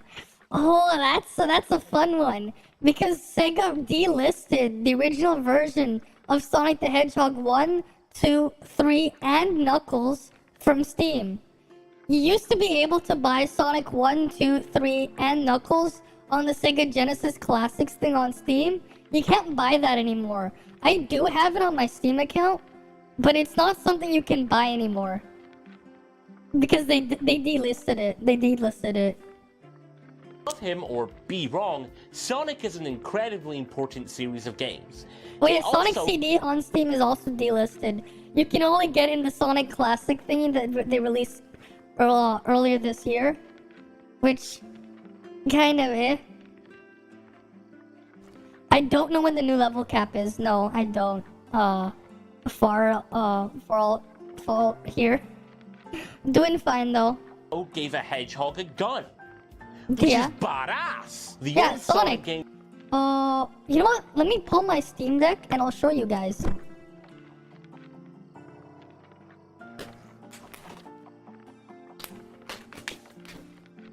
Alright, let me turn on my Steam Deck and I'll actually show you guys what I mean. Because I actually have it on my Steam account, so I can show it to you guys. I'm just gonna do it from my Steam Deck because I don't wanna... Well, I guess I could just show the Steam browser. That would actually probably be easier. Right, let me just open the Steam client where I'm logged in. And you guys can see it. One sec. Alright, let me just add Steam here.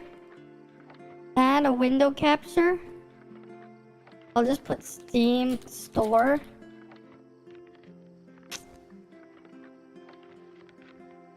Steam capture method.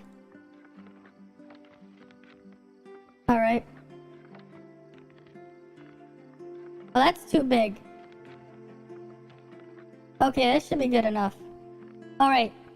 So, we're gonna go to my library. I have a very big library, right? But let's go to Sonic CD. I have Sonic CD here. We go to the store page. You can't buy this anymore. Right? And I played Sonic Wing, no. But let's say you wanted to play the Christian Whitehead Sonic CD release that was released on Steam in 2012. Oh no. I can't. Okay, what about the other Sonic games? Let me just open the Genesis Classics. Where's Genesis? Let me just go to Sega. Let's open the Sega Genesis Classics. Okay, Sega Mega Drive and Genesis Classics. Okay. Right, I don't have it installed right now. But let's go see all the games that I have. Alright, I have, oh, I can't even show it to you guys easily here.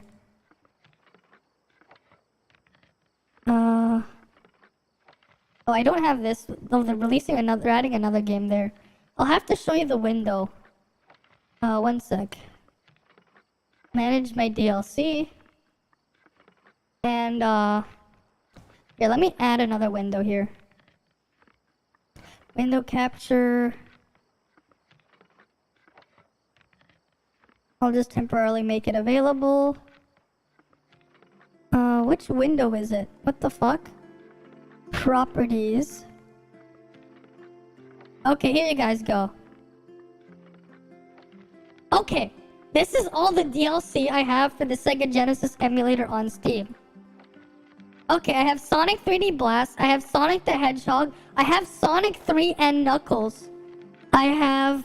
Where's Sonic 2? I know I have Sonic 2 here somewhere. I have Sonic the Hedgehog 2, right? Sonic the Hedgehog 2? Sonic 3 and Knuckles? Sonic 3, Sonic the Hedgehog? Okay. Oh shit, I shouldn't have closed that. Let me just try and see if I can find it again on Steam. Oh, we have Sonic 2 XL is a mod for Sonic 2. But you're gonna have to, you need to have Sonic the Hedgehog 2. Oh. You can't even buy Sonic 2 on Steam anymore. I have it in my library, but you can't buy it on Steam anymore. Uh-oh. Uh-oh. Like, cause people have made mods for some of the games here, right? Maybe I wanted to play Sonic 3 with the Amy Rose mod. Cause this was another thing that we had as well. You could get mods for your Genesis games here. I've not played Sonic Galaxy or Sonic Wing, no. But this one requires Sonic 3 and Knuckles. Okay. Sonic 3 and Knuckles is no longer available in the Steam store. Oh no, you can't get that on Steam store anymore. Okay, so how do you have to play Sonic now? Okay, let's see. Right? Let's see, the top sellers. I have a lot of other games. I'm trying to find it. I don't have Sonic 4, whatever. Why the hell is that still a thing? Wait, why can't I find that collection thing that they released earlier this year? Right, they removed the original Sonic the Hedgehog there too.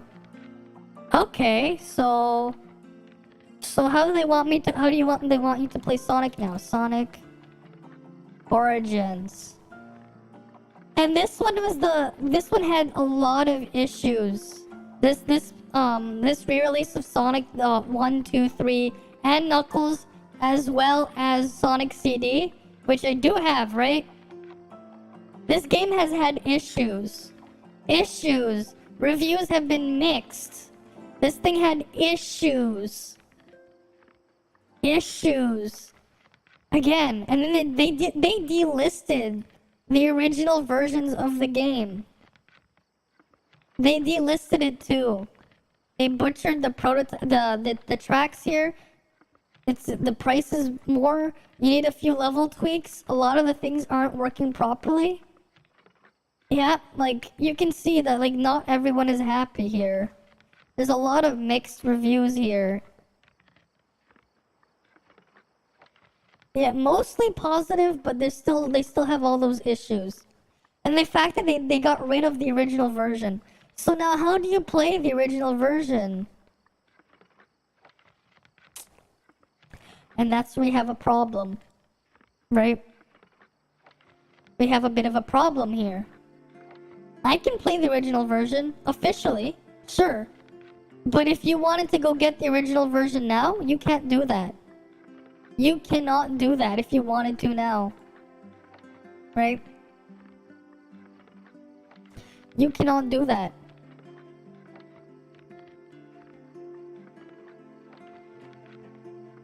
Right, this thing, you cannot do that. Like, I can install this. Well, it's like 1.7 gigabytes because I have all those games there. I'm not gonna do that right now, but I can do that. And I can play all those games. Right, I can play all these games here. A lot of these you can't get anymore. Unless you go through a key reseller and buy the games there. Buy a key for the game from a key reseller. So yeah, I see his point.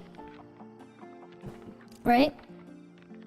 That is something. I have games that are unlisted on Steam. Right? Games are on everything, as they should be. Every generation, we got a new Buy Sega Genesis and their games for it, yeah. If not all of them. The PC versions even let you take the ROMs straight out of the files so you could use them on emulators or actual hardware. Yeah, you could actually do that. The thing is, the actual emulator from the Sega officially, you can actually strip out the game and mod it. Wanted. Yeah. The best versions were the mobile ports though. They added widescreen support, new content, and the ability to save. Sonic 1, 2, and CD got ports, but sadly Sonic 3 never got the same treatment, and aside from CD, they were locked to Android and iOS. Yep. Sega's answer to this was Sonic Origins, a collection of the original 4 Sonic games, finally getting them on consoles in widescreen. But they had problems by too. the team at Headcanon. It sounded too good to be true. And it was. And that's because it was. Sonic Origins fucking sucks. That's not the developer's fault. It's been made clear since the game's release that Headcanon were crunched to hell and back just to release ports of 30-year-old games on time.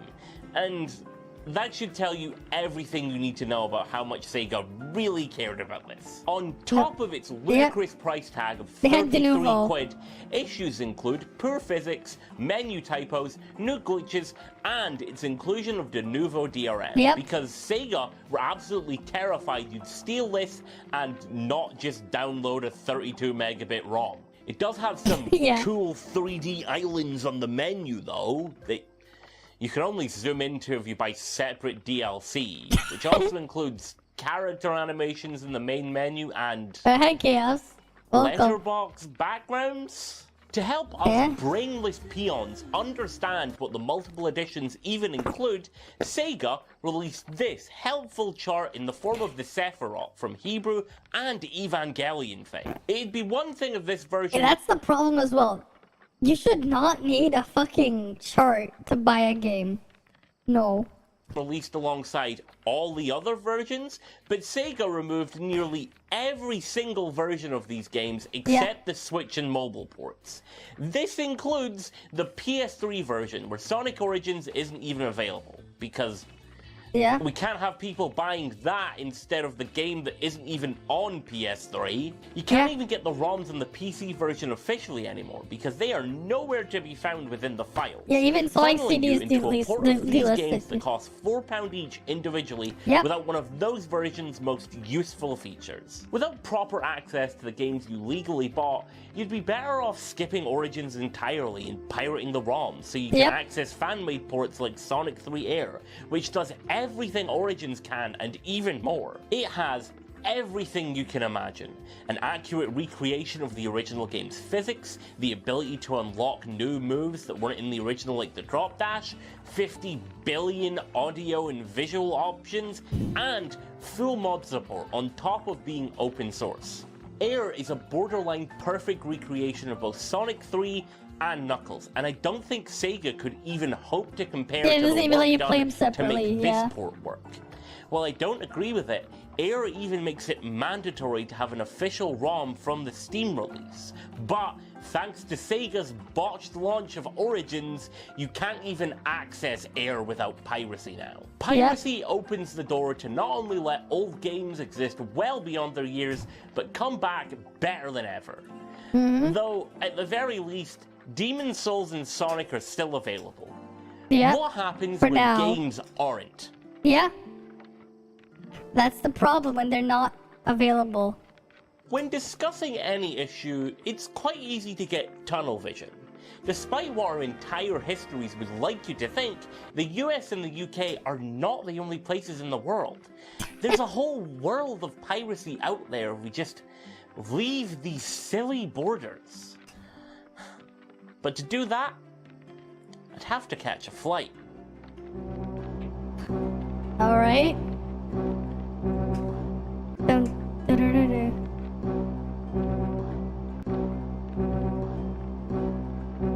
High price, really expensive? How much money do I have? None. Okay, so turns out, planes, Which you did, yeah. very expensive, and I blew my entire budget on this outfit. So instead, I just talked to some friends around the world and asked them how piracy was where they were. First off, Russia. They've been in the news a lot recently because Putin's been a bit of a shit, and as a result, a ton of companies have pulled out of commerce there. Yep. This means the sale of video games has kind of stagnated, pushing more people towards piracy and bootlegging. This is nothing new for Russia. You might remember the Soviet Union, a fascist regime that still tricks conservatives and tankies into thinking it was communist to this day. While the Union was dissolved in 1981, its shadow still lingered. Game companies just weren't shipping games to Russia. This opened the door for Dendy. Dendy was a branded clone of Nintendo's Famicom, first released in 1992. Thanks to Russia's relationship with copyright law at the time, as in there wasn't one, Dendy was a widely available product with Dendy adverts, Dendy magazines, and even a Dendy TV show which just reviewed games. Wow. For the Dendy. For the Dendy. Dendy's a really fun name to say. Dendy sold gangbusters. Doing so well, eventually Nintendo came knocking to make a deal with the creators, leading to the humble bootleg system becoming an official Nintendo product. Nintendo, the company who will burn down entire archives of NES ROMs, even if they don't legally own them, were perfectly okay shaking hands with a bootleg company selling their stuff without permission because that was the state of gaming in Russia. It was simply easier to do that. And that mindset has carried forward, with Russia having the 5th highest rate of software piracy, according to a study carried out in 2002. That was a long time ago, but it's hard to think it'd be much different now, especially with so many companies pulling out there. The lack of regulations around bootlegging in Russia has created a culture where piracy is a normal thing everyone does. In South America, games are fucking expensive. In Brazil, games can go beyond 300 real thanks to a lack of good regional pricing that takes into account the average cost of living. God of War Ragnarok costs 350 real, which is about 28% of the monthly minimum wage. 28%, that's a lot, games in the UK expensive, cost £425 each. In Argentina, there is a 75% markup on games, and a PS5 on Sony's official website costs the equivalent of £1,800. Based on their minimum wage, you would need to save for 7 months without spending a single penny to even afford one. You know, those articles that are like, I bought a house at 20 and all I did was stop buying soy lattes. And then you read it and it's because they had rich parents and had no living costs whatsoever. Buying a PS5 in Argentina's doomed like anyways, that. Oh, you want a PS5? Just work for nothing for 7 whole months and refuse to eat, pay your bills, or live, you fucking moron. All that in mind, alongside digital piracy, there is a huge market for bootlegs of any kind, with retail shops that sell unlicensed games being a common thing. Consoles that are easily modifiable to get around copy protections are popular for this reason. You might eagerly await the release of the new FIFA, but in Brazil, you can get a modded edition of PES for the PS2 called Bomba Patch, with new versions coming out weekly at some point, with updated player rosters, new pitches, and up-to-date music, including an original theme song which currently sits at about 1.5 million views. Since its start in 2007, many more platforms have gotten support for the mod, and Bomba Patch currently has potentially hundreds of versions. In Argentina, you can get shit like this. This is Half-Life Doppler Effect, a modded copy of the original Half-Life that one of my sources graciously sent my way. It's pretty much just the original Half-Life unchanged, except headcrabs are now Pepe the Frog. The main menu music is an awful mashup of Kendrick Lamar's Swimming Pools, parenthesis Grant, and some other song, and helicopter noises are dubbed over by an actual guy. This level of class carries over to the box art, as it is just covered in decade-old memes and includes a quote from Kotaku. So, clearly, we're dealing with the most advanced comedic minds here. Despite these varied cultures, they all have one thing in common. Playing video games is nigh impossible if you aren't rich, and that leaves piracy and bootlegging as the only option to I don't know what that experience means, but okay. What does it mean? What does it mean? I don't know what that means, but can you tell me? I'm just laughing at the fact that it was a meme should fest. be able to experience art, regardless of class or location. And if you think someone should have to choose between playing Mario Odyssey and putting food on the table, you can fuck right off. This use of piracy to open up games to wider audiences isn't exclusive to other countries either. This is where fan translations come in. Fan translations are exactly that. Fan-created ROM hacks to make games available in other languages. Unfit for A famous example is Mother 3, a game which Nintendo still refuses to translate officially. It's never been translated. Despite its influence on popular works such as Undertale and Homestuck, or Lucas's prominent appearances in every Smash game since Brawl, it's never released outside of Japan. Yet, it's been able to stay relevant thanks to the talented work of Tomato and a group of Earthbound fans who fully translated the game from Japanese to English and implemented the translation as a mod. This translation is not technically illegal, as they require you to provide your own ROM to access it, as stated on their website, but with the game's already limited release, piracy is once again going to become the only valid option eventually. To find out more about what goes into producing a translation and how piracy affects their work, I talked to my friend Curtainfire, who worked in the translation for Rockman Battle and Friends and the Ninja Gaiden Restoration patch. How do fan translations get produced? They'll look at the script, they'll try to get it into an English counterpart, see how feasible it is to insert the English text. Oftentimes, relative search is used to find character tables. You know, a tile editing program might be used, so that an English font is inserted to a game if it's not already there. But oftentimes, not every time, you'll need somebody with good assembly knowledge to get a translation finished. How does piracy affect your work? So if you go to romhacking.net, there is no piracy allowed on the site. You're supposed to use your legally dumped ROMs, but, you know, let's just say companies are not very good at selling their old ROMs anywhere. Exactly. The vast majority of companies will just hoard 30, 20-year-old ROMs, and the only way to reliably get them is piracy or paying just a huge amount of money through secondhand markets. Make of that what you will. This is the problem we keep coming back to. With a lack of support from the companies who own the games to keep the games available, piracy becomes a necessary tool to access games that would be otherwise inaccessible. Exactly. Why is piracy wrong then? How is video game piracy this boogeyman that is so morally reprehensible? What is the bulletproof counterargument that proves, without a doubt, that piracy is evil? People making Nintendo emulators and Nintendo ROMs are helping publishers by making old games available that are no longer being sold by the copyright owner. This does not hurt anyone and allows gamers to play old favorites. What's the problem? The problem is that it's illegal. That's it. There's no other reason. The reason companies are allowed to take the moral high ground on piracy is copyright law. It's the antiquated protections that allow companies to hoard art under the guise of protecting creatives. Now, I'm not here to argue about copyright.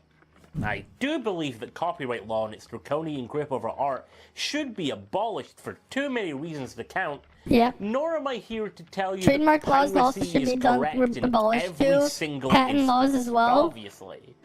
I think you should support artists who make good art because that's badass.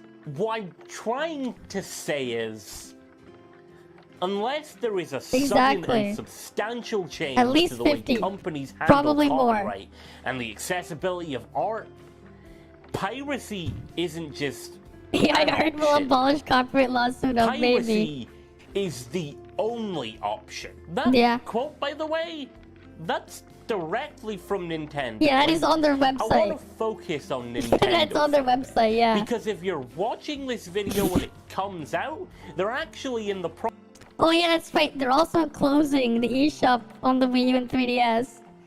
But most people are not fit to think by themselves the laws necessary, process of shutting down the entire 3DS and Wii U's digital storefronts. Closing for good in March of 2023.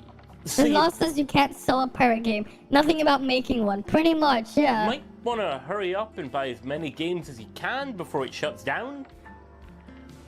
Modify you should have.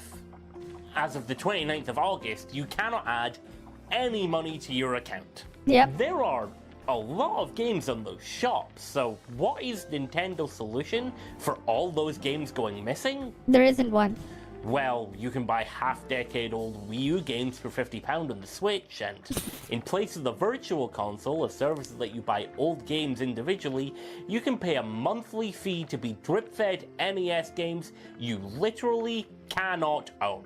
It's designed that way. And some of them don't even work properly.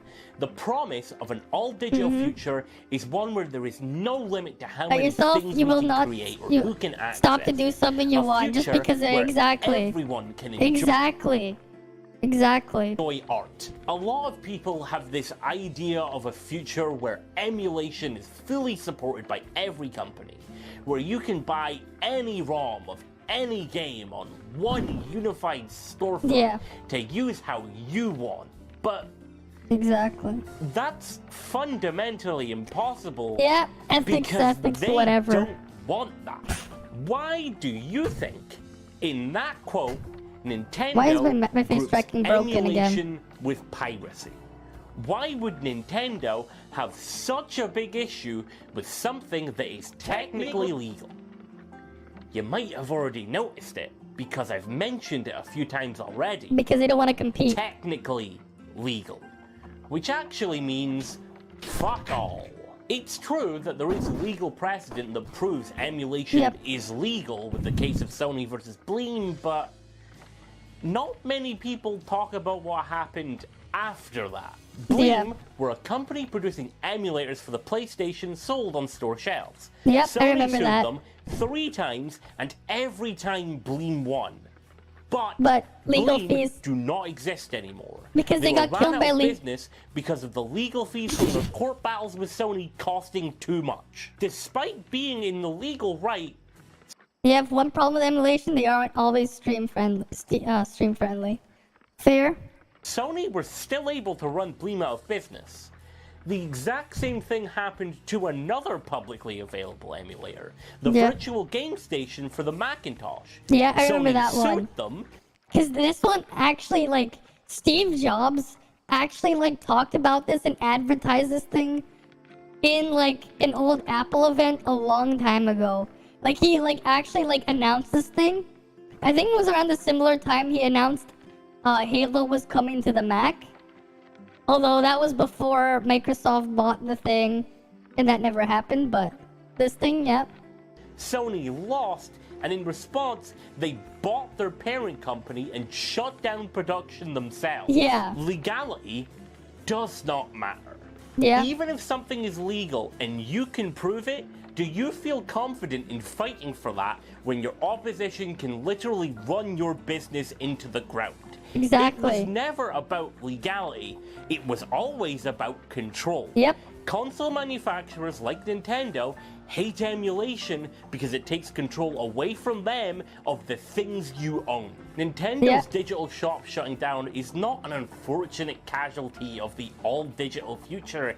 It happens literally by design because you do not own anything. Exactly. Games are finite just because like it Disney. means that later down the line, they can sell you remakes and remasters, so you have to buy the shit you already own all over again. Yep. They don't want to give you control to do what you want with games because then they cannot make money off of you. This is built into console infrastructure. Yep. You can only buy off of their storefronts, you can only play on their hardware, and then you buy the next one, they take away the old one, and this happens every generation. Exactly. So in that Bleem died by two things, the price and lack of popularity. No, the price and lack of popularity wasn't the problem. The reason what happened was every single time they were taken to court, they had to be pulled from shelves. A lot of retailers will pull the thing from shelves every court case. And because of that, they had to keep taking the stuff back. They were literally run out of business because Sony kept taking them to court, and they lost, even though Sony lost every single time, the legal fees and like dealing with the logistics of taking the stuff back off shelves and putting them back on, because of how razor thin the margins for retailers are as well, for like physical retails. Yeah. And that's why you don't buy consoles anymore. Yeah, pretty much. The only console I own right now, like current, is the Switch, but I have two Switches, and one of them is running custom firmware. I literally have like a modded Switch that can do whatever the fuck I want to. And like that's how I like to keep it. At least like, because the thing is, to them, they don't even want you to own your console. You read the terms of service, you go buy a PS5, you go buy an Xbox Series, you go buy a Nintendo Switch. The terms of service basically says you don't fucking own the console. They don't give a fuck that you paid whatever, like you paid, let's say, what is it, like, how much is the Switch again? Like $200 something, $300, whatever. $300 for your piece of plastic, $500 for your piece of plastic, $550 for your piece of plastic. In Sony's case, because they raised the price, they don't give a fuck. To them, they still own the console, not you. You're just leasing it indefinitely. To them, you didn't buy the console, you're leasing it indefinitely. There's a difference there. That case, where you literally do not have ownership over anything, your only option to play games will always eventually lead to piracy. Yep. Piracy is illegal, but is also the only way forward in an industry that does not treat art as anything other than temporary. Take it from me, take it from every video game company. Yep. You should pirate video games.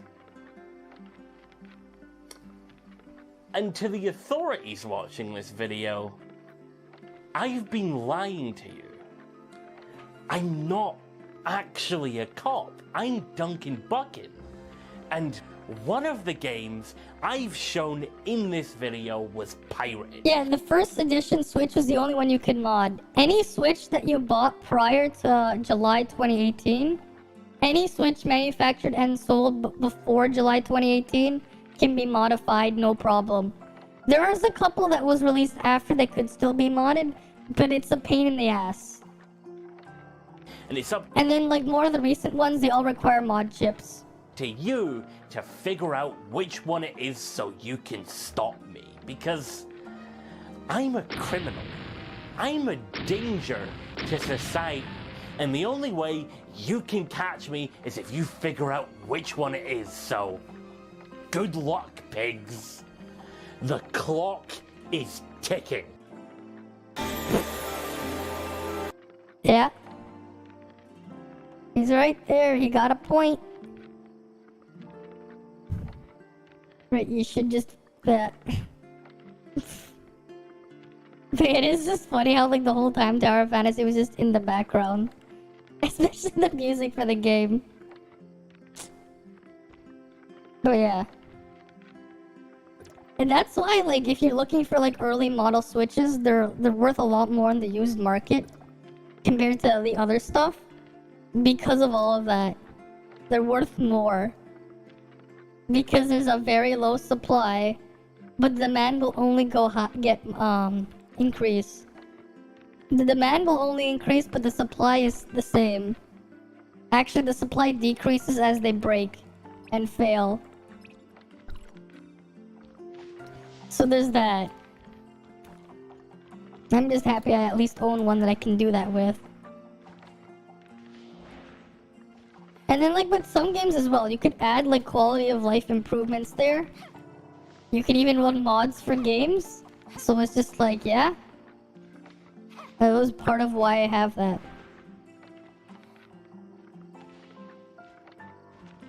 Though even then, I rarely even use my Switch anymore. Because most of the time, I'd rather just play on my Steam Deck. Like, if I'm gonna be traveling somewhere and I'm gonna bring a portable console, I'm not gonna bring my Switch, I'm gonna bring my Steam Deck. Because when I'm really traveling for an extensive period of time, despite the Steam Deck being physically larger, it's more portable because of all the stuff I would bring with it. And also because I actually have a really nice case with the Steam Deck because it came in a really nice case. You had to get a dock for yours? Yeah, one of the OLED docks. The thing is, there's just so many problems with the Switch that it just becomes like the fact that the Switch doesn't follow the USB-C power delivery spec makes it just really not portable. If you want to like bring it out for like an extended period of time, right? If you want to, let's say, travel for an extended period of time, bring it with you, right?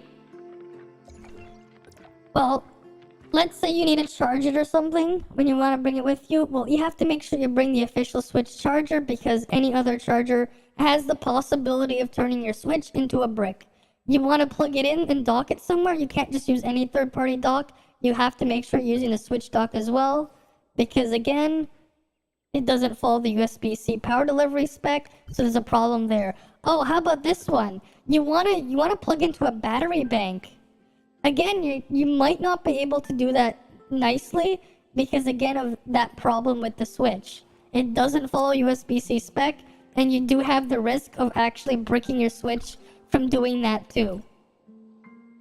All because of that, like, very basic design oversight there. And when you think about that, and also the fact is, like, who the fuck was the handheld mode of the Switch designed for? Like, whose hands? Because it's just not comfortable to hold onto, like, without, like, some sort of special third-party, grip case. Like, it's not. I don't have big hands. It's not comfortable.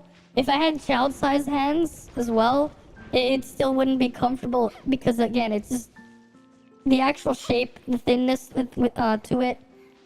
It's just not. Why is the Lid Summer skin so freaking hot? Yes. Because they want to sell something, you know? They want to sell the skin. That's why. They need to sell the skin, and they're gonna make it hot so they can sell the skin.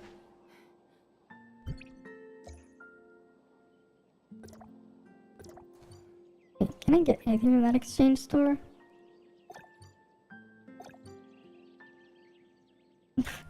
And you can't use the Joy-Cons at all with your cybernetics. Yeah. That's also a problem too. Right? There's just so many problems. So it's just like, why? Right? Because, yeah, Tencent got owned by the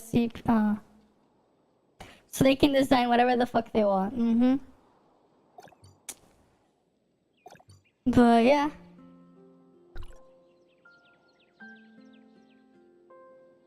We were just talking about what, like, the other thing we were looking at earlier, the video.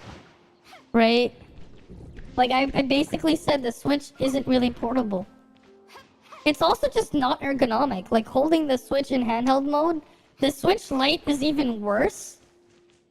Like, it's even worse because it still has the same problems. Like, it's just not fit to be held by human hands without a grip case. And even then, it's not great. Like, because of that, like, despite it being physically smaller, it's still less portable than the Steam Deck because of all of that. There's just so much stuff I would need to bring. With my, like, and the thing is, if I was to go traveling for a long period of time, let's say I was gonna go traveling, right? Let's say you have a laptop with USB-C charging. Let's say your phone has USB-C charging because you're not using an iPhone. Let's say your headphones, you have wireless headphones, again, USB-C charging, right? And then you have the Steam Deck. And you could just bring one power adapter, right? One power plug. You can bring one charging cable as long as it supports the actual power delivery for your laptop, right? You can just bring your laptop power and you can charge your phone. You can charge your headphones. You can charge your laptop. You can charge your Steam Deck.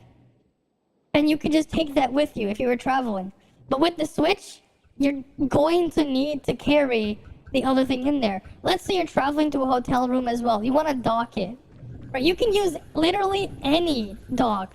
Like, Valve, they announced the other day, they announced that, I saw my email as well, they have an official Steam Deck dock, but if you go to their page, they say you can use literally any other dock.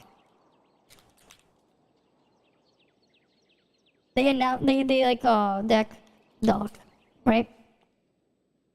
It's on Steam. The price is, it's not the best value here, 120 Canadian dollars, right? Right, you can just bring whatever accessories here. It's just a bog standard, you know, USB-C dock. Right? DisplayPort 1.4, HDMI 2.0, multi-monitor support, FreeSync support, cool. Right? Charger, it includes, they even include another charger with it, which is nice. Right, USB-C power delivery pass-through as well. Right, very nice here. What does docking station come with? The docking station and power supply. Will it work? They're basically saying they're gonna do whatever it takes to get every random peripheral working. Cool, yeah? Right? Will the docking station? No. Yeah, it's not gonna increase your performance. They're gonna give firmware updates when whatever. And here it says here, can I use any USB-C dock with my deck, or do I have to get the official docking station? You can use any dock you like. The work we've done to make the Steam Deck and docking station compatible extends to other third-party hubs and docks. That's something Nintendo doesn't really let you do. There are ways to get other third-party stuff kind of working with the Switch, but this one, like, full stop, you can use literally any other dock. You don't even have to buy their $120 120 Canadian. Yeah. Like, I could go on Amazon, right? I could go, look, I could probably go USB-C HDMI dock. Or I can buy one for like $30, 32 Canadian, right? 30 Canadian dollars, $27, right? I could probably find some under $20 if I really look. Right, because that's what they're just showing. Right, and it'll work. Oh, there's one for $5. That one doesn't have HDMI though. I don't think that one has a display out. Oh, here, like, I could get this one if I wanted to. $12. $12, I could get an HDMI out here. $12 if I really wanted to. I could get this for $12. And it'll work. It'll work. $12. Right? 12 Canadian dollars. Right? Oh, there's another one here. Right? I could just buy any one of these. I could plug them into my Steam Deck and they will work. No problem. You can't do that with your Switch. Right? And some people already buy this for like their laptops and stuff too if they're traveling. Maybe like you're in a hotel, you want to hook up your stuff to the hotel TV.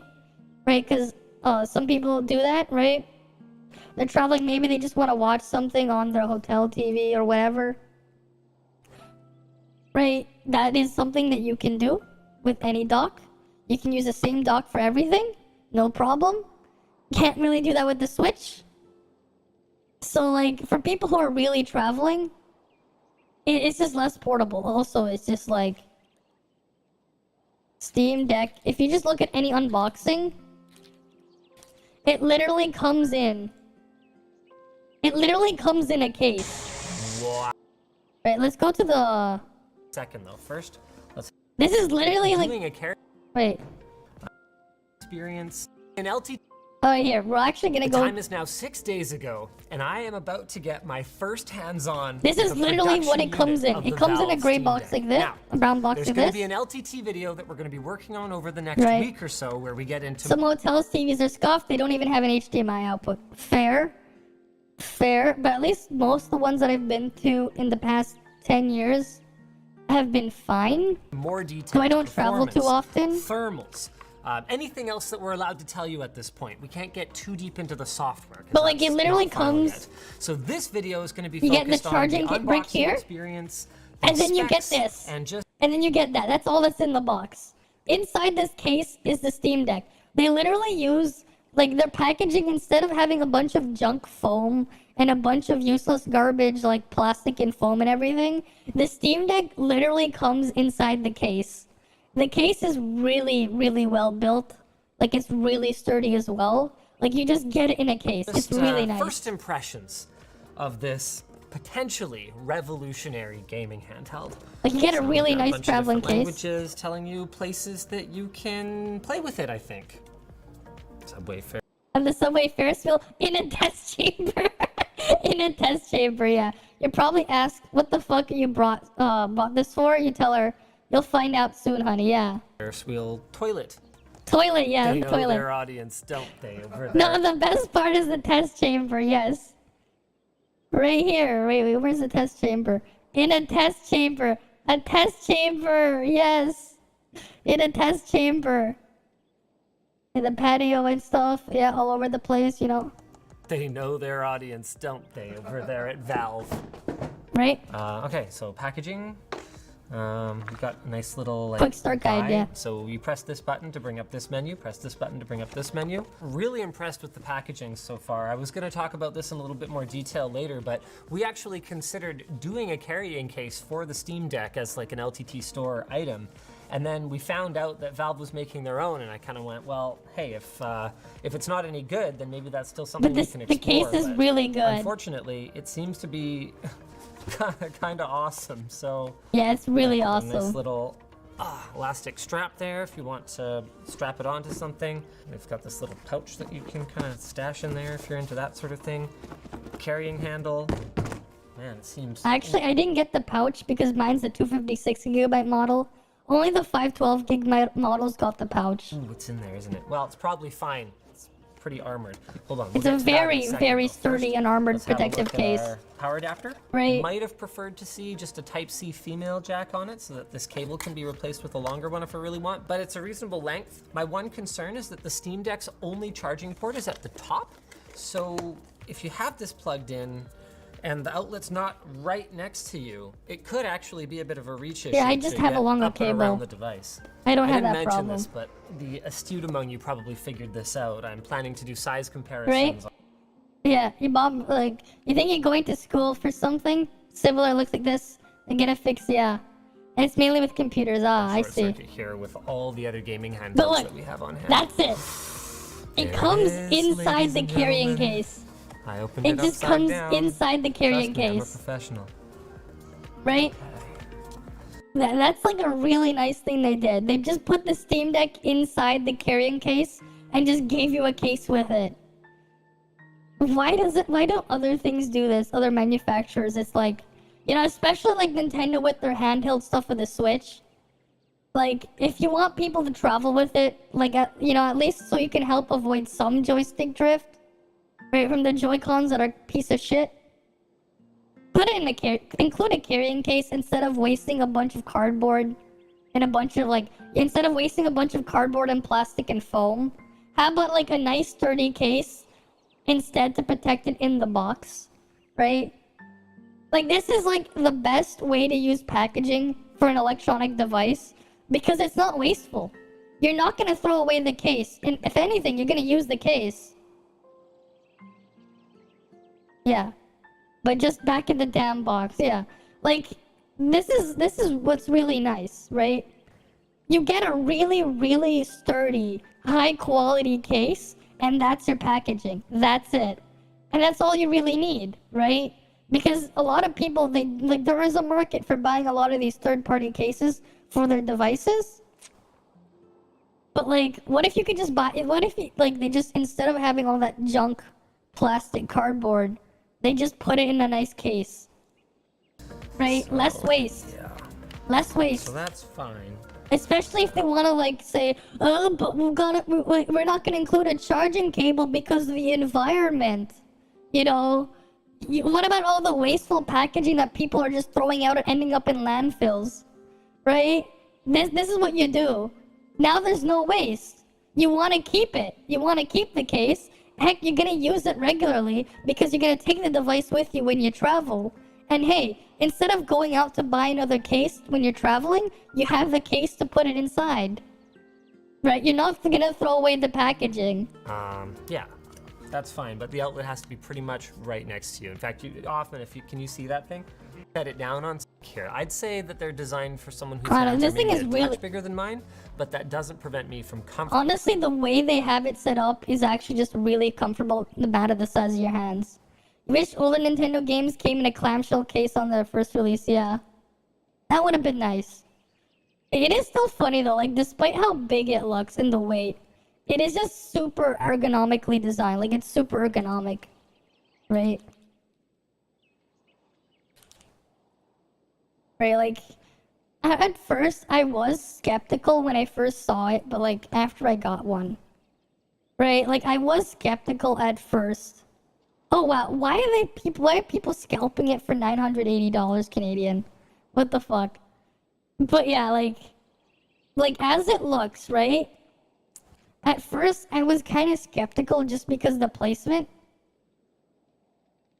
But then when I realized you can just adjust your physical hand positioning because of the grips on the back, right? You can just adjust how you would hold it, right? Because you could adjust, because like they already had all this grippy stuff, right? You could just adjust your hands and like it would just be comfortable regardless of whatever you're reaching for. Which I really like because of like its size, right? Like I could just adjust my hands. Like, hey, I want to rest it more comfortably to push the D-pad, no problem. Want to rest it more comfortably again for the analog stick, I'll just shift my hand up a bit.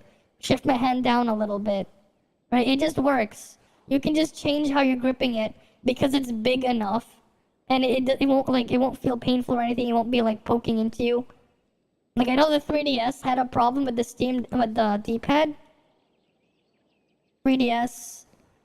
Right, like especially the early models, you wanted to reach for the D-pad, that wasn't comfortable because your like hand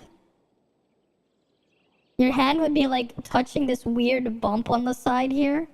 That weird bump, it would be like right up against your hand when you're holding it.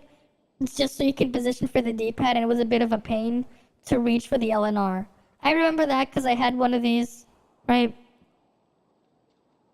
Yeah, at least they're not like Tim Cook, who was like, I'm not including accessories or phones for my global warming. Yeah, it's for like the warming of his lunch. Exactly, he just doesn't include it. Right, they don't even include the cable. It's like, bruh, how am I gonna go charge my device, you know? They're like, no, but the environment. But then they have a lot of wasted packaging. Like, especially with Apple products.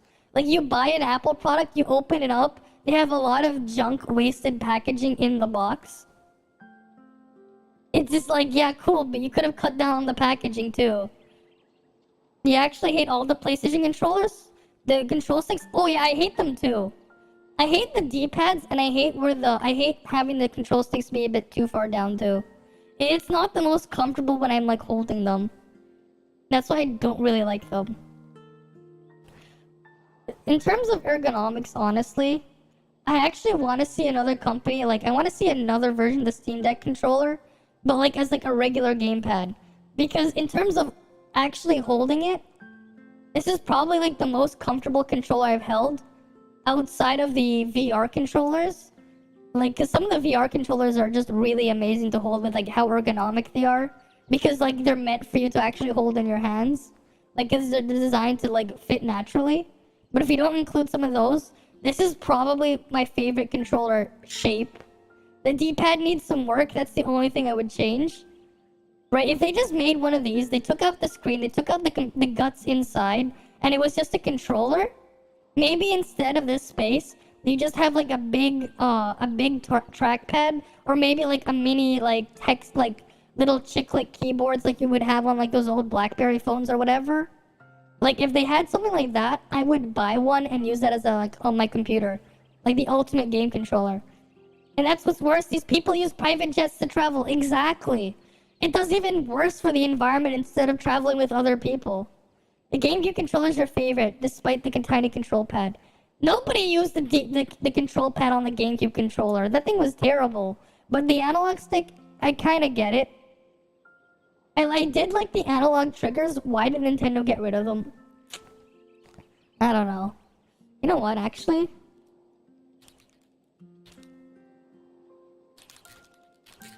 Let's see if we can actually make one. Alright, oh, we got a lot of controllers here. Not everything, but we can actually get started. Alright, the Joy-Cons are like already D tier. That's not going anywhere. That's staying in the D tier immediately. N64 controller, we don't have 3 hands. D tier. The Switch, Pro controller, I'm gonna say that's a C. The D-pad is kind of awful. It's also digital buttons. I don't like the wide little placement with the ABXY, the weird offset. I don't like it. GameCube is like a B for me. The D-pad is terrible. For the games that were designed, I get the idea of the button placement. When it works, it's nice. But it's not something I would use like over anything else. Right? NES controller, no. You know what?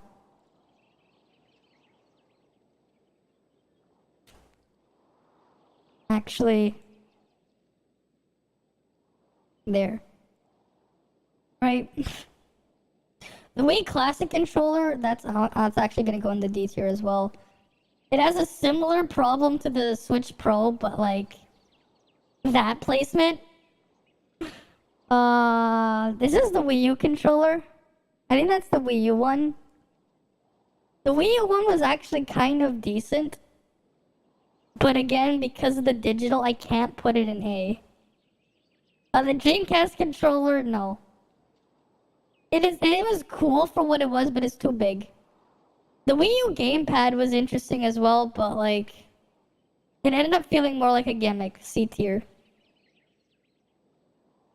The SNES controller, I'm gonna put it as a solid B. Right, the Super Famicom and the SNES, they go together. Right, oh, the Famicom with NES, same thing. Sega Master System, again. Actually, the D-pad was a little bit worse from what I remember. Maybe I'll put it there. Or just like at the bottom here. The Xbox Duke, same problem with the Dreamcast. It's basically the Dreamcast controller without the screen thing in it. No. Xbox 360 controller, right? The Xbox 360. Pretty solid. No analog stick PlayStation controller. That goes... Yeah, I'll put it there. Because the D-pad's worse than the SNES one. Apple Pippin's an F tier. No. Weird Odd and Nunchuck, honestly, when it works, it's great. When it works, I actually quite like it when it works. B tier. The Xbox One controller. Right, that's the Xbox One controller. The D-pad isn't perfect, but it's probably the only one I'll put here. The Genesis controller sucks. I'll put like that. The 6-button one as well, or that the Saturn control, I don't like it. The PS4 controller is okay. But again, ergonomically, no. Like DualShock 2 and 3 belong here as well. This thing is just a D-pad with a big button. F tier on the Atari controller. Oh, this thing also goes F tier. That's just a single Joy-Con, no thanks. This is kind of how I'd rate the game controllers right now. But even then, this is more like here. The Like, this is more like right here. If anything, no one gets an S. Gonna be honest, no one should get the S. I could, like, if I combine what was good from each, I could come up with a better controller. None of them get the S tier. And this makes more sense here. This is the controller tier list from me. None of them get an S tier. The closest ones would be the Xbox controllers, but even then, it's mostly because they're really nice ergonomically. But they still have some issues. These two controllers. The Xbox One being quite a bit of an improvement over the 360, but... yeah. Right, that's the first time you see the Pippin. Fair enough. I mean, if you've seen the Pippin controller, like, what the fuck?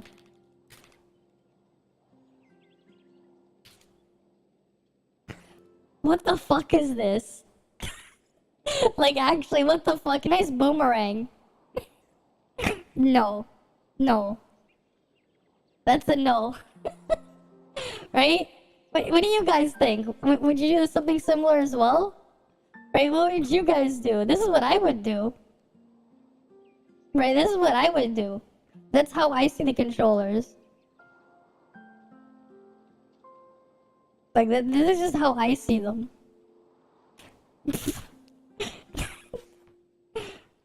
There's probably an updated one with, like, more stuff.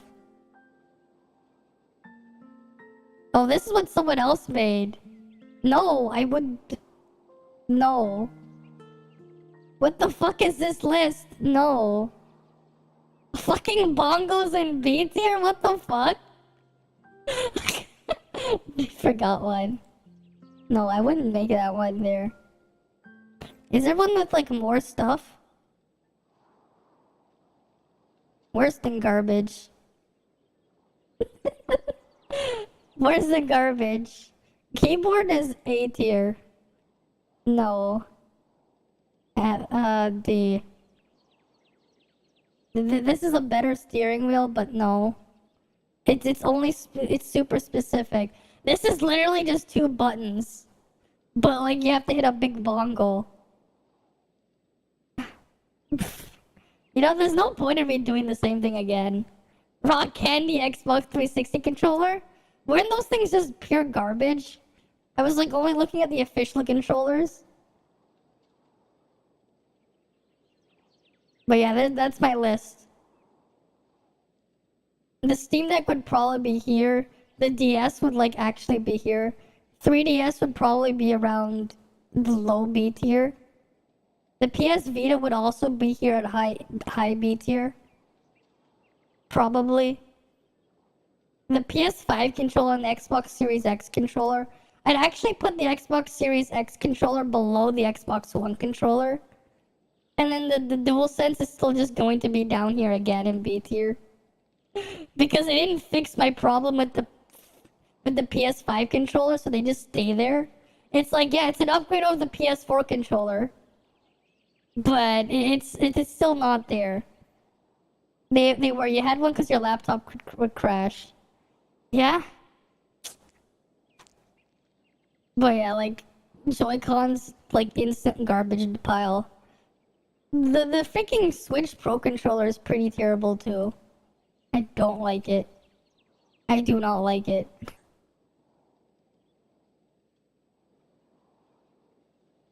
Right, that's my tier list on game controllers. Not hard to make one. None of them get an S though. The Xbox controller is so close, but it still doesn't quite get the S.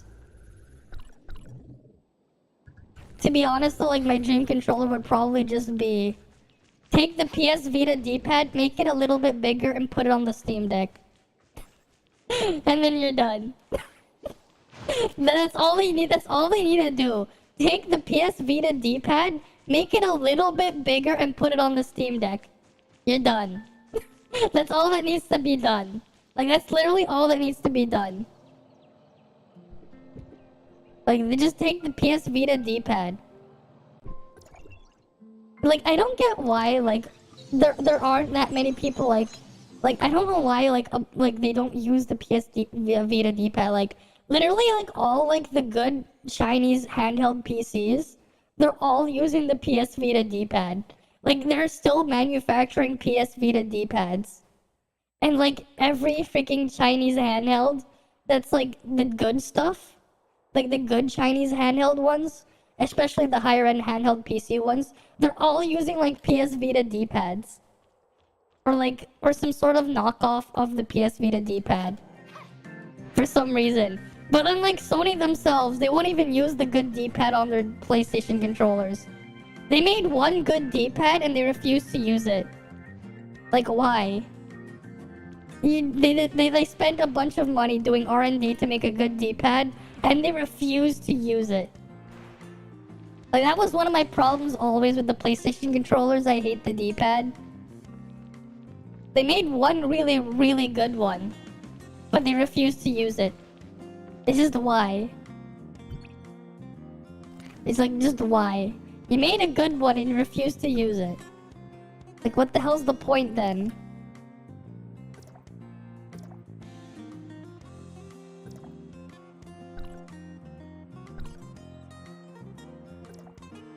But that is what it is.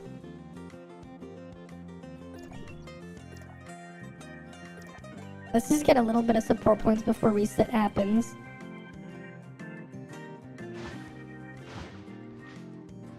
I want my support points.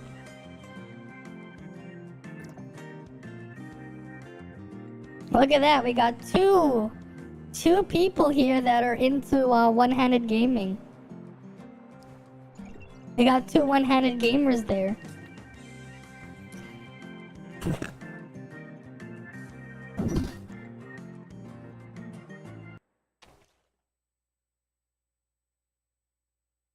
Two one-handed gamers.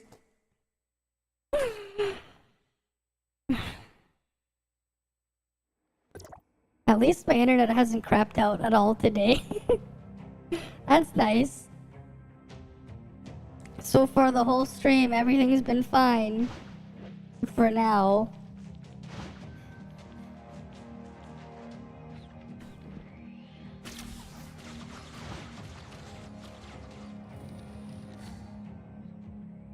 You play an NES game, you prefer the NES controllers because of its response timing.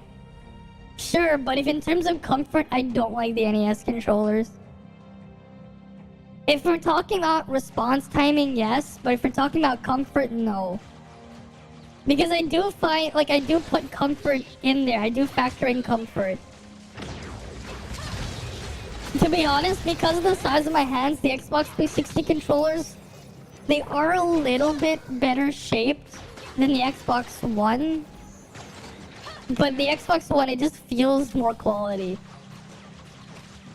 It just feels better to hold, but like, it is a little bit more ergonomic for my hands, the 360 controller. Because it is a little bit smaller. But it is laid out pretty nicely.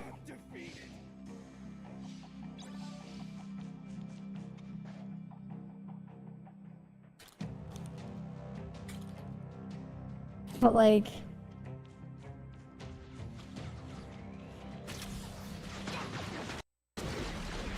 I don't like how they changed the D-pad though. I actually prefer the old Xbox One D-pad more. Have I tried the NES Dogbone? No, I haven't. I've only tried the original NES controller, not the Dogbone.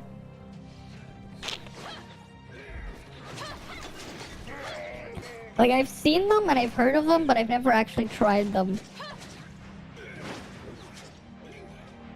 I do miss the original Xbox One controller though. I like the D-pad on the Xbox One a little bit more. I like this D-pad more than this one. Like, I like the old Xbox One controller D-pad more. It just felt a lot better to use. Like, this one just felt a lot better to use. I don't know why. I just find it feels better. Not the greatest for diagonals, but I just like the feel of it. Though the Xbox 360 D-pad was terrible. That's probably the only reason why I put this higher than 360. Because it actually had a good D-pad.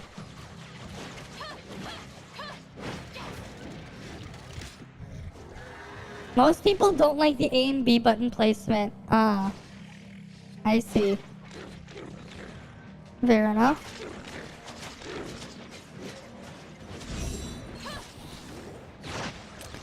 I wish Microsoft still made the regular Xbox One controllers. Like, I miss buying these, I miss these controllers. I want to get another one. Because, I wore out the sticks on my Xbox One controller. Like, after, using it for, 8 years. Like, I wore out the sticks here. So, I kinda need a new Xbox One controller. I ended up buying an Xbox Series controller. But, I just miss the old D-pad. Because I don't really like this one too much compared to the Xbox One controller D-pad. Because, I actually, basically destroyed my analog sticks. No, I'm not a claw gamer. No. I don't claw grip. AVS NES controllers. Let me see.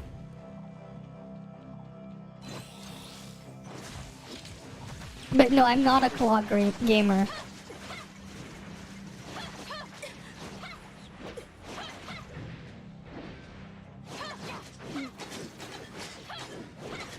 This thing? I don't know though. I don't really like the shape of this. I don't know about this one. That doesn't look nice to hold. That does not look nice to hold with the sharp edges here. I don't know. Also, it kind of looks big. I don't know why, it looks big. It looks kind of big too. I don't know. It looks kind of big.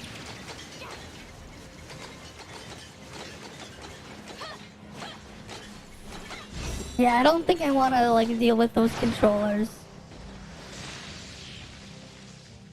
Anything new here? Nope. Nope, nothing new there. But yeah. They have one that looks like the original with 4 face buttons, okay. I mean, I don't really like the original, so having 4 buttons there isn't gonna change it. Right? As weird as it sounds, if I compare it to what we have now, this is kind of how I would place it. That's how I would rank all these.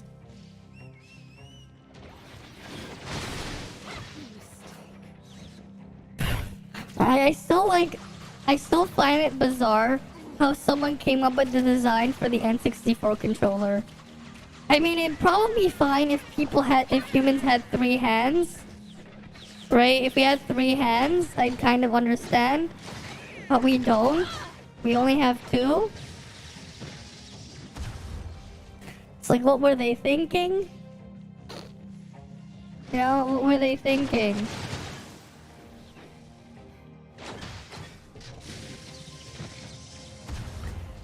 But it is what it is. Right?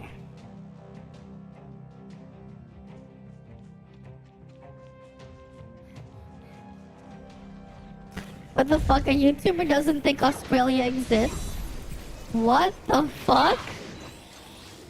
What the fuck? I don't care about their soundtrack. Don't recommend. The future of human evolution with 3 hands. It was you, the Famicom and Super Famicom controllers would go down a slot, yeah. True. You know what? That is kind of true as well. I mean, technically speaking, the best controller for, the actual best controller is the Xbox One adaptive controller, right? The Xbox adaptive controller. Because you could literally adapt the controller to be whatever you want. That would be, the only S-tier controller, really. Because it's, not defined. Well, we have to use our 3rd hand somehow. What third hand? Right, I think the Xbox adaptive controller is the best one then. Technically, because you can just add a bunch of that functionality. Right? Just fix the problem, they're adding the functionality back in. Right, that should fix it.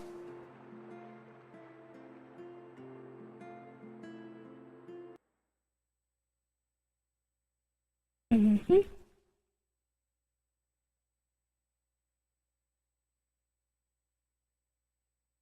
Yeah, they both have 3-foot cables and you can't extend the Famicom controller cables. Oh yeah, that's also a problem. You have to be super close to it too. Right, you can't extend the cables, so you have to like be next to it. That is true, that is a problem. Right? That is a problem. Knock them down, yeah.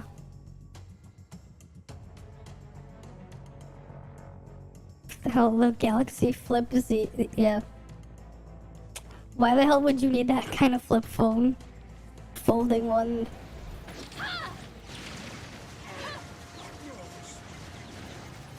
Anything else that's new? I mean, I can say hi to myself. Right, let me say hi to myself. Anything else that's new? I mean, I can say hi to myself. Hi to myself. Right, let me say hi to myself. Anything else that's new? Hi to myself. Right, hi to myself. And it's just gonna keep going. At least you can buy extensions for the Super Famicom controllers. Fair. Fair. Meanwhile, you get this ultimate collab with myself. At least you can buy extensions for the Super Famicom controllers. Fair. Fair. Oh wait, I just realized I don't have the ultimate collab with myself. I disabled those again. Right, we just have the nice loop. I just realized I don't have the ultimate collab with myself. Yeah, I probably shouldn't have done that. I'll just leave it here. Right, I'll just leave that there. Have it play. You guys, no.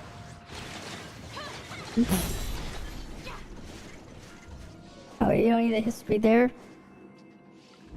Mr. Incredible finds the truth about the RTX 4.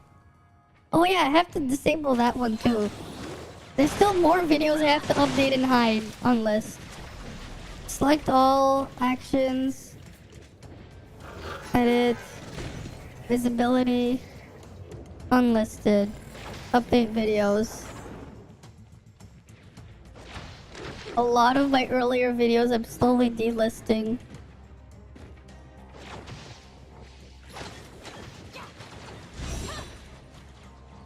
I'm finding more.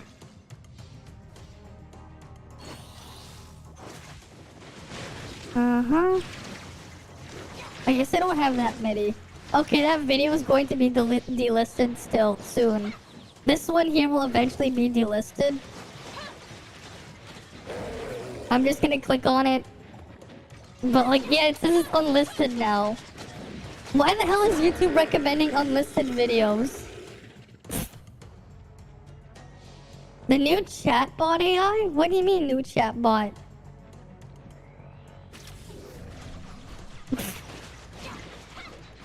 What do you mean new chatbot?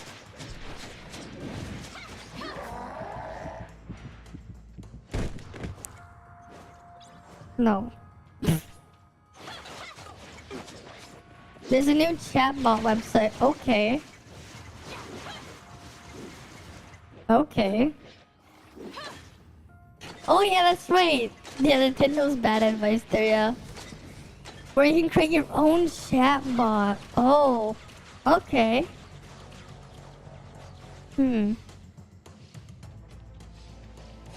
Cool. There's no algorithm for the truth. Oh yes, Tom Scott. Or chat with other bots made by others. Oh. Okay. Okay.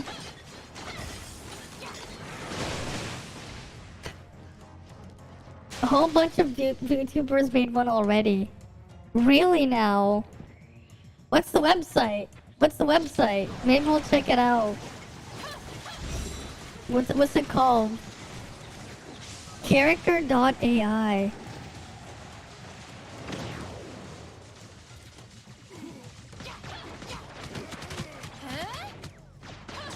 Okay, let's see what this is about.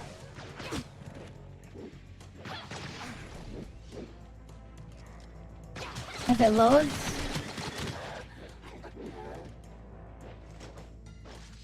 Okay. Okay, so they made some. Elon, we had, Nanashi Mume there. What? They got Mario Moon. Wait, yeah, there's... I see. I guess I should get in on this. I should get in on this. What the hell? What the fuck? You're right! What the fuck? What the fuck?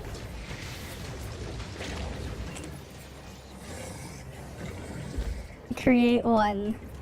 Create a character. Oh. Maybe later I'll do this. I'll see if I can make my own.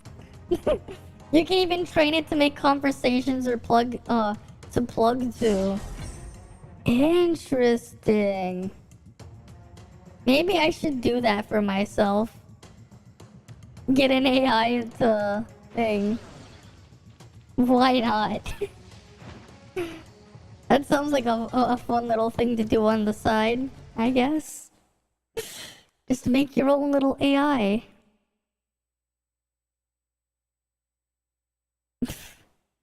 Well, now I know. Thanks for letting me know. Right, thanks for letting me know that I need to get on this.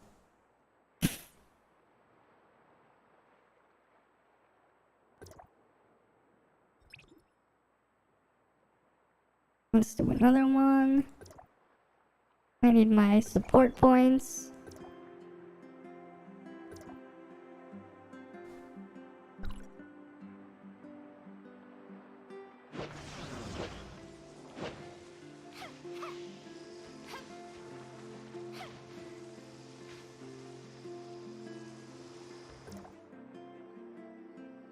What is this person supposed to be selling in her store? What is Reg supposed to be selling in her store here? I never figured out what the hell she's selling. It just says her store is closed.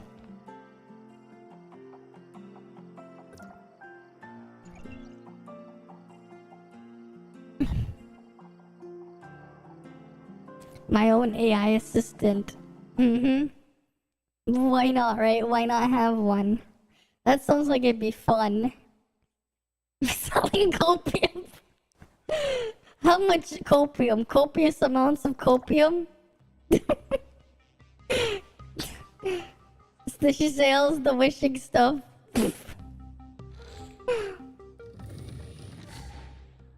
Uh-huh. That'd be something to make, though.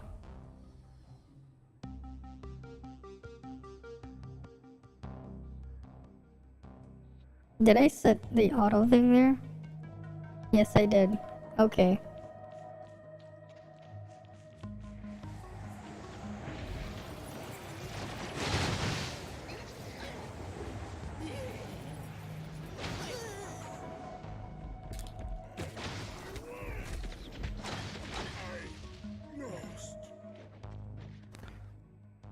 Playing a doctor will invent facts? Okay.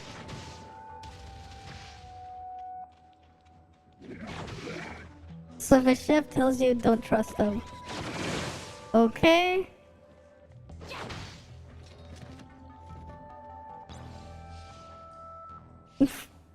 Let's set an image of a controller. Okay.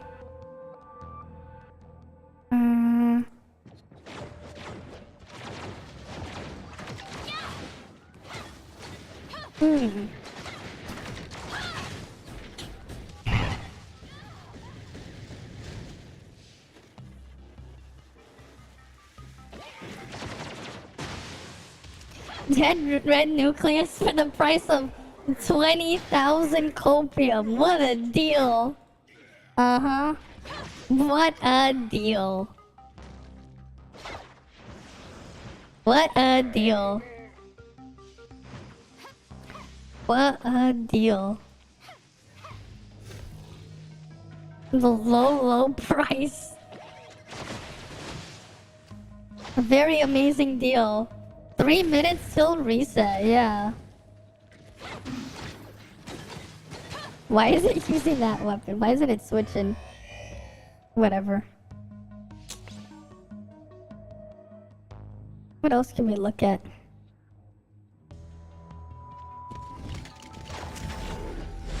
I don't even know. Yeah, fuck. Let me get on. Alright.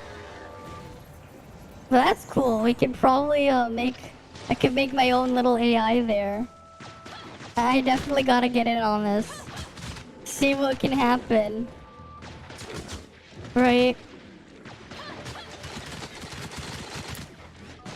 This person bought an ad to rickroll people. That is actually pretty something, you know? Big brain there. Buying rickroll ads. Yeah, cause Sunday join off, exactly. 3 minutes till join off pain, yeah. I have to do that too. Wait, joint off pain. Let me hydrate for you.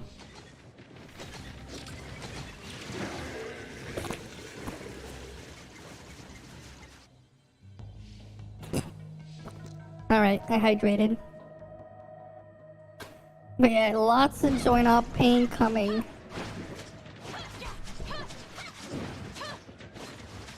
Gates gear video. Wait. He has a gear video? Let's see. But I'm the Reginator? What the fuck? Okay, what happens when you're the Reginator? My body is ready. Oh, this. Reggie, yes.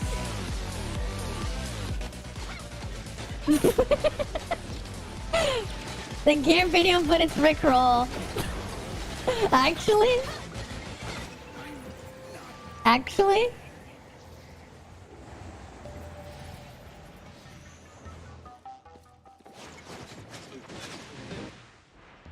He doesn't have any new content here. Okay, someone sent me something. Oh, the slot cars!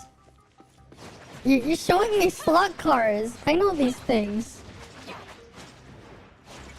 If you go on Gate streams, you get a link. Oh.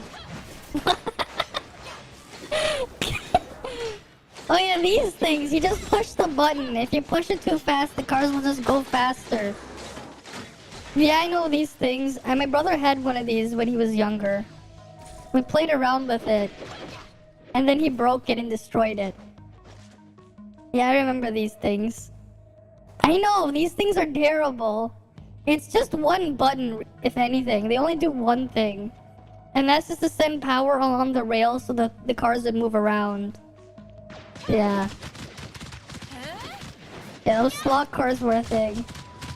Alright, let's see if we can go even faster.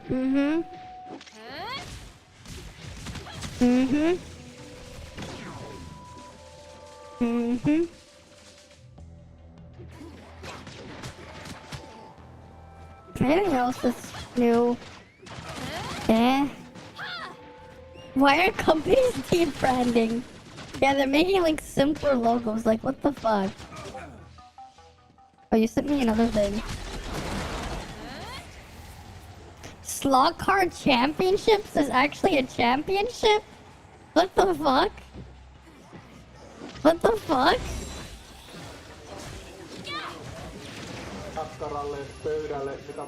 Alright. European Championships. Oh wow, these things are fast. What the hell? These things are crazy. What the fuck? Those things are insanely fast. They're way faster than the toy. Ready, go.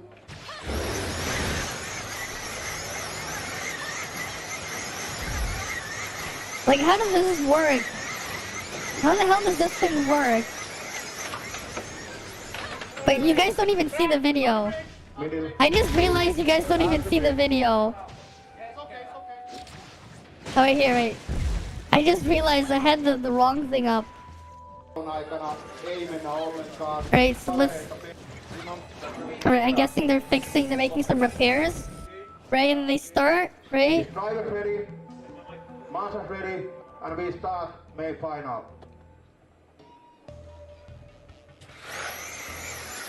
Like, you see how fast that is? And some of them have, like, accidents, so they have to take them off and put them back in. And then it goes flying. God damn, man. These things are insanely fast. Ready, go. You put on the hand and think you're getting fucked, yeah? Oh yeah. Those things are insane. Oh, and then they... Middle. Off the bridge. Off the bridge.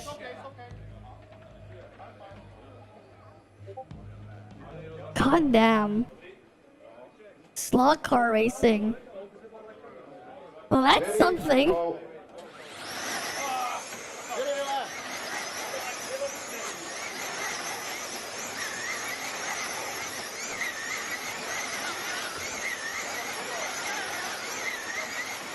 Well, that's something.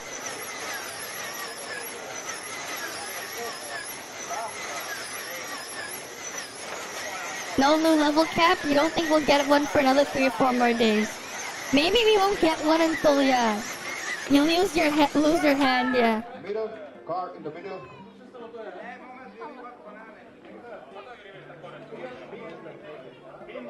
That is crazy, though. Ready, go. Right, this is pretty crazy. This slot car stuff. Lane change. Lane change.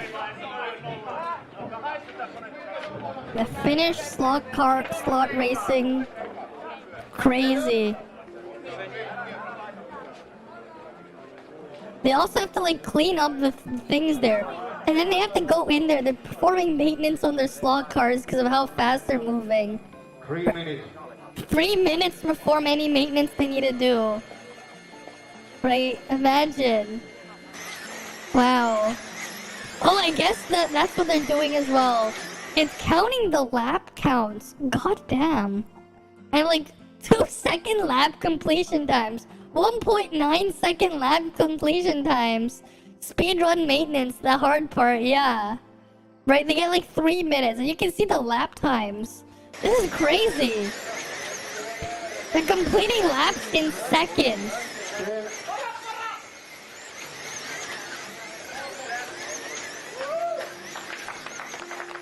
Right, they're completing laps in like literal seconds. That's actually pretty crazy. Yeah, just upscale that to actual cars, yeah, imagine. Right?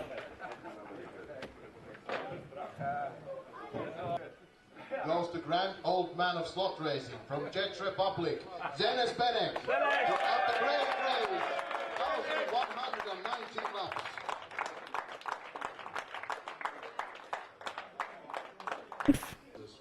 You like Shiro's chat logs are cute, I hope to see you all. Yeah, first, second, and third plate. Nice. That's actually pretty crazy. If you also get knocked off, right? And like you have the staff around just replacing the cars on the track when they fall off. You have so many people watching and they're like, oh, we're gonna put them back on.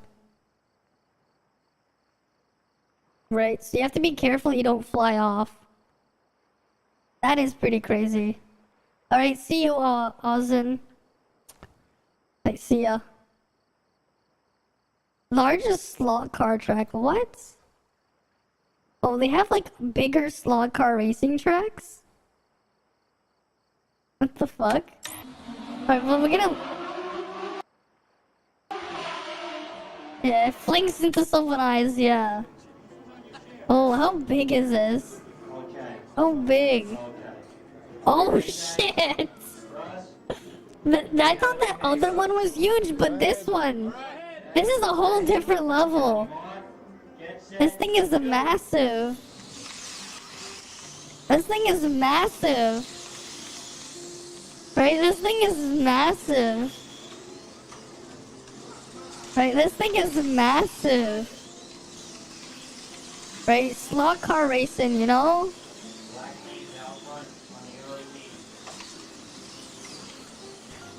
Like, that's actually pretty crazy. That thing is massive.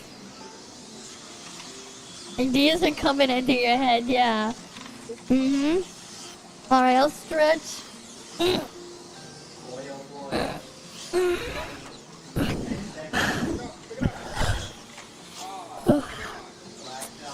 Alright.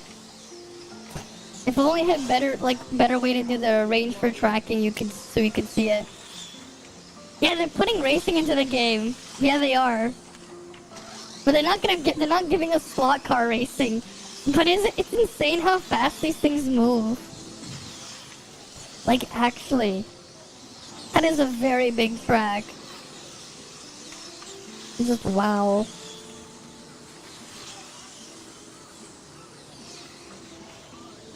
Right. Actually pretty crazy. This is a 2-minute Trans Am race at Center Inch Miniature Speedway. And they won't put this in the game. You don't want to prove the game anymore. This is from 1993 as well. Like, you can see the footage. Like, 1993. I can only imagine them making an even bigger track today.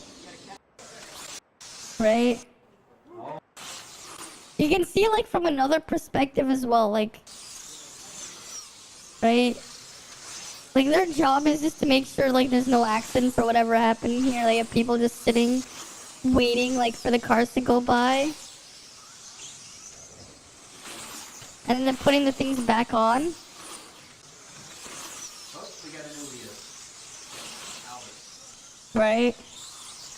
Joey blows up That is such a massive track. Yeah, and if you get hit, it would be pretty painful, yeah. That is pretty crazy.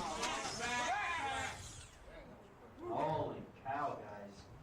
89 out front, followed by the 6 on yellow. Ready? Got any more? Get set, go. You have a smaller version of this, and you got hit by that once, yeah? This is still pretty cool, though. The fact that this is a thing. Oh, what the hell is this one? This is another one here. There's another video on this stuff. And then another one you get over a minute, yeah. There's a 35-minute version. This basement is dedicated to a slot car track that helps us enjoy racing. Oh! This one's different. Oh, this one actually looks a bit cooler than the other one, though. That's what I wanted to do down there. Oh, you can have like them in different lanes here. Yeah. The rush I get when I come down here is mostly because this one actually looks really cool, though. As a teenager, doing the same. Yeah. Thing. And frankly, I wanted to share that feeling with other people. I mean, that's a cool little thing, though. I get as much fun out of seeing other people hooting and hollering and having a good time. Yeah, the cars look pretty cool when you have it at that scale. When they have a chance to relive it, it takes them to another level. Like these little miniature cars. I realize I'm in my late 60s, it's no different than when I was a kid. Yeah, where the fuck is it? Yeah.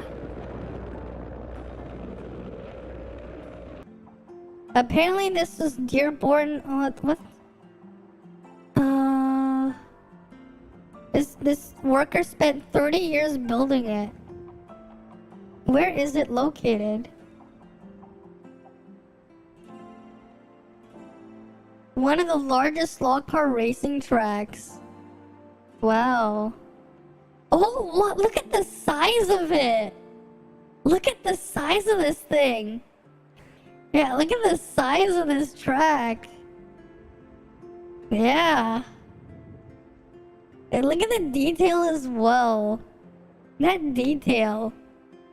Right, that's actually pretty amazing, that detail there. That is pretty amazing. Where is this located? That is actually pretty cool. Oh, this is his basement in his Dearborn home. That's his basement. Oh, that's unfortunate. I thought there was like an actual public place where you could go. It just consumes his entire basement. That's still pretty cool. Right? That's his basement. Can you imagine? Yeah, you'd love to see it for yourself. Yeah, it looks really cool. Right? It does. I'm not really into cars, but this thing looks really cool. This guy put all that work in his basement. He got this cool little thing. He used to work for Ford too. Oh yeah, he was a chassis designer, so he was like designing the actual like shape of the frame and stuff. That's pretty cool. And then he made this little slot car thing.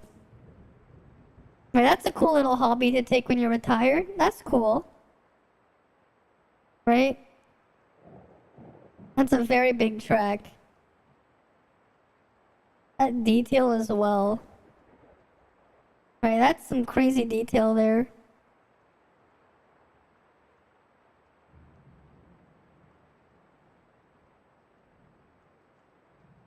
That is pretty cool. Alright, let me just go do it. We'll go do some joint ops.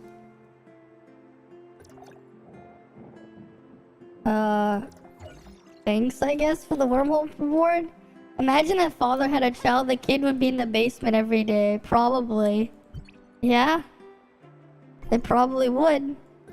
That's a cool looking little track he has there. Right? You don't really see like many people with like basements that you can say like, oh yeah, this basement is just like, there's a lot of cool shit there. But then you have that and there is like a lot of cool shit in that guy's basement.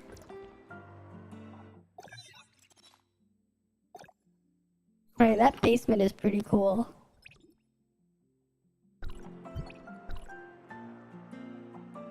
The guy has grandkids. Okay, fair enough. The grandkids can play in the basement. They'll have a great time there. But yeah, that is pretty cool. Alright, let's do some space-time training. Time for some space-time suffering. It's the space-time suffering ground. No, I have no way of claiming them. Your kid fucking loves cars. Why is that so, sir? I have a big track in the basement. I'm not even bullshitting. That could be what, that could be like a little interview there, parent-teacher interview. Right there. He's like so crazy on the cars. Why is that? Oh yeah, it's just, just a little racing track in the basement, No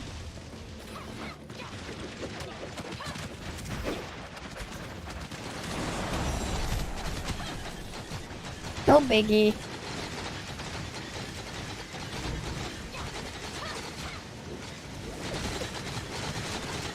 Right, just a slight flex there, no biggie.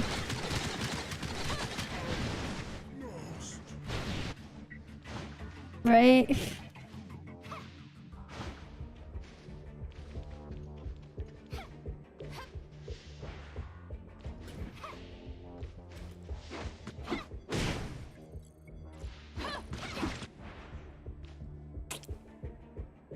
That's still a pretty cool basement. Having that race car track there. That's just really cool. Dun, dun, dun. Dun, dun, dun.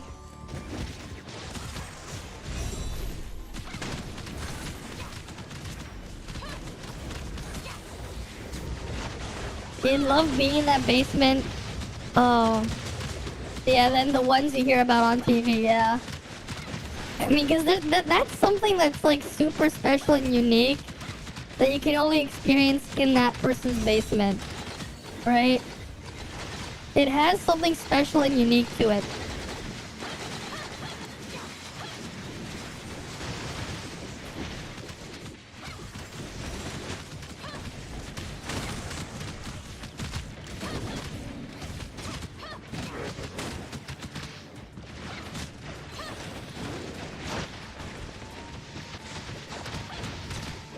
Oh, damn it. Why do I have all the aggro?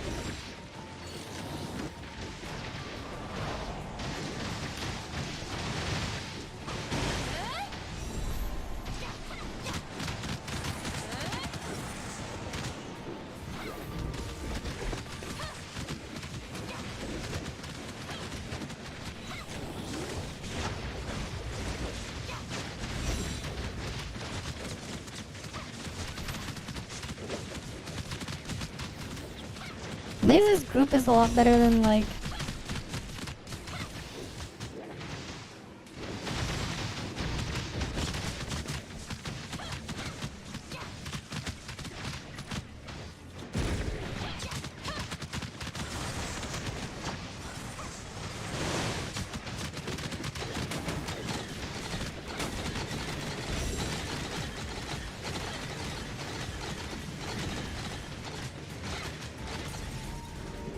Thunderwings, least favorite. Yeah, Thunderwings is just bad.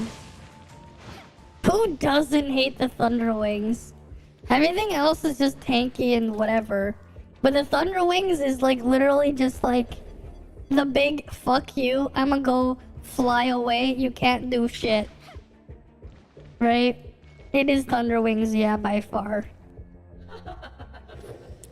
No one loves the Thunderwings. No one wants to do that shit.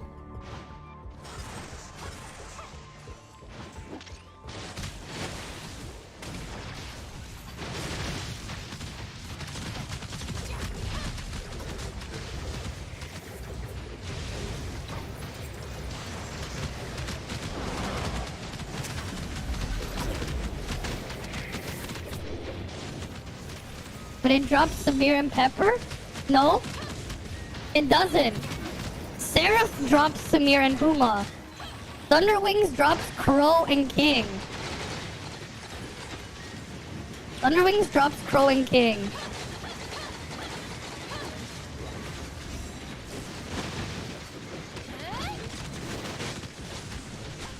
I have the damage taker down whether airborne or not. No, not that quickly. Not that quickly. Not on joint 8. Joint 7, sure, but not joint 8.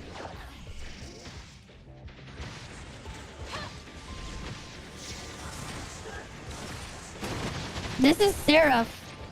No, Thunderwings is the other one. It's the flying one with the frog. This isn't fun Thunderwings. This is Seraph. Thunderwings is the one in Deep Sea. The flying boss in Deep Sea. Seraph is fine.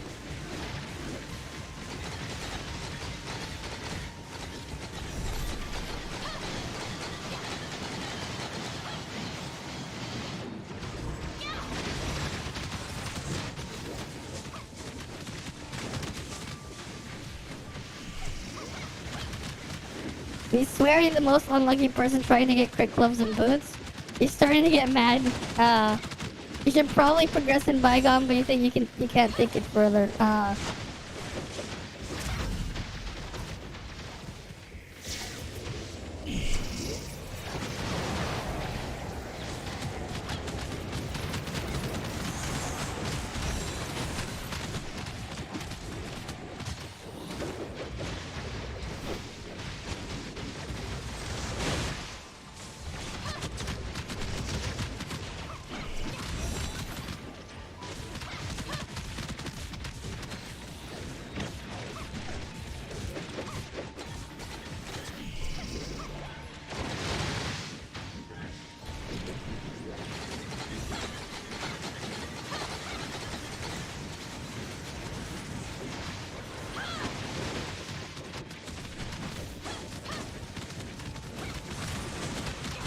Look at all that damage. There's a lot of damage here.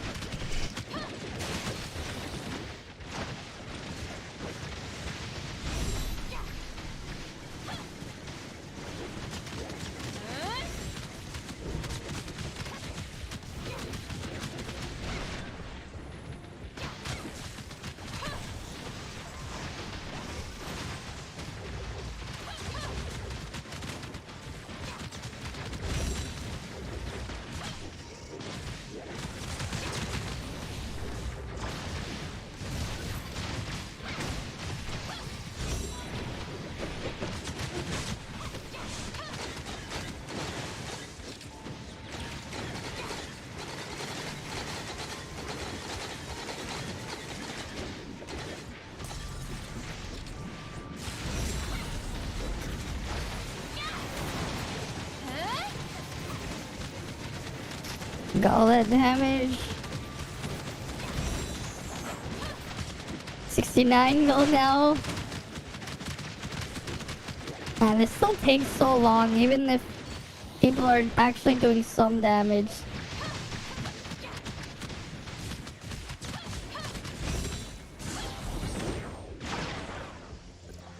I'm technically supposed to be the healer, by the way. I still do more than half of the damage. I rolled in as the healer. Yeah, the poor boy is loving me right now, yeah.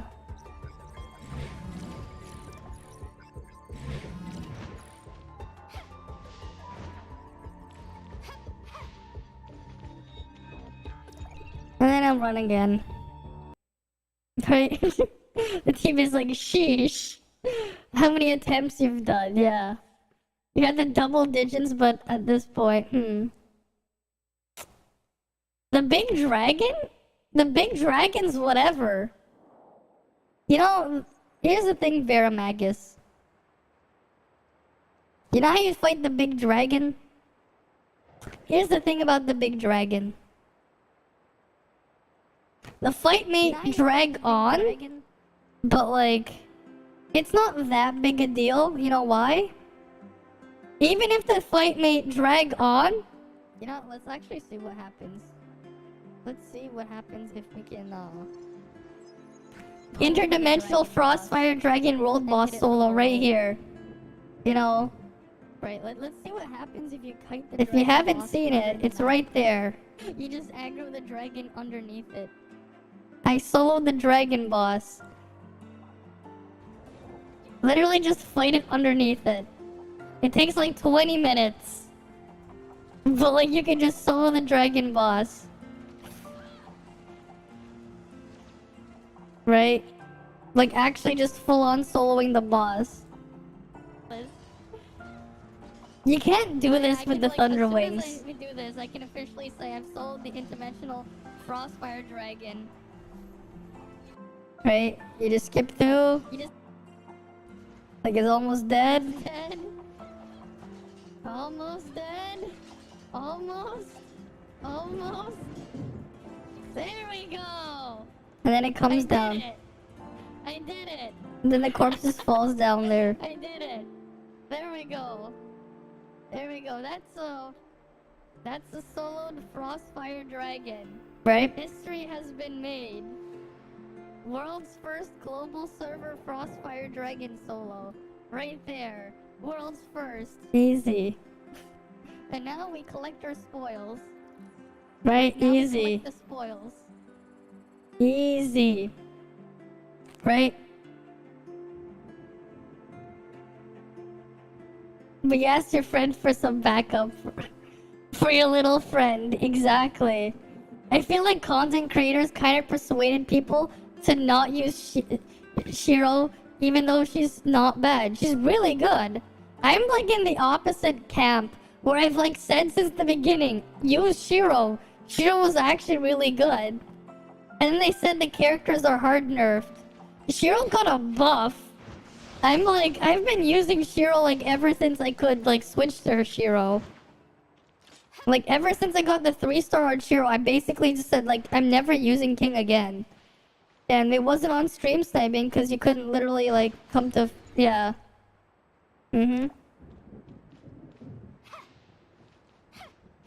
Yeah.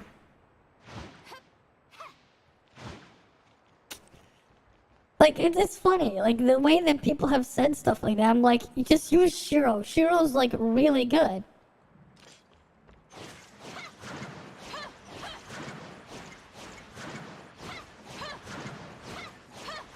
How was my day yesterday? It was one of the days of all time.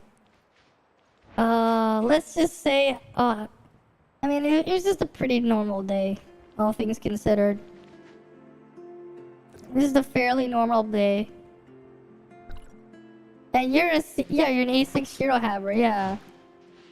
Right? Like, there's no need to go all the way to A6, but if you haven't, it is nice for now. Right? I've been wanting A3 Shiro since day one. But obviously it's mostly because of the shield breaking stuff. Because I've used Shiro a lot during the beta, and they made her even stronger here on Global. It's like, yeah, you see the small numbers, but they don't realize how many times they hit. Like, they don't realize just how many times. Until they actually use Shiro. Yeah, you went all the way to A6, so you can fully say I should have just spent other 3 dupes on anyone else, yeah. Yeah, because like, she's finished at A3. A5 and A6 are nice to have, but they're not really anything super important. They are nice to have, but yeah. You're gonna go fix a PB&J sandwich? Alright. You go do that. I'm gonna be doing some more joint tops. It'll be your last snack before bed. Fair enough. Technically, this whole time I've been in bed, except for when I got up to go to the washroom. But that's because I always stream from my bed. But that's just me. Oh cool, I'm the healer again. I mean, I'm the DPS again. But the 8 seconds after full bloom is important, isn't it? Because you use full bloom right away and again after the... I don't actually use it again. I save it. I actually save it because it makes my rotations work a little bit nicer. But that's because I don't use Shiro immediately. Like, I don't use Shiro as an on-field damage. I save it. Yeah. I like the cooldown reset. I specifically use the cooldown reset to make my rotations better. Like, you see how I play? I almost never double stack it unless it's almost at the end of the fight. I play it specifically like that just so I can have a nicer time. You use it right away because the hologram only lasts. Yeah, because I don't use it like that, right? But I don't play it the same way. That is a fair point, though. You have A6 Shiro too. Well, I'm only using Shiro as a shield breaking support DPS, right? Sub DPS shield break. I'm not playing main DPS Shiro. So I play things a bit differently because I don't keep Shiro on the field. Right? And because of that, I like to have the consistent rotations and cooldown resets just for the flow of the gameplay. And like, you already know exactly how good she is at shield breaking. I pretty much don't really need to have, the tank resonance stuff there anyways, so it's like...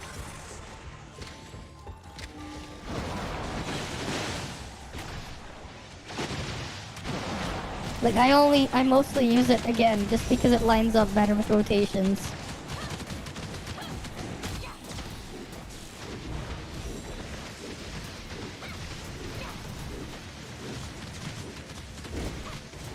Right, that's why I like the cooldown reset. It does wonders for making rotations line up a lot better.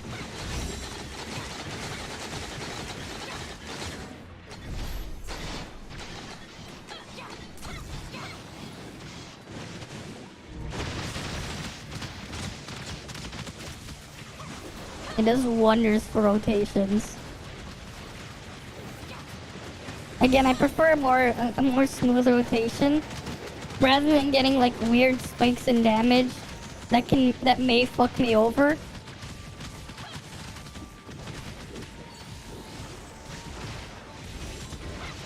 If we had the the RNG dice relic, I'd probably play it differently, right? But we don't have that relic in global, at least not yet. So I won't play her like that. But if we did have that one to get the cooldown reset, that other one, and then you can combine it with this, that's a different story. But we don't.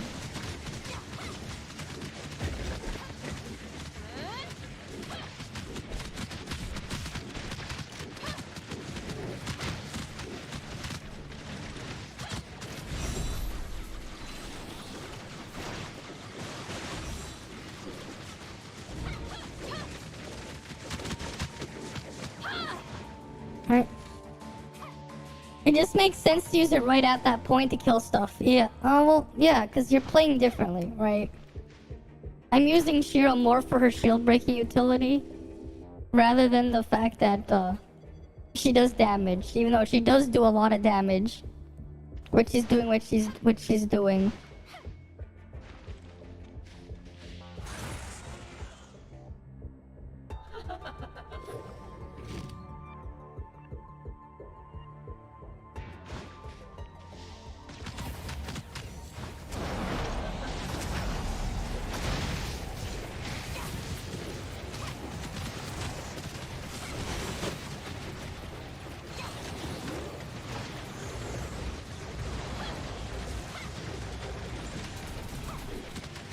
You hate this boss? This is nowhere near as annoying as the Thunder Wings one, though. I'd rather fight this than the Thunder Wings any day.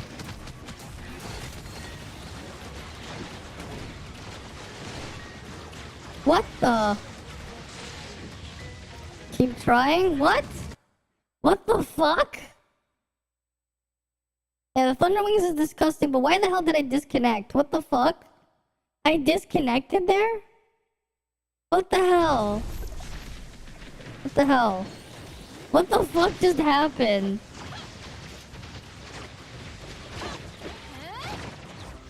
What the fuck? Reconnecting, yeah, what the fuck? What the fuck? You know you have good vibe. I have no idea what the fuck is going on. That is weird.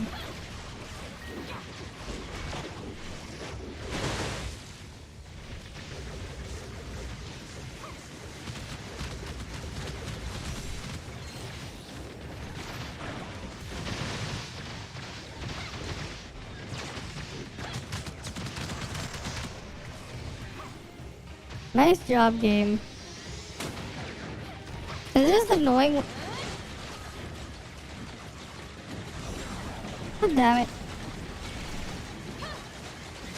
These guys don't even like break the shield.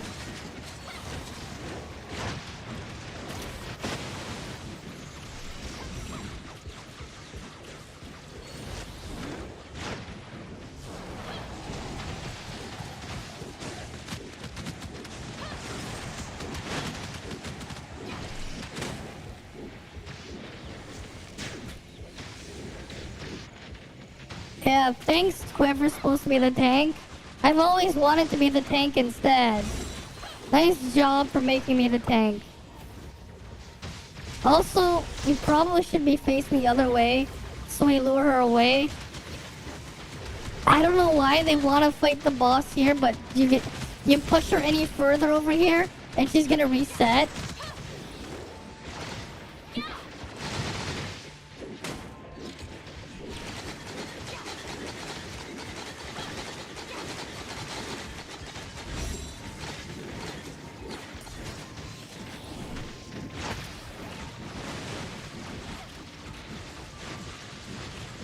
But come on.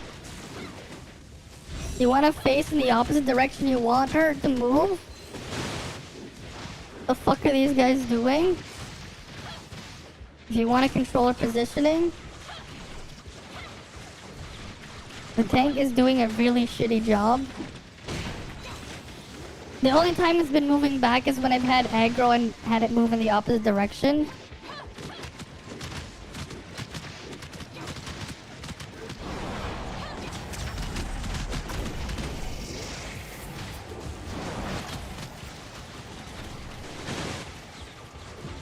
Yeah, thanks a lot. You guys aren't even helpful.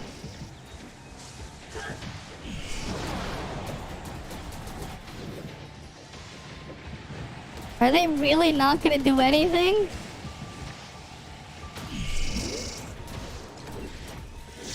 They don't deserve the help.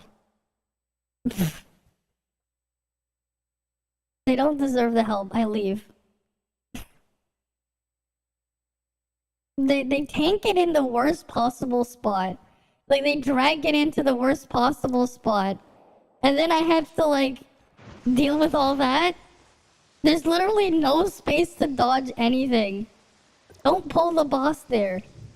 You're supposed to fight the boss in the middle, and it's all good. You pull it there, and you have all those problems.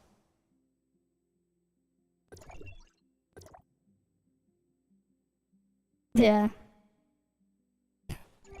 It's like, you know, if you're gonna play as a tank, actually tank. And then they pull Seal into the void, yeah, in the border. They're basically like, they were so close to pushing it all the way there too. It's like, keep in mind where the fuck the boss is facing. Like, the boss moves the opposite direction it's facing. It'll always move backwards. So where do you go? You push it away. And the AoE doesn't have safe spot either, yeah.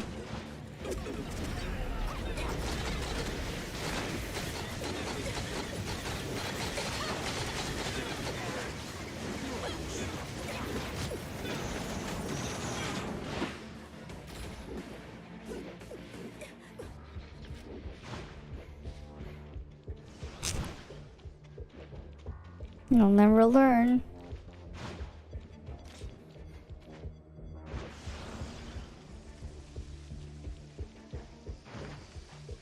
You really need the whales, yeah. Because at least then, if they wail enough, you won't have to pay attention.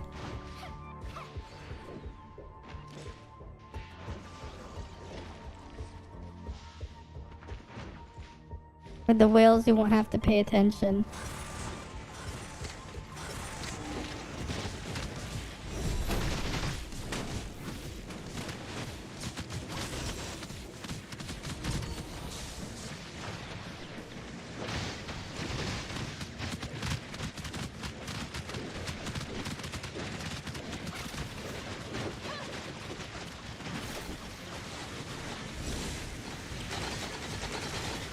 And we got a one-handed gamer there.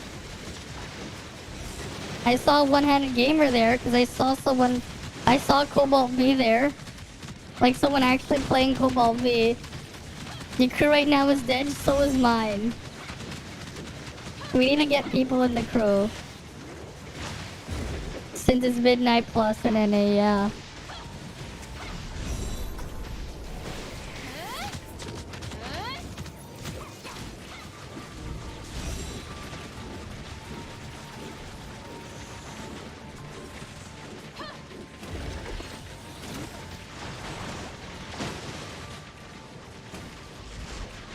Stop making me tank. What the fuck? Okay, that person is literally just playing whatever. That person right there is playing Tsubasa, Frigg, and Cobalt V. What the fuck are they doing? They're literally playing Tsubasa, Frigg, Cobalt V. What the fuck is that person doing? They're literally playing Tsubasa, Frigg, and Cobalt. What the fuck? They're playing no DPS too. What the fuck are they doing? Like, what the fuck are they doing?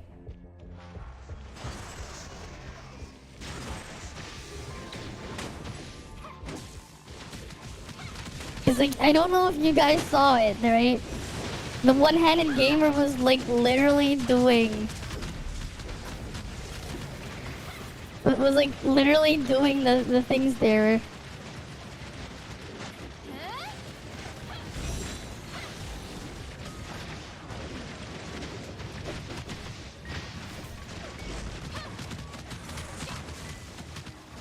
Right, like... I don't know what the fuck they think they're doing, but like... What the fuck? The troubles you deal with on a daily basis, yeah.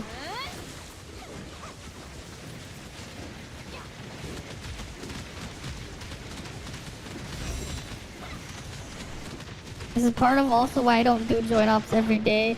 I only do it when there's like, you know, a chance at some good SSR matrices.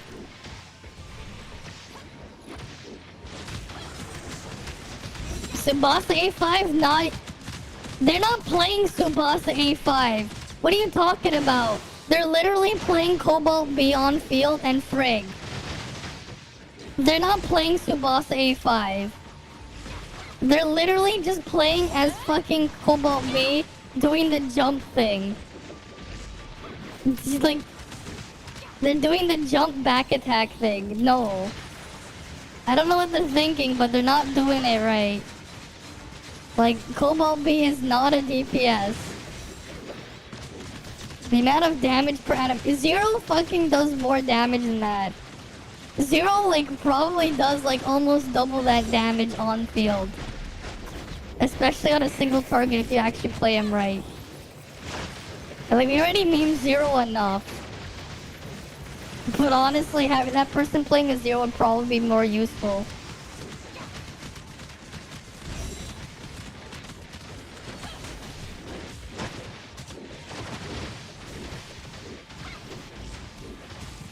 But I'm gonna guess that guy just wailed so hard, that's why he's able to do damage. The guy probably has like A6 with like max matrices on everything. For his like no DPS thing to actually do something. Especially because it resists the thing today.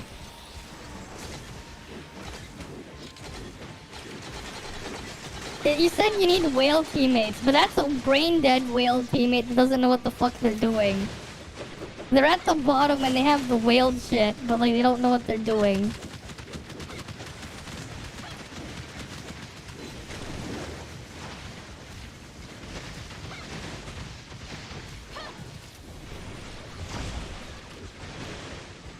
Ray, I get the tank and get killed again.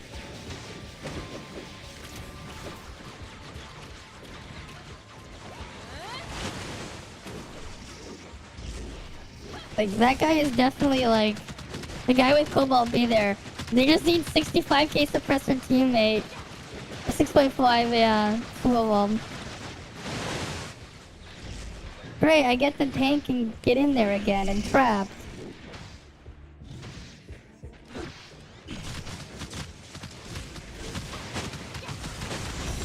Which is why you dislike the balancing global.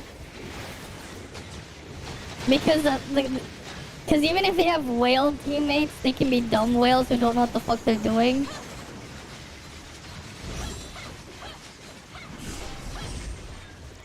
Yeah.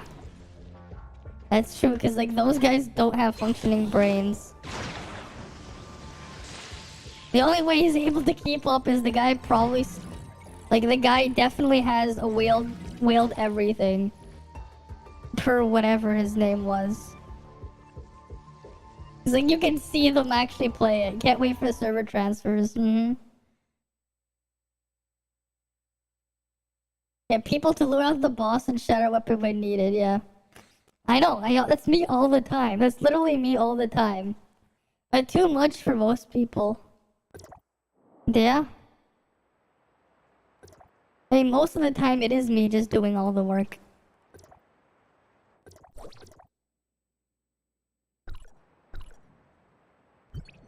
What bracers did I even get? Garbage. All that for garbage.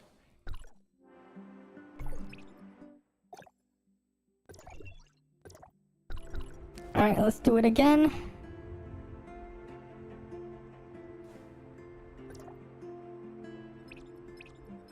I'm technically supposed to be the healer, by the way, when they keep putting me in there.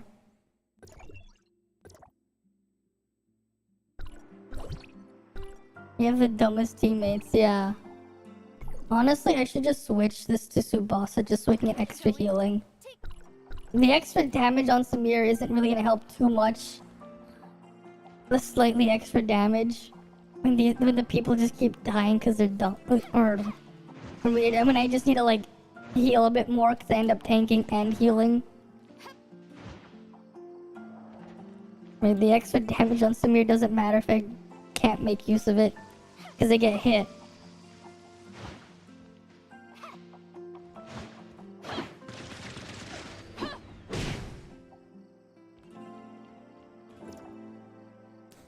That thing will always annoy me there.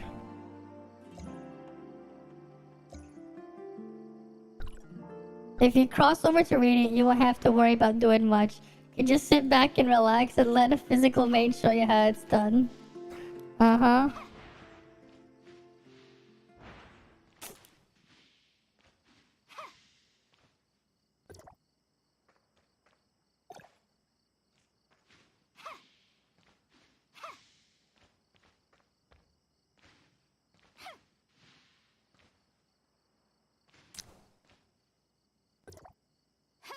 Mm-hmm.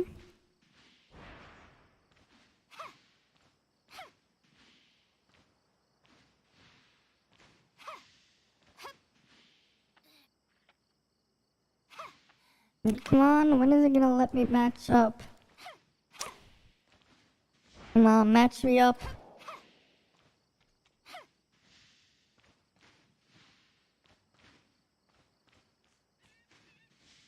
Come on. There we go. I'm the healer again. Oh, it's... One of the people is the same as the last one, but it doesn't look like the Cobalt person is there. All I saw there was Echo. So the guy's using the Echo skin. Alright, just gonna dump all my vitality now.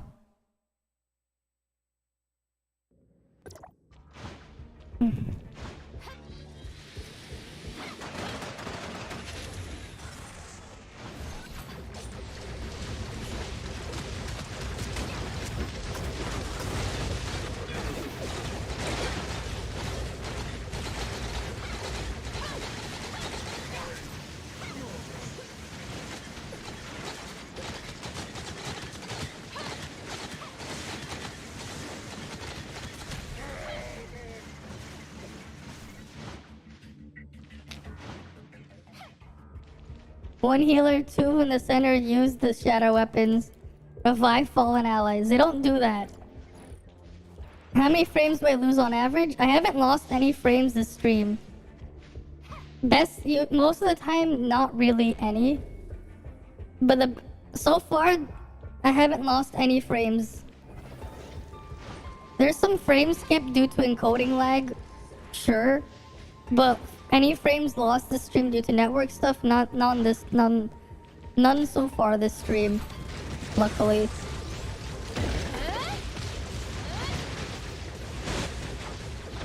So I'm gonna be able to end this thing on a nicely this stream then.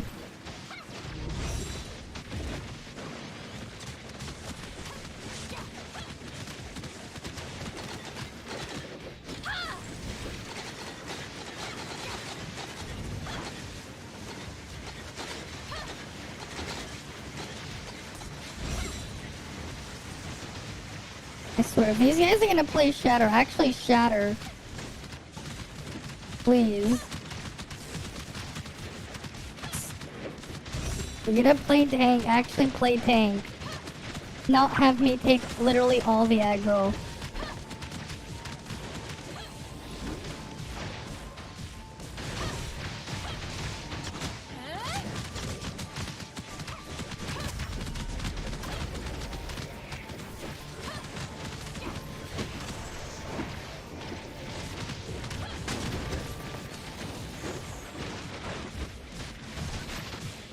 Great.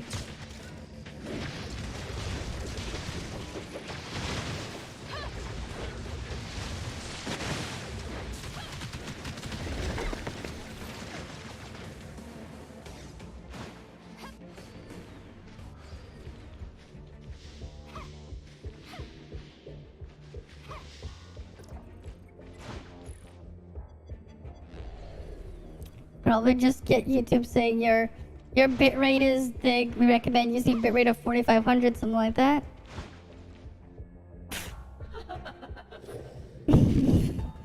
too low.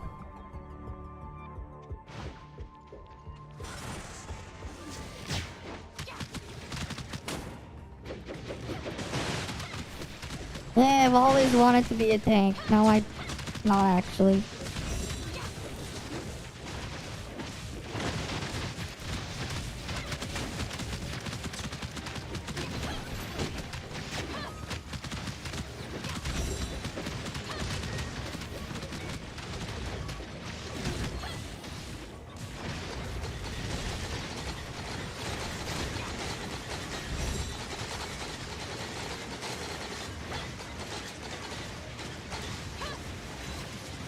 And of course I had to freaking shatter that thing again. Because I'm the only one like actually shattering. For some reason. I'm like the only one actually shattering. Or at least bothering to shatter.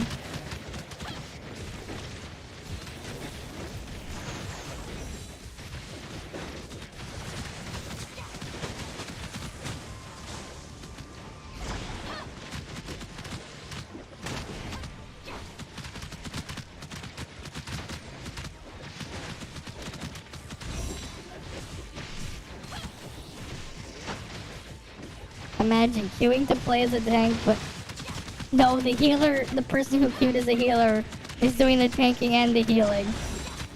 Imagine.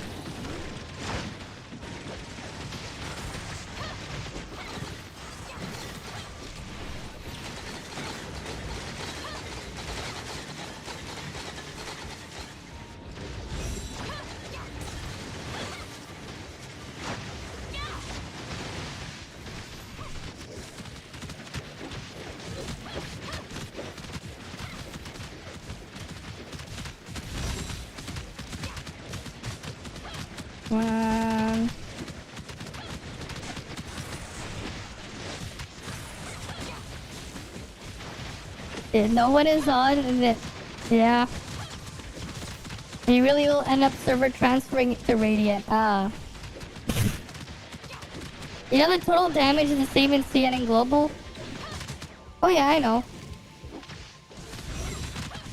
That was mentioned.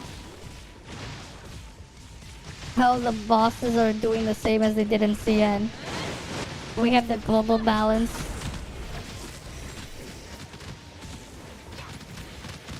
They forgot to nerf HP on... yeah.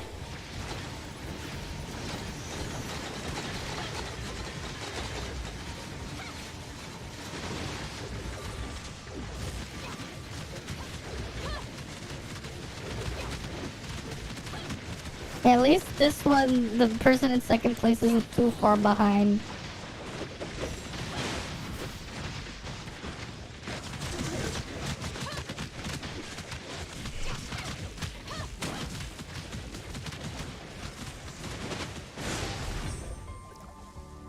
Yeah, I'm still MVP either way. Of course I am.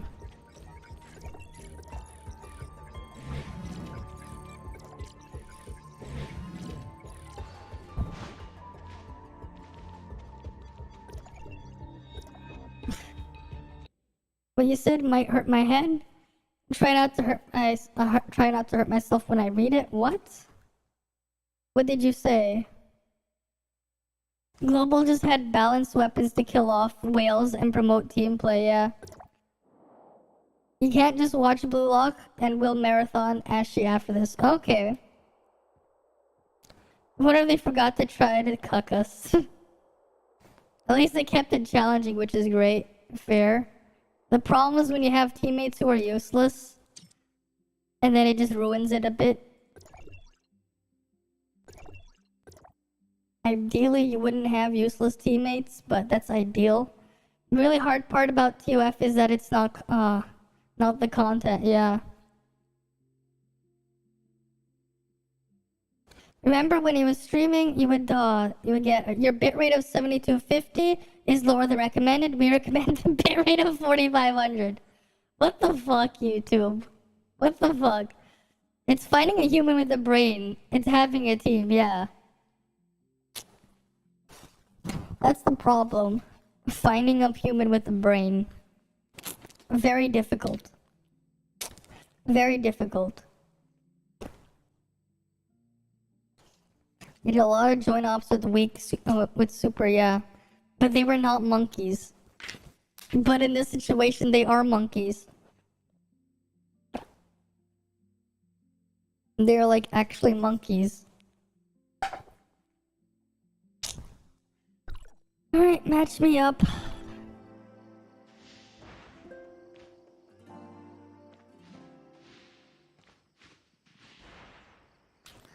They are the hardest RNG to get, yep.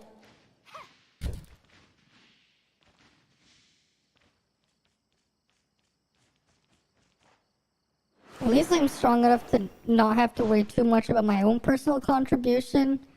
It's still the others, they're the problem. Right, that's why we need to work on the labs. That's why the labs needs to happen and be a thing.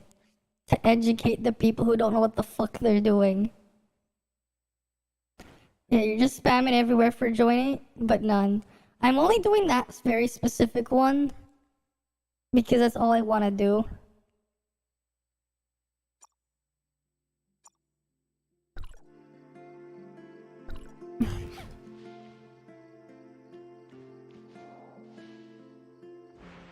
Ah, yes, the Pizza Hut.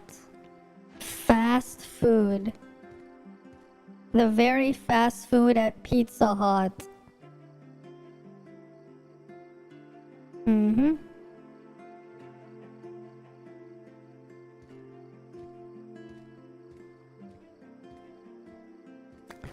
The fast food at Pizza Hut. Oh cool, I'm not the healer this time. Why the fuck is the person with fortitude the healer? What the fuck are those people doing? You're looking in RPG Maker MV files. You have to plug in for gacha, which is why in God's name would you ever want to add that plugin? Yeah, people already hate the feature, yeah. Mm-hmm.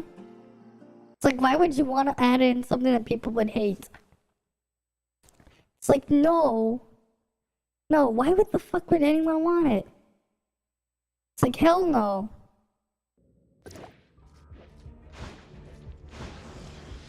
Alright. Demi Shirley. That's a nice little name they got there.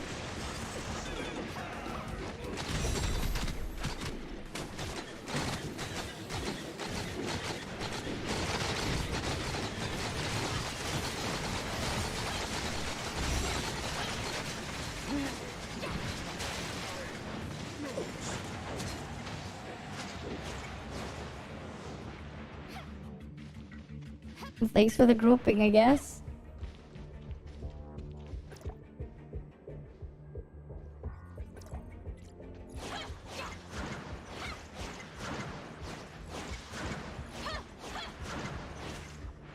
That macro is nice. I just need to hold one button and it auto does the thing. And now you're thinking how you want to went from the world expand gameplay? Okay. I mean, if you want to do it, that sounds like it can be interesting. Depends on how you, like, if you're successful with it or not.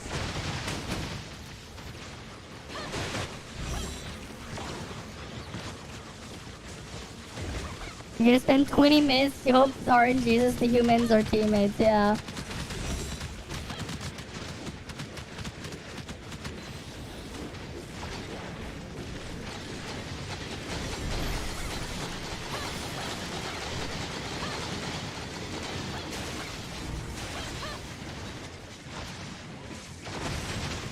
Man, these guys are really getting hard carried again. This sucks.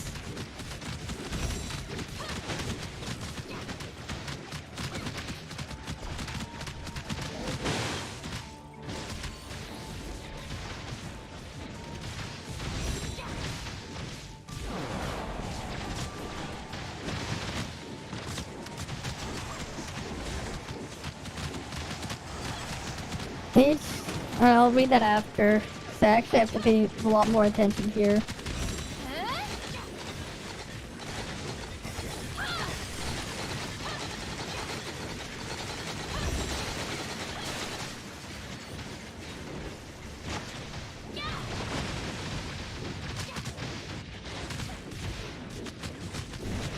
Oh, these people even have a fucking Omnium shield. But they probably don't know what they're fucking doing.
Right, like, that damage discrepancy is kinda...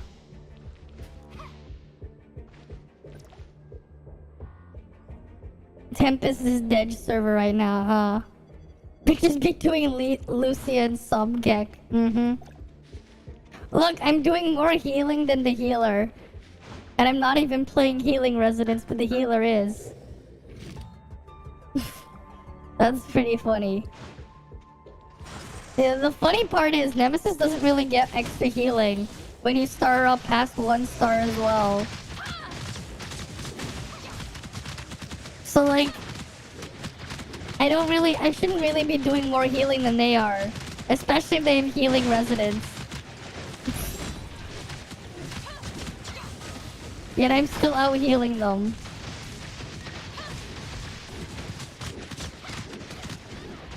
Which is funny. But also kinda sad.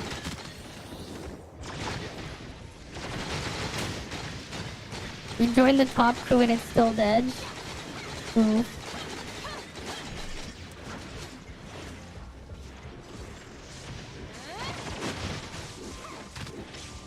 It's like 179 members, but they're all dead. Ooh. Where'd they all go?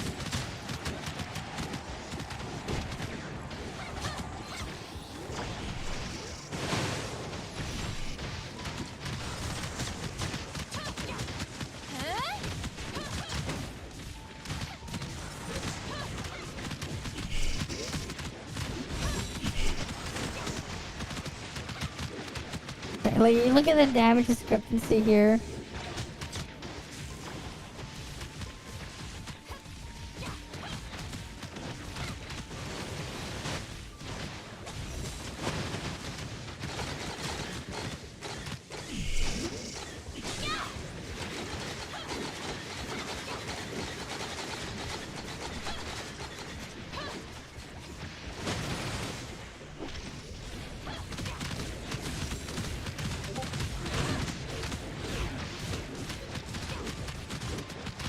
Come on.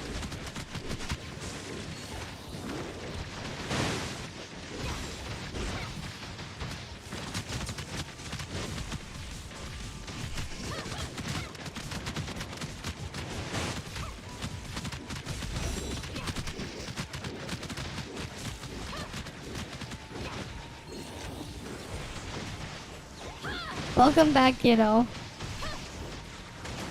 Hey, your screen capping so I can read it later, alright.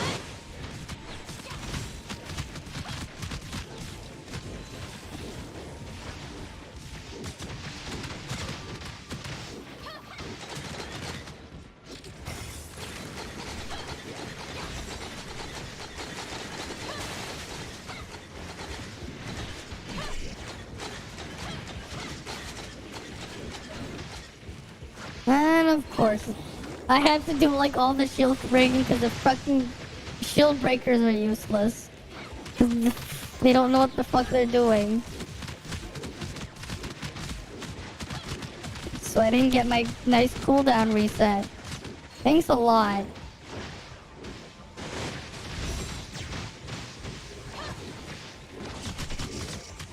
Now some of them are even dead too. So you can't even like rely on reviving them or whatever, using them as meat shields.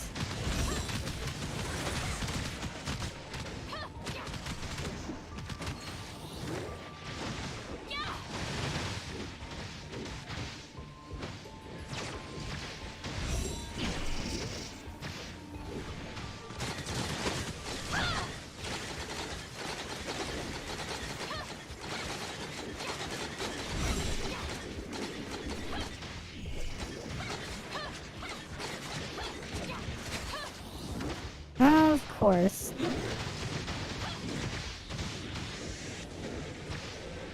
Right? Can't wait to...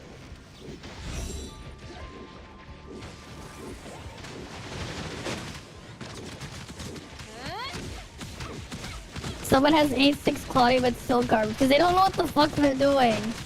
Even if you wail, if you're fucking retarded, it's not gonna help.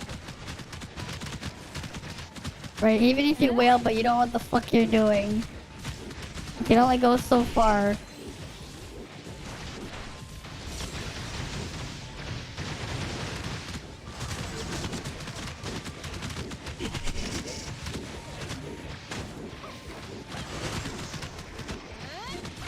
Why are you freaking people still playing Frigg's dodge spam? Especially when they have a perfectly good Meryl, and I know they have it because I've seen them using them freaking Meryl. Oh wow, thanks a lot for being useless.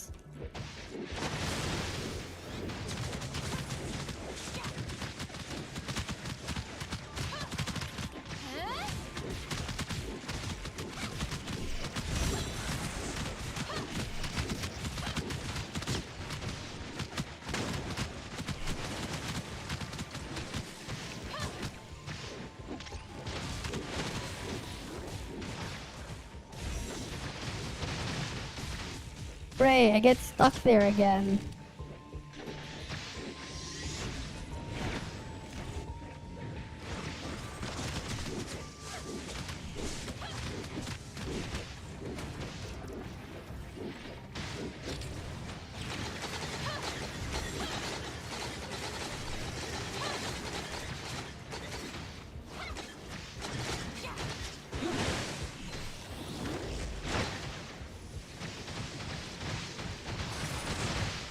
Oh, I'm stuck.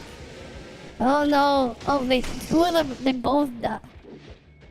I freaking rescued them and then they died immediately after.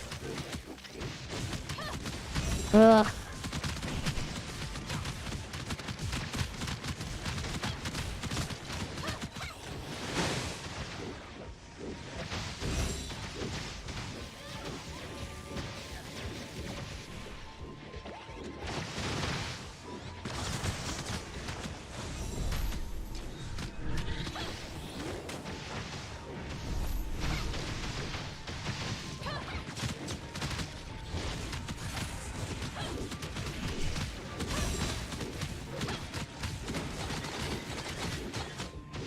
I don't think I should even bother shield breaking anymore at this point.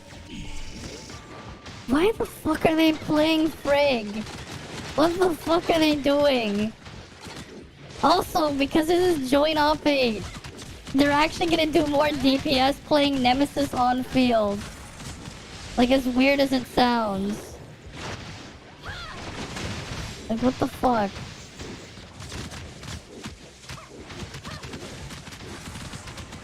Like, what the fuck? Like, I know they have a Nemesis because I see them using it. Like, what the fuck are they doing?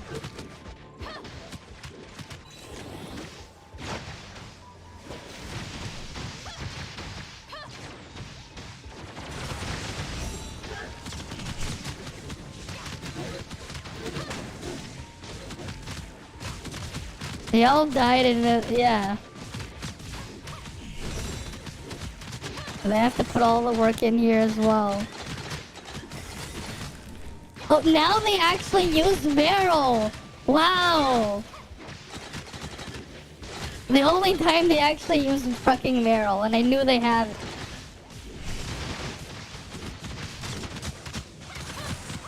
You know, they have a... I'm just gonna go flat out tell them.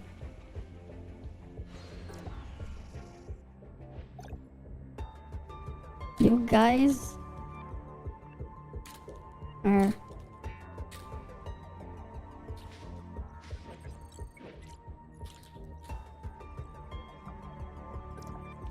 guys are worthless.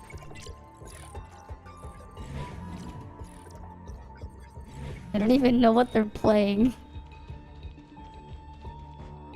No. Even for free to play, you guys don't know what you're doing. Fun fact. Frigg is not a DPS. Meryl does literally double Frigg's DPS. I'm not even like, it's like not even thing. Like, it's for the other person. Whatever, the guy's like, it's the other person. There is a person, the fucking person who is alive at the end. I'm like, no, Meryl literally does double Frigg's DPS. Unless for some reason you got 3-star Puma matrices, but like nothing to put on Meryl. It's literally a bad excuse. They literally don't know how to play the game. The person with like, and then they didn't even bother like talking about the fact that it resists, and like Nemesis on field would actually do more damage. Unless they have like 6-star with like wheeled matrices. When it resists 65% of your damage. The guy just complains free to play for you. It's not free to play. It's them, they don't even have a brain. I can play this ice comp when it's like not resisting ice. And like, you know, I'll do actual damage there. It's like, actually play with your goddamn brain.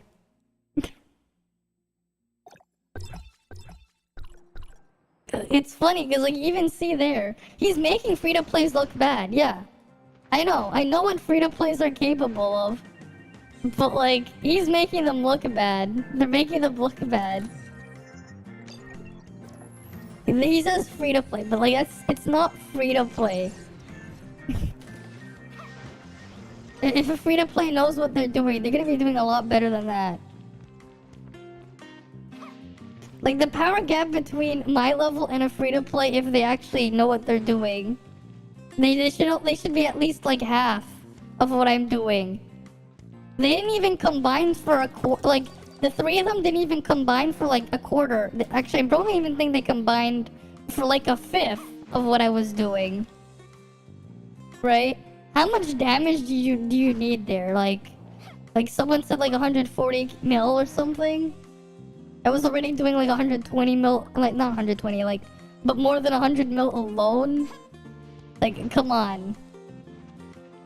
If it's like 140 mil, like, they're not even a quarter when you combine the rest of them. Like, they're not even like a quarter of the damage. It's just me doing all of it. They don't shield break as well. Like, the fact is they don't even shield break. I had to solo shatter this shit too. It's like, oh, the boss has a shield? Time to go break the shield. Oh, I guess I have to be the only one to actually do it. And then at the end, I'm like, there's no point in doing it if the other people there are not gonna fucking do it. And then the person playing Frigg, it's like, they got a barrel. I saw the barrel. They don't even use it. But then again, they're also playing balance, because they also have Nemesis there too. Like, what? What are they even trying to do? No. It's like, what the fuck are they even trying to pull off there? The thing is, at least, like, balance would be understandable if they knew what they were doing. Like, what's funny is, like, You know, I'd honestly say, hey, if you want to run balance on fire, this is actually viable. This is actually viable for fire, and not for fire, for frost. If you needed a third and you had to run balance, I would actually take this over running Nemesis there if I was playing frost, because you can actually use 0 to get the endurance back for Meryl. Only because of that. Yeah, free to play can easily do that. Oh, they can do more if they really try. Right? That guy as well. Exactly. He's just using it as an excuse. And even if he, even if he had that excuse, I'm not even looking at the damage. They're not even doing the mechanics. It's not even the damage anymore. It's like they're not even doing the mechanics. Right? They're not dodging. Right? They're not trying to avoid getting hurt.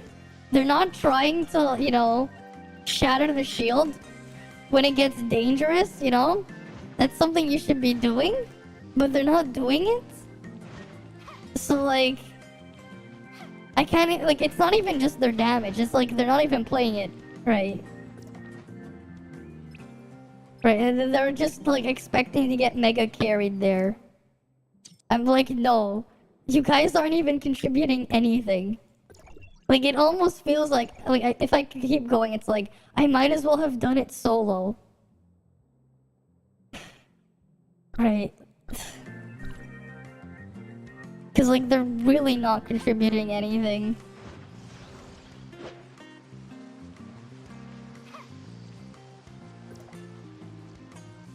When am I gonna... 17 hours...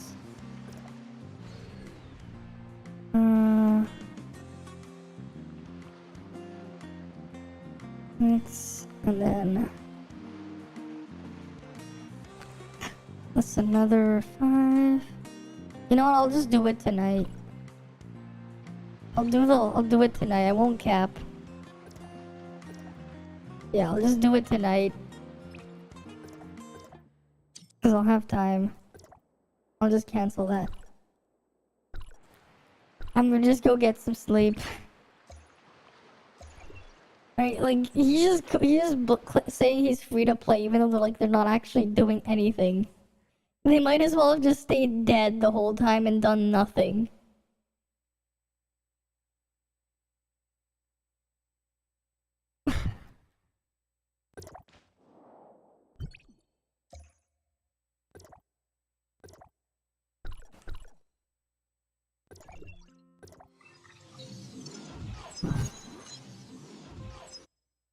And, like, the worst part is, right, the game's only gonna get harder.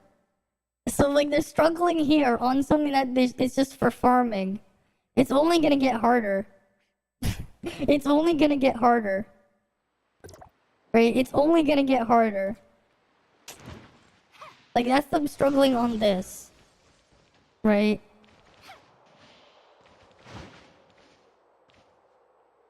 Like, but what's funny is, like, I know games where, like, the equivalent of that is even harder than this.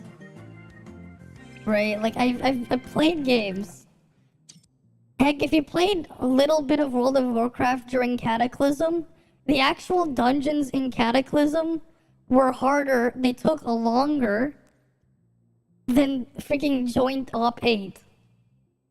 They were, like, brutal in terms of difficulty, and that was just the regular dungeons. And, like, part of why Blizzard did that was because people whined because of how much of a joke Wrath of the Lich King dungeons were. I mean, to be fair, they were pretty brain dead and easy. So they made something a bit more challenging. It's just that you have the problem where, like, you play with randoms and they don't know what the fuck they're doing. And then they just die. Right? Oh well. It's almost 6:30, but I think that's just where I'm gonna end the stream for the night. Thank you guys all for stopping by. I'll see you guys again next time. You guys have a good night or good morning or whatever it is wherever you guys are. I'm out. I'm gonna go get some sleep now. See ya, guys. See ya.